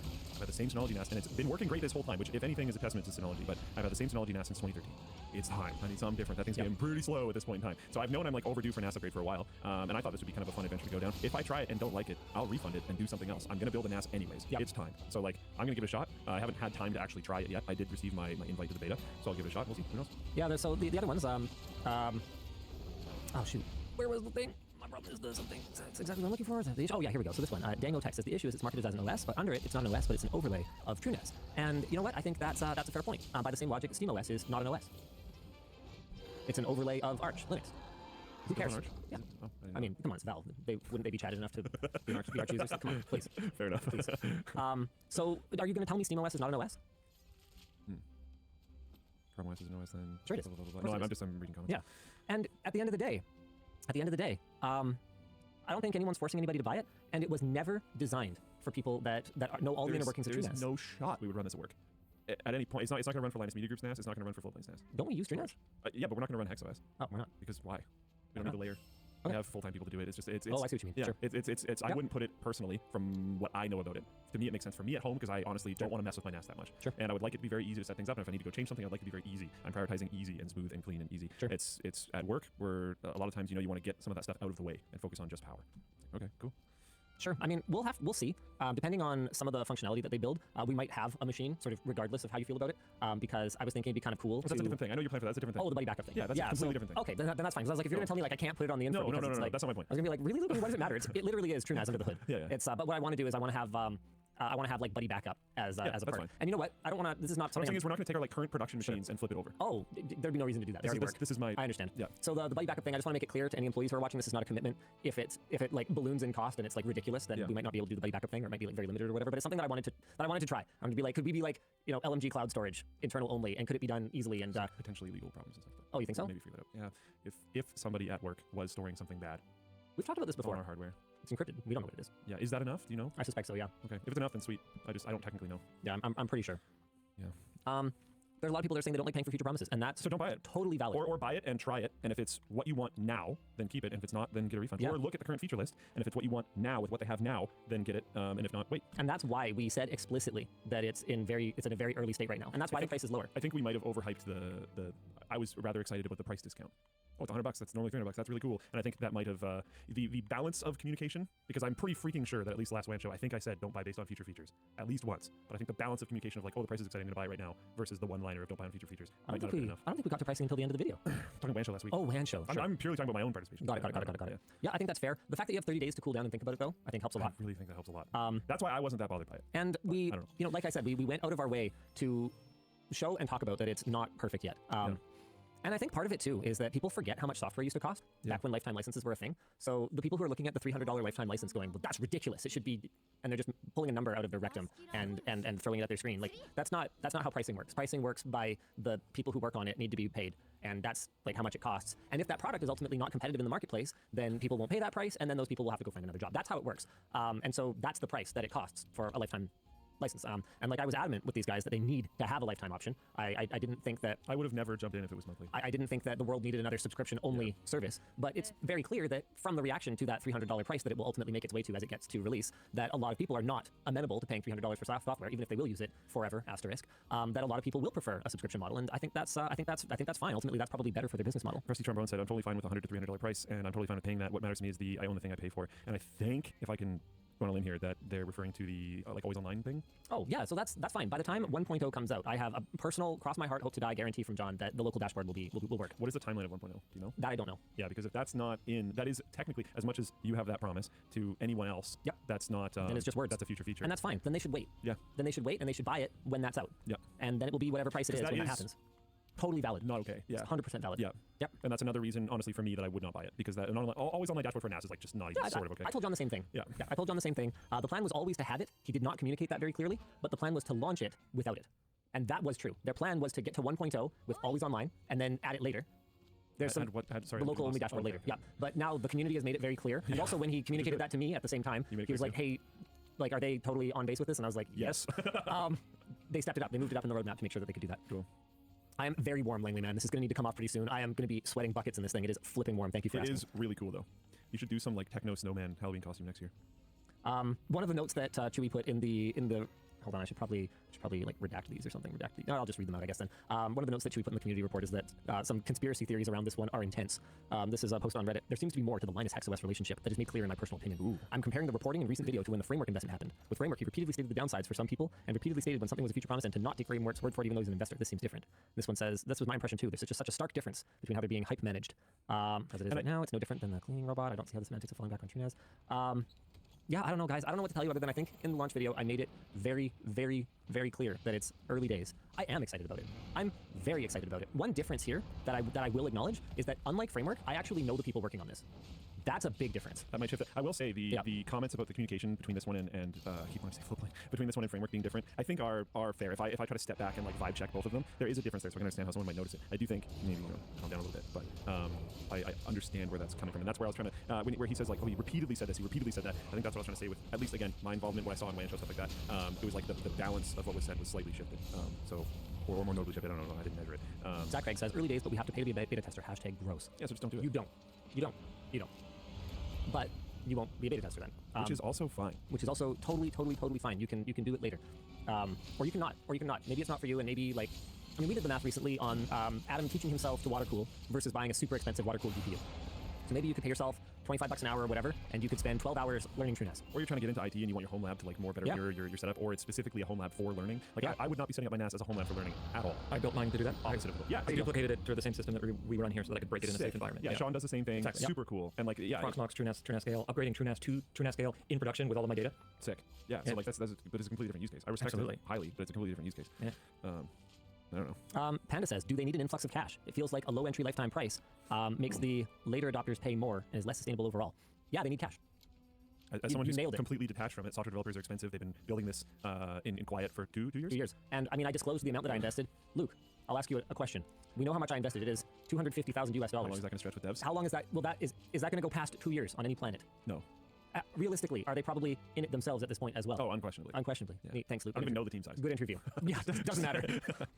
It's just true. Yeah. Anyway, at the end of the day, there's a lot of folks that are super upset about it, and I think some of the criticisms are valid, and hopefully we've tried to address some of those. I do think, reflecting on it, I think the biggest difference is that I actually know what these guys are about, and I've seen them do work before, whereas with Framework, I literally, other than knowing the guy was like former, what was it, Facebook VR team or something like that, or Oculus or something? I can't even remember Nurav's background right now. I know him now. I'm pretty sure it was Oculus. And I've seen him execute now. I mean, those are sort of the same thing. So it'd be a different situation now, but then I didn't know him from Adam. Like, I had no idea who he was. So that's really, really different. I was just like, I literally heard about Framework, like unboxing the laptop, and I was like, this is super cool. I want in. Well, and like the comments of like, oh, it feels different compared to the Framework launch. I remember some of the, like one of the things you said was like, oh, I think I told them like the second that if they go down the route of not being whatever it was, highly replaceable, I don't remember exactly what you said. I'm going to quote you wrong. But if they go down the route of ditching the highly replaceable nature of things, I'll just like abandon them immediately. Like there was like almost threats involved and stuff like that. Like it was very, very cleanly stated. But I didn't know who they were. Totally, I get it. I'm just saying, like, that's where, when people are comparing the two, I do think it's quite a difference. I think that makes sense. Which is going to raise some questions. Whereas John, I've worked with / seen him execute on things since he helped with 7 Gamers 1 CPU 8 years ago. Yeah. You know, I'm pretty confident also in the last couple of years on a shoestring budget. They have gotten to where they are now, which is pretty exciting. And to anyone who looks at the UI and is like, all they did was put a UI layer on top of it, go for it. Yeah. Do it. Man, dude, I saw so many people that were like, this should be free and open source. And I couldn't help it. I replied to a couple of them. Are you the project lead? I look forward to downloading it. Like, yeah. No, not necessarily, guys. Not necessarily. And if it doesn't have a value to you, I think the most important thing is just you don't need to buy it. The good news is the people for whom the product was designed and the people who understood the value for them, right? Who found the value for themselves, they love it. It was an absolutely incredible beta announcement weekend for the Hashtag team, and we're fine. Okay, good. Yeah, it was an absolutely incredible beta launch for the Hashtag team. They are operating comfortably for quite some time, and I am now extremely confident that they're going to get to that 1.0 milestone without any difficulty, and I'm like actually pretty stoked right now. Is there someone in Flipline Chat quoted it? It was the if they fall back on their promises, it would be a very public breakup. Is there any like line that would cause that here? Yeah, I mean. Hey, the Tokina Sora, or hopefully I'm pronouncing that right. The _ Tokino _ Sora. How you doing?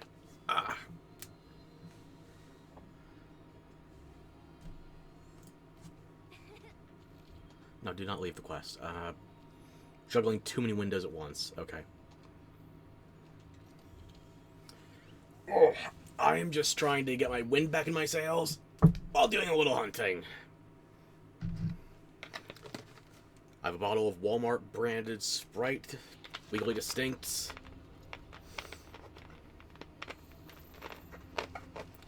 Life is good.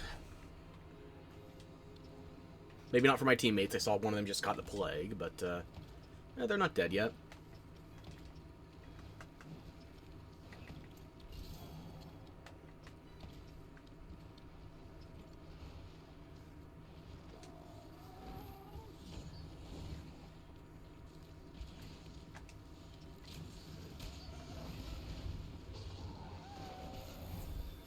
You're bleeding and... Oh, Jesus. You did not build for the Veil.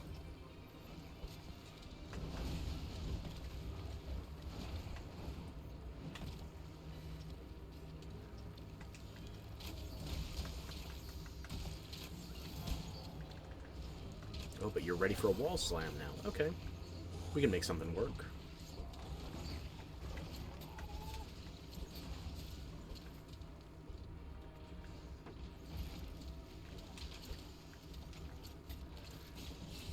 Oh, these goddamn Gyros. There we go. Much better.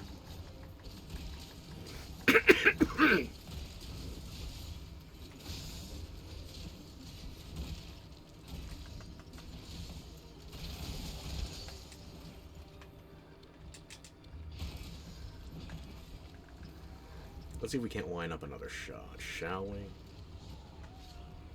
You got it? I don't think you do. No, and why are you going backwards? I'm pointing you forwards. Stupid dog, you made me look bad. Ah, okay.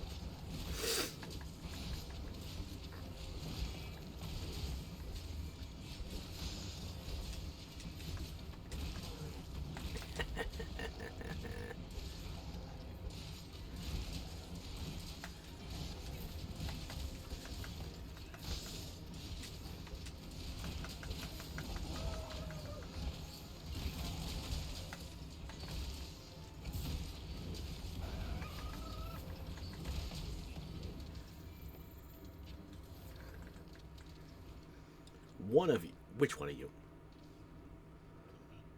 Crouch to heal your bleed, man.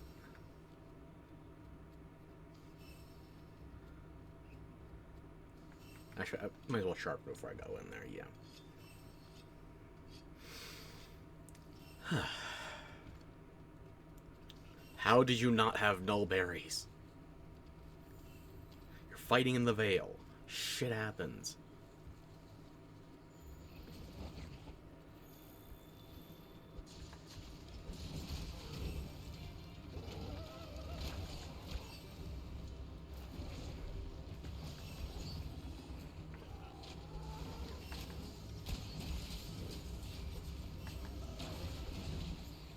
Ow. I didn't get to pick up supplies either. Oh well.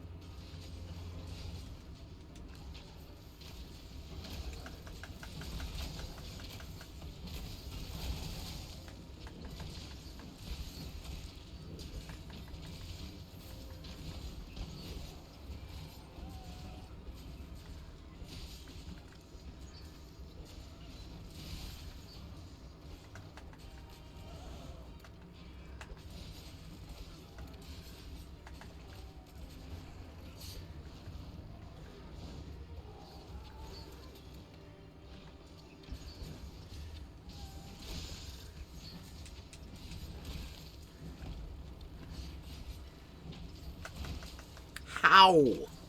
Were you the guy that got blighted and didn't bring nullberries?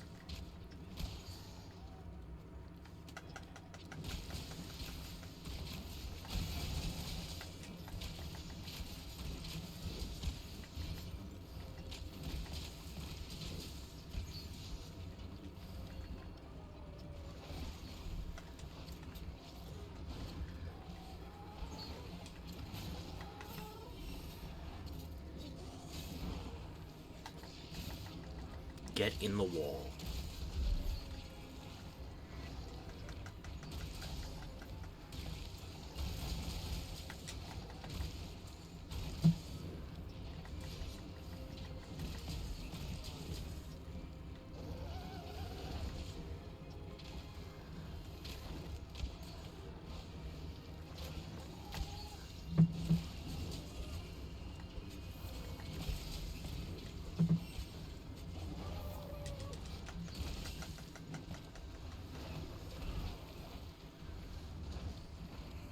Green, whatever.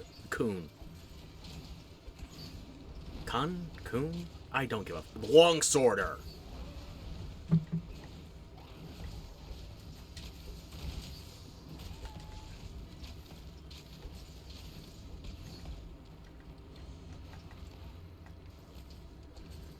couldn't get the piercing pod off in time. Alright. I guess we'll find out shortly if the host wants to cap or kill. It doesn't make a difference to me. I've already done the MRO to Garrett.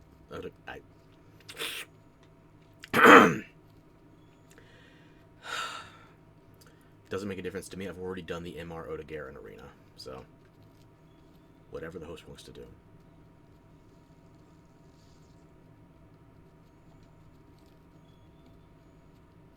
I guess we're capping.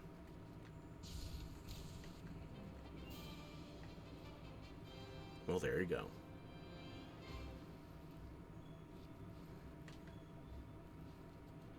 I guess the bow user made the call for us. I prefer to leave that to the host when possible, but sometimes shit happens. I'm gonna mute again. But yeah, we've got some landmarks too. Got 2 miniature crowns for endemic life earlier, plus 100 large monsters in master rank. And the last one was that giant Tigrex that just got curb stomped. Okay,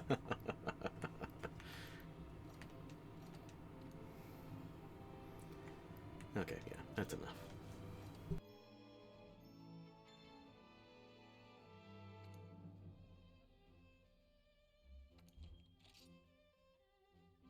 I think you guys would expect that if anything changed, if I pulled investment money out, I would update you guys.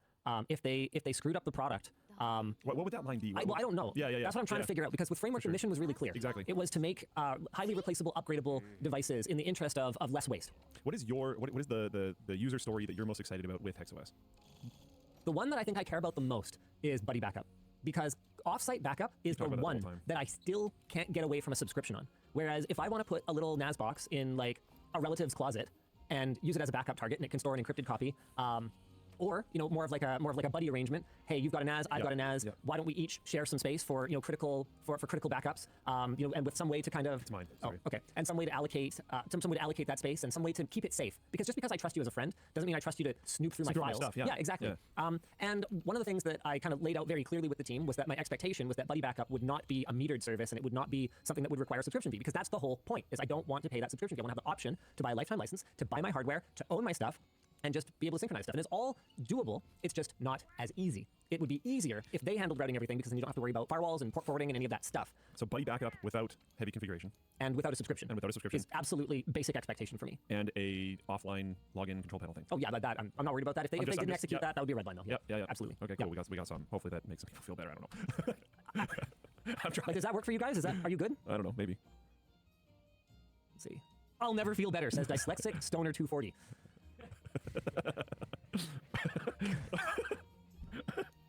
Oh man. This has to come off now. Yeah. I'm so warm. All right, Dan, what are we supposed to do? One quick second. Someone brought up a quick, what I thought was actually a pretty good question about the HexOS thing. The Buddy Backup. Would the Buddy have to be a HexOS target? So it has to be HexOS on each end. Yeah. I wouldn't expect them to try to figure out how to The option they were saying was someone who just has TrueNAS and not HexOS. I don't see. I mean, that's the whole thing, right? No way. HexOS isn't just a skin on TrueNAS. No, they're actually building stuff on top of TrueNAS. But while HexOS will contain everything TrueNAS is, TrueNAS will not necessarily contain everything that HexOS is. Yeah, we'll see. And that doesn't mean that you couldn't configure TrueNAS to do something like that. You absolutely could. You could do it today. But I don't feel like figuring it out. Yeah, my plan for if it works this way, I'm hoping it works this way. My plan for my family would be not actually Buddy Backup. It would just be that they have user accounts on my NAS, and they just use it remotely for storing files. How are you gonna do like encryption and stuff though? Probably some type of zero trust type solution. This sounds super manual. It might be. Okay, cool. I wasn't necessarily expecting them to do it. Yeah.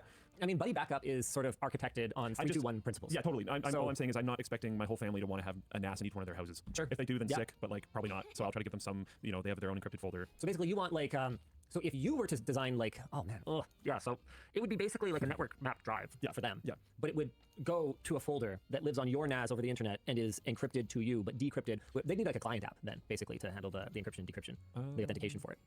There's no way they wouldn't have to have a client app on their PC. Maybe. I think they would. Maybe I'm wrong though. Maybe there's a really clever way to do that. I think that would be super cool. But like I said, Buddy Backup in my mind was kind of built on 3-2-1 principles. So you'd have your copy. Oh no. Copy, this is not. And your offsite copy. Not Buddy so Backup. I intended for there to be a NAS at every point where a Buddy Backup. I've done something very similar to this in the past. It wasn't exactly the same, but it's very similar. Using TrueCrypt at the time. I remember TrueCrypt. And then they would just manually every time open and close their own folder. Wasn't awesome, but it worked. Fun fact: our accounting used to be done like that. Like our confidential documents folder was just a TrueCrypt folder. Yep. for a really long time. Actually, TrueCrypt like was cool until it wasn't. long after it was like not cool anymore. We were still using it. I can say that now that we aren't doing that anymore. Yeah. So that's pretty cool. Oh boy. Sorry, we're never gonna move on from this topic. Tayback in Floatplane chat. With this buddy backup feature and Linus pushing it, can he ever be really critical of Apple again? And then I almost had a seizure. I don't know. Yes, for sure. No, he loses all complaints about any company ever. I'm sure there's a thought process. We just don't understand. You give everybody too much credit. No. I think my brain almost like genuinely faulted because I was trying to like figure it out, and it.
デオナーもリルラスキラホヨシ3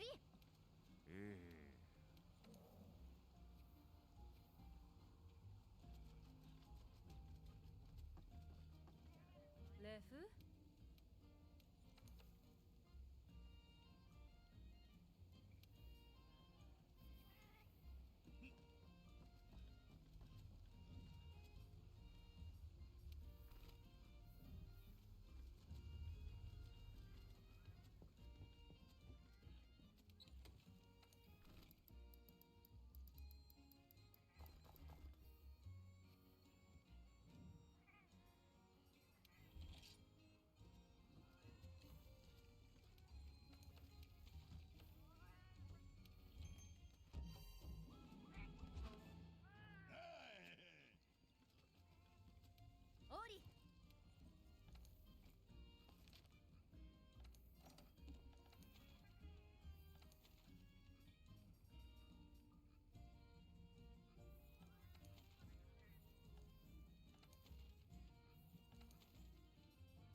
Hey everybody, how's it going? Hope you're having a lovely day. Welcome back to another episode of your favorite show that you didn't know was your favorite show until it was gone for 2 months, How You're Getting Effed. I'm your host, Louis Rossman. In today's show, we're going to be going over how Malaysians are getting effed, because on this show, we don't just focus on what's going on in the United States. I don't simply focus on the issues that address me. We focus on everybody who's getting effed, and trust me, there are enough people getting effed around the world for us to run out of hard drive space before people stop getting effed if I simply record a video every time it happens. So let's go over what I'm talking about here. This is something I talked about a few months ago with the Malaysian Prime Minister. We're trying to ban public DNS servers, and we're just going to go over some of the reasons that he had tried to do that, and we're also going to go over what happened a few months later. So many people in the comments of this video were saying, why am I even commenting on this? Because the video came out after they already did an about face on what they were doing. People who do this type of shit, they're going to do it again. And they did it again, as Britney Spears would say. If you take a look, this is how it started. They were doing your DNS redirection for all ISPs in Malaysia. And the way this would work out is like this. DNS is the thing that allows you to type myfavoritewebsite.com into your browser and show up at myfavoritewebsite.com. If somebody else gets in between you and your DNS server, they could change that. They could stop you from being able to visit that website. They can make it more difficult for you to visit that website. They can see what you're viewing. And if you're like 99% of my customers that just ignore whatever's on screen and click advanced, ignore, insecure, whatever, they could just have you see another website. There was the actually person in the comments here saying that I've completely ignored how HTTPS and DNS works. And yeah, you've never given somebody back a MacBook where the battery was taken out and put back in, so the clock got reset to a different year, where instead of set the clock, they just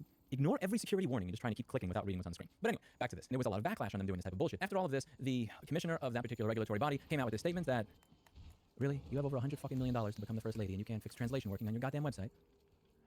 Motherfucker. Seriously? Seriously, mother? The issue of online crime, including access to gambling websites, prostitution, and pornography of the like, is of great concern and requires a comprehensive solution. The government will not compromise on this to ensure online safety for Malaysians, especially children.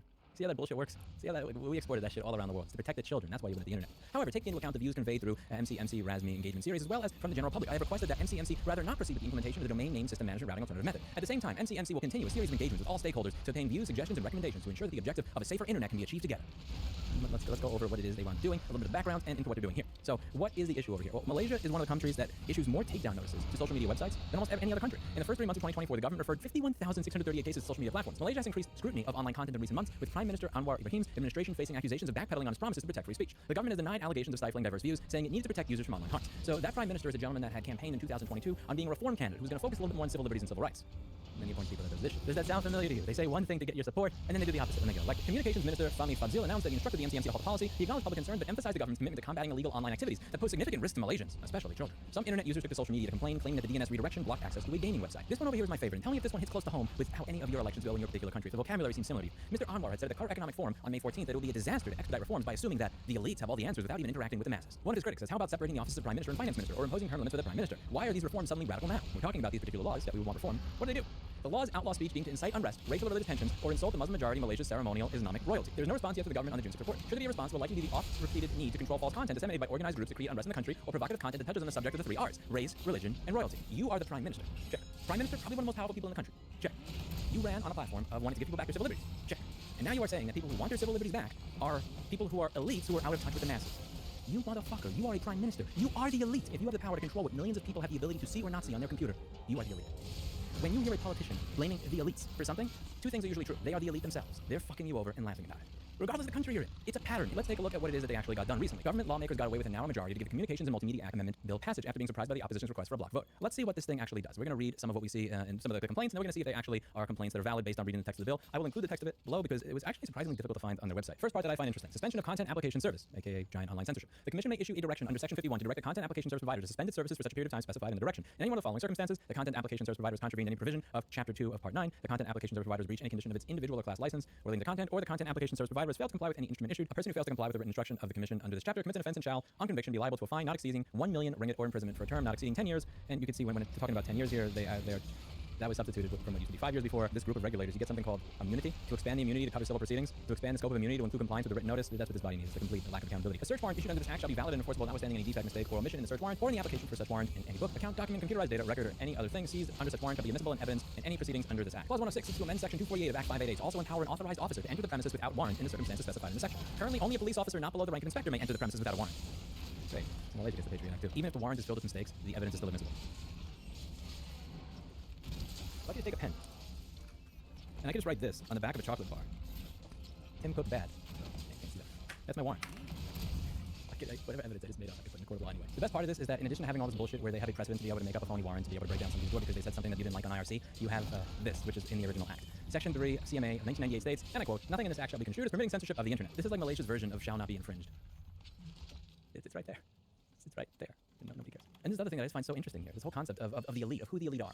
What is this law there for? The 3 R's: race, religion, royalty. You're not supposed to be able to speak out against royalty. The Prime Minister, who is the head of the country, is also a very wealthy man, is trying to crack down on what you can say on the internet. He's trying to crack down on your ability to have the 4th Amendment rights that we used to have in America in your country.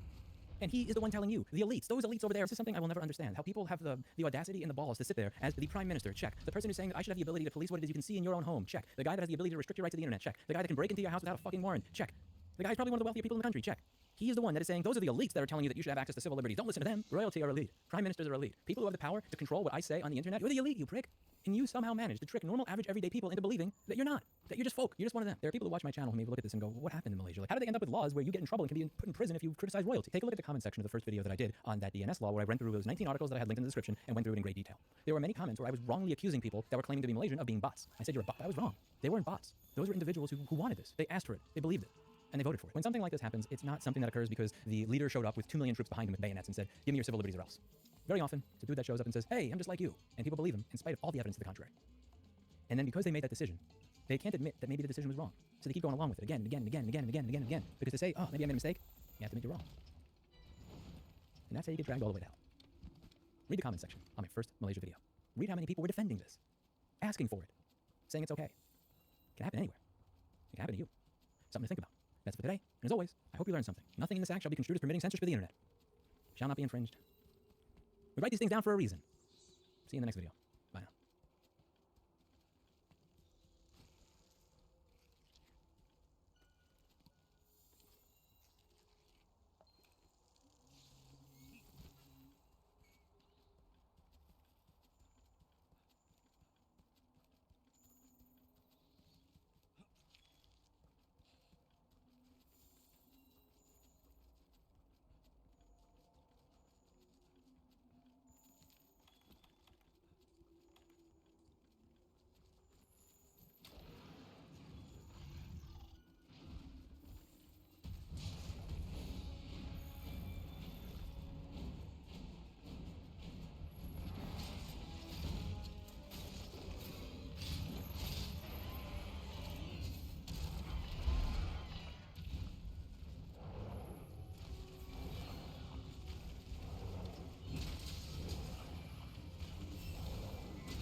But I am disappointed.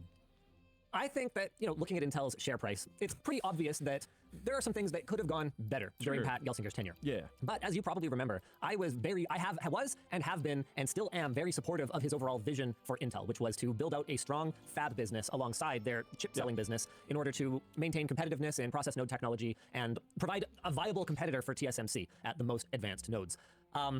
I have just, not because I'm just going to parrot what other people say, but because I don't follow it as closely as some other folks. I did go out of my way to peruse some blog posts from people who have been in the industry a long time and pay pretty close attention. One of my favorites is Charlie D from Semi-Accurate, formerly from The Inquirer. Not that Inquirer, not from the National Enquirer, from The Inquirer, like tech publication from way back in the day. Charlie has a chip on his shoulder, and this is stuff that I would absolutely say to his face. I've met him a number of times. He's got a bit of a chip on his shoulder. He's a little jaded. He's been around. He's seen a lot. And occasionally, he knows he gets stuff wrong, hence the name of his industry blog, Semi-Accurate. Also, it's a joke. Conductor? Right? Yeah. He's a good joke. He's a professional writer. Anyway, I popped in to kind of see what he had to say about it, and I was like, okay, at least I'm a little validated here that I'm not completely out to lunch. That my perception of this, and you guys can check him out. Dan, if you don't mind linking Semi-Accurate, just I want to. Charlie works hard. He looks like he works hard. Every time I see him, he's got kind of like that hasn't slept look. Yeah. Anyway, it was a little validating to kind of go, okay, yeah, I think we're kind of on the same page here. I felt like Pat Gelsinger didn't get enough time. I agree. Yeah. The plan was very clear. The plan was we're going to build fabs. We're going to fast track multiple process nodes. This is going to be painful. Yeah. That was the plan. And then they got to the point where it started to hurt, and they were like, oh, this isn't the plan. No.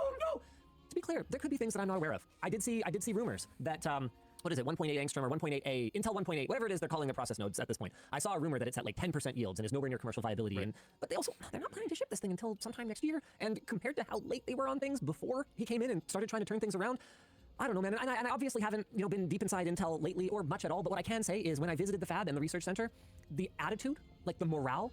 This was shortly after he took the helm, and I don't mean short, but like a little while after he took the helm. The attitude and the perception of the direction they were going as a company seemed more positive. Yeah. Like I don't think Intel necessarily has a talent issue.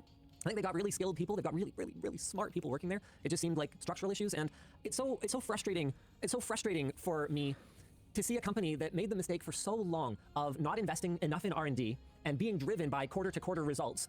And ultimately not getting anywhere with that anyway. I mean, if you bought $1,000 of Intel shares, like 10 years ago, you'd have $1,000 today. Like, functionally, it hasn't grown, right? For them to finally get focused on technology, know that the plan was, like, this is what he said from day zero. He was like, this is the plan. And if this is what you want done, I'm your guy. And if what you want done is some other line go up thing, I'm not your guy.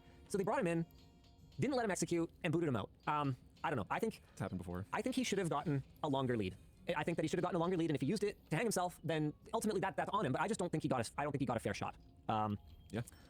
I do think there was other missteps, And like the thing that I think a lot of people, like not manufacturing people, don't understand is that we saw almost nothing in terms of finished released products from Gelsinger's tenure.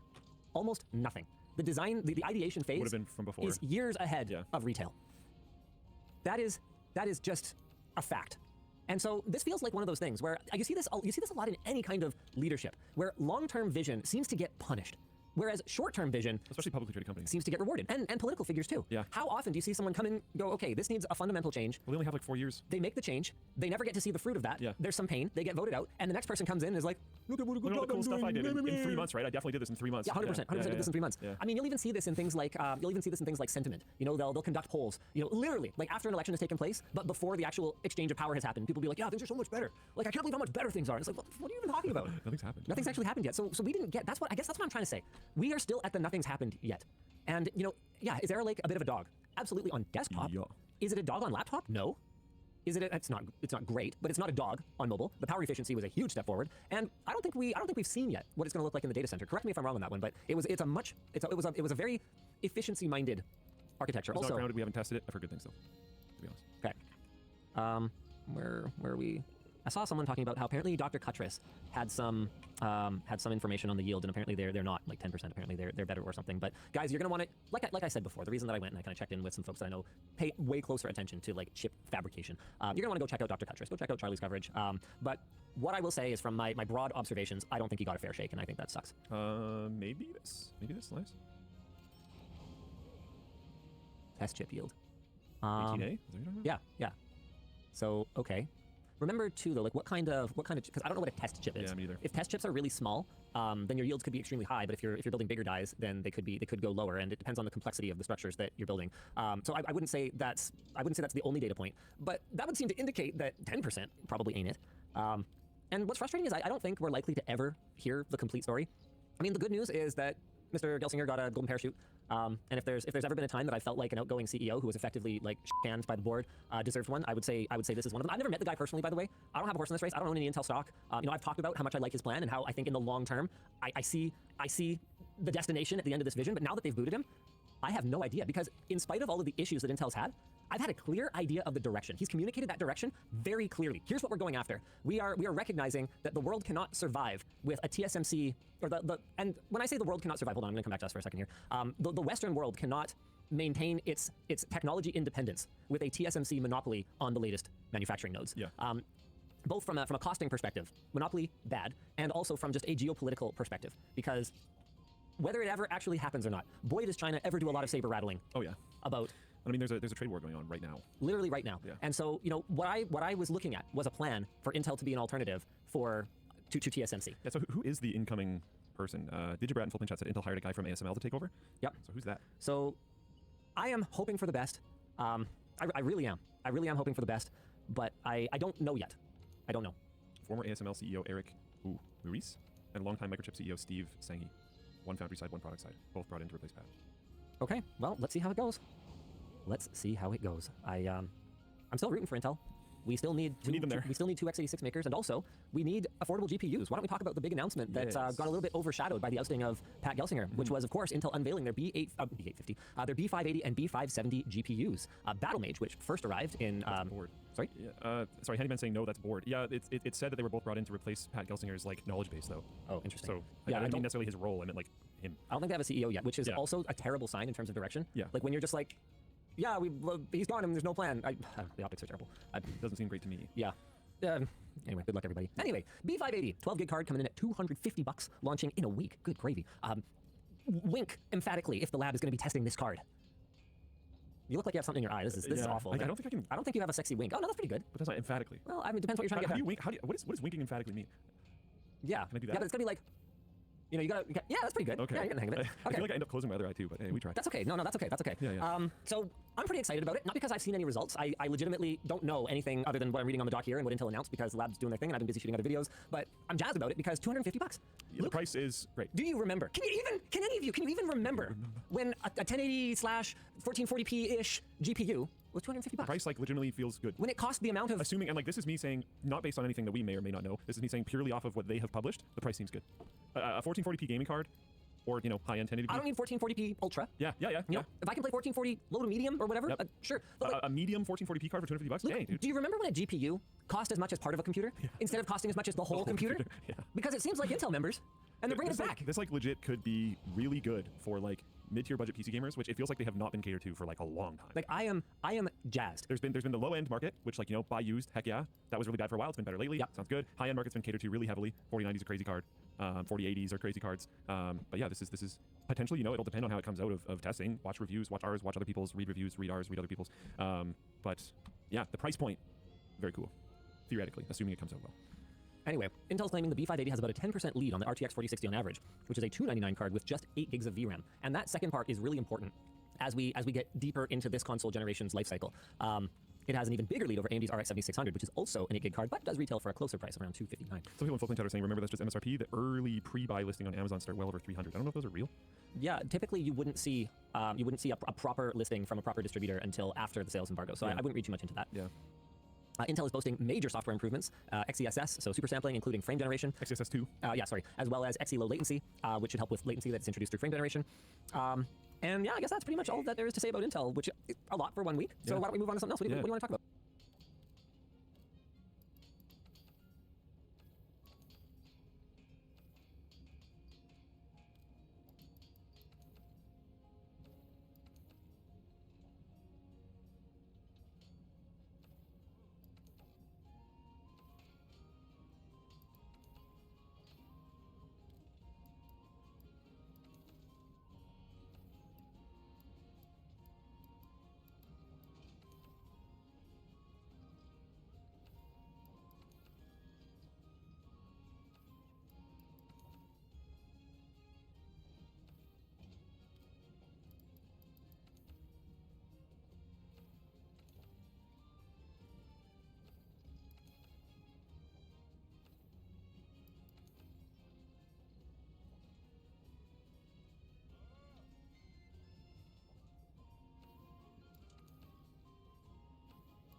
bring my face back just for a moment.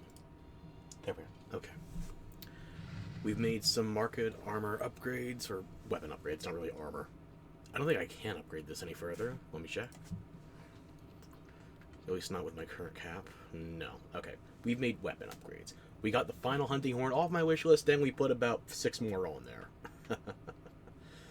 Thankfully, one of them only needs low rank components. I should be able to get the Anjanath back up to snuff relatively painlessly.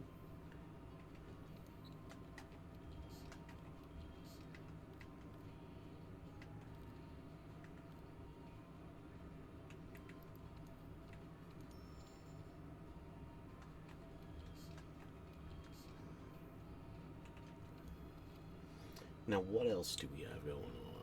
We knocked out a fair few... Hang on. I didn't look at Palico's gear. How about that? Lana Parker! What's up with you? How you doing? Not my gear, my Palico's gear.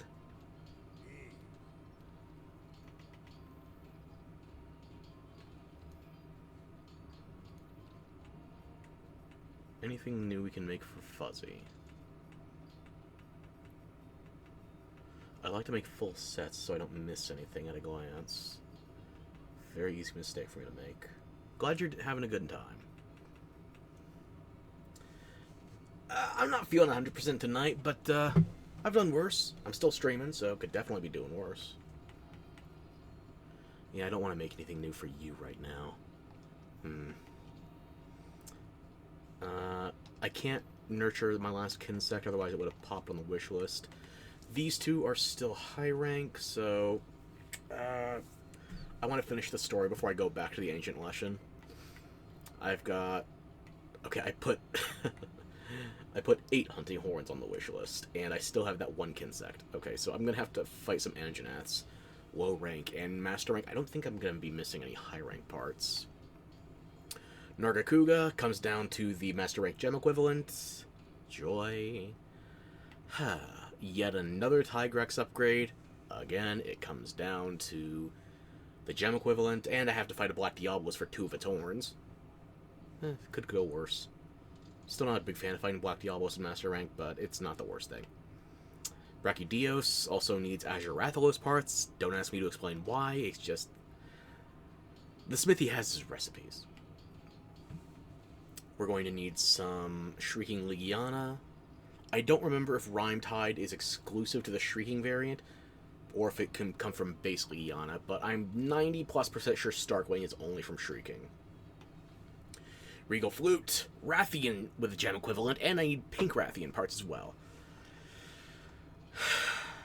The solid bones are probably what's going to fuck me, because I have not gone on a gathering spree for bones in a while. I need to update my gathering sets. Not right now. Anjanath, again, we already talked about that. I need some low rank fangs on that. I should have enough high rank, and then we go. Bring it back to master rank. The Dragon Seal Aldhorn. My bottleneck is the solid bones. Yeah. That's regrettable. And lastly, the Icicle Horn. You saw we were very close to unlocking the branch off of this, because there's a Barioth variant, Frostfang, versus regular Barioth. I don't know that I would use either of their hunting horns for more than a cosmetic skin, being honest with you. I haven't fought Frostfang Barioth yet, so I don't even remember. I'm pretty sure it takes place in the Hoarfrost Reach, so you don't have to unlock the Grinding Lands. But then you get to the question of, well, how soon do you unlock it, actually? Because...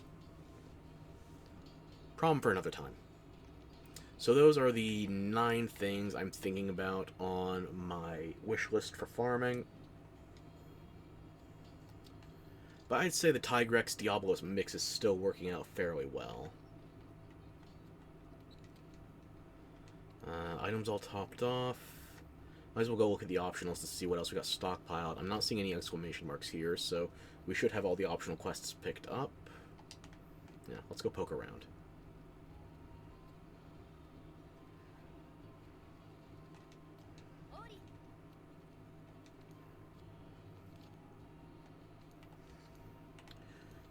So yeah, there's still plenty to do. It's just we've picked everything up for the time being, minus some additional arenas.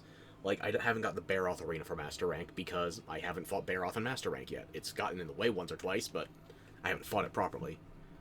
Okay, let's like 1, 2, 3, 4, 5, 6 optionals that we already have on lock, so that is going to be a problem for later tonight because I need to punch out for a hot minute. I know we've only been going about 3 hours, or actually no, closer to 4. We've only been going for so much. I want to come back later tonight. I just need to take a minute to catch my breath. And might have to deal with a family thing. We'll see. But I'm coming back tonight. We'll get the exact time narrowed down once I can post it on X. For now, though, hope you had a nice time. I'm sorry I wasn't feeling 100% for probably the majority of the stream. So, what does that put me at? 30%? 40%? 34% would rule.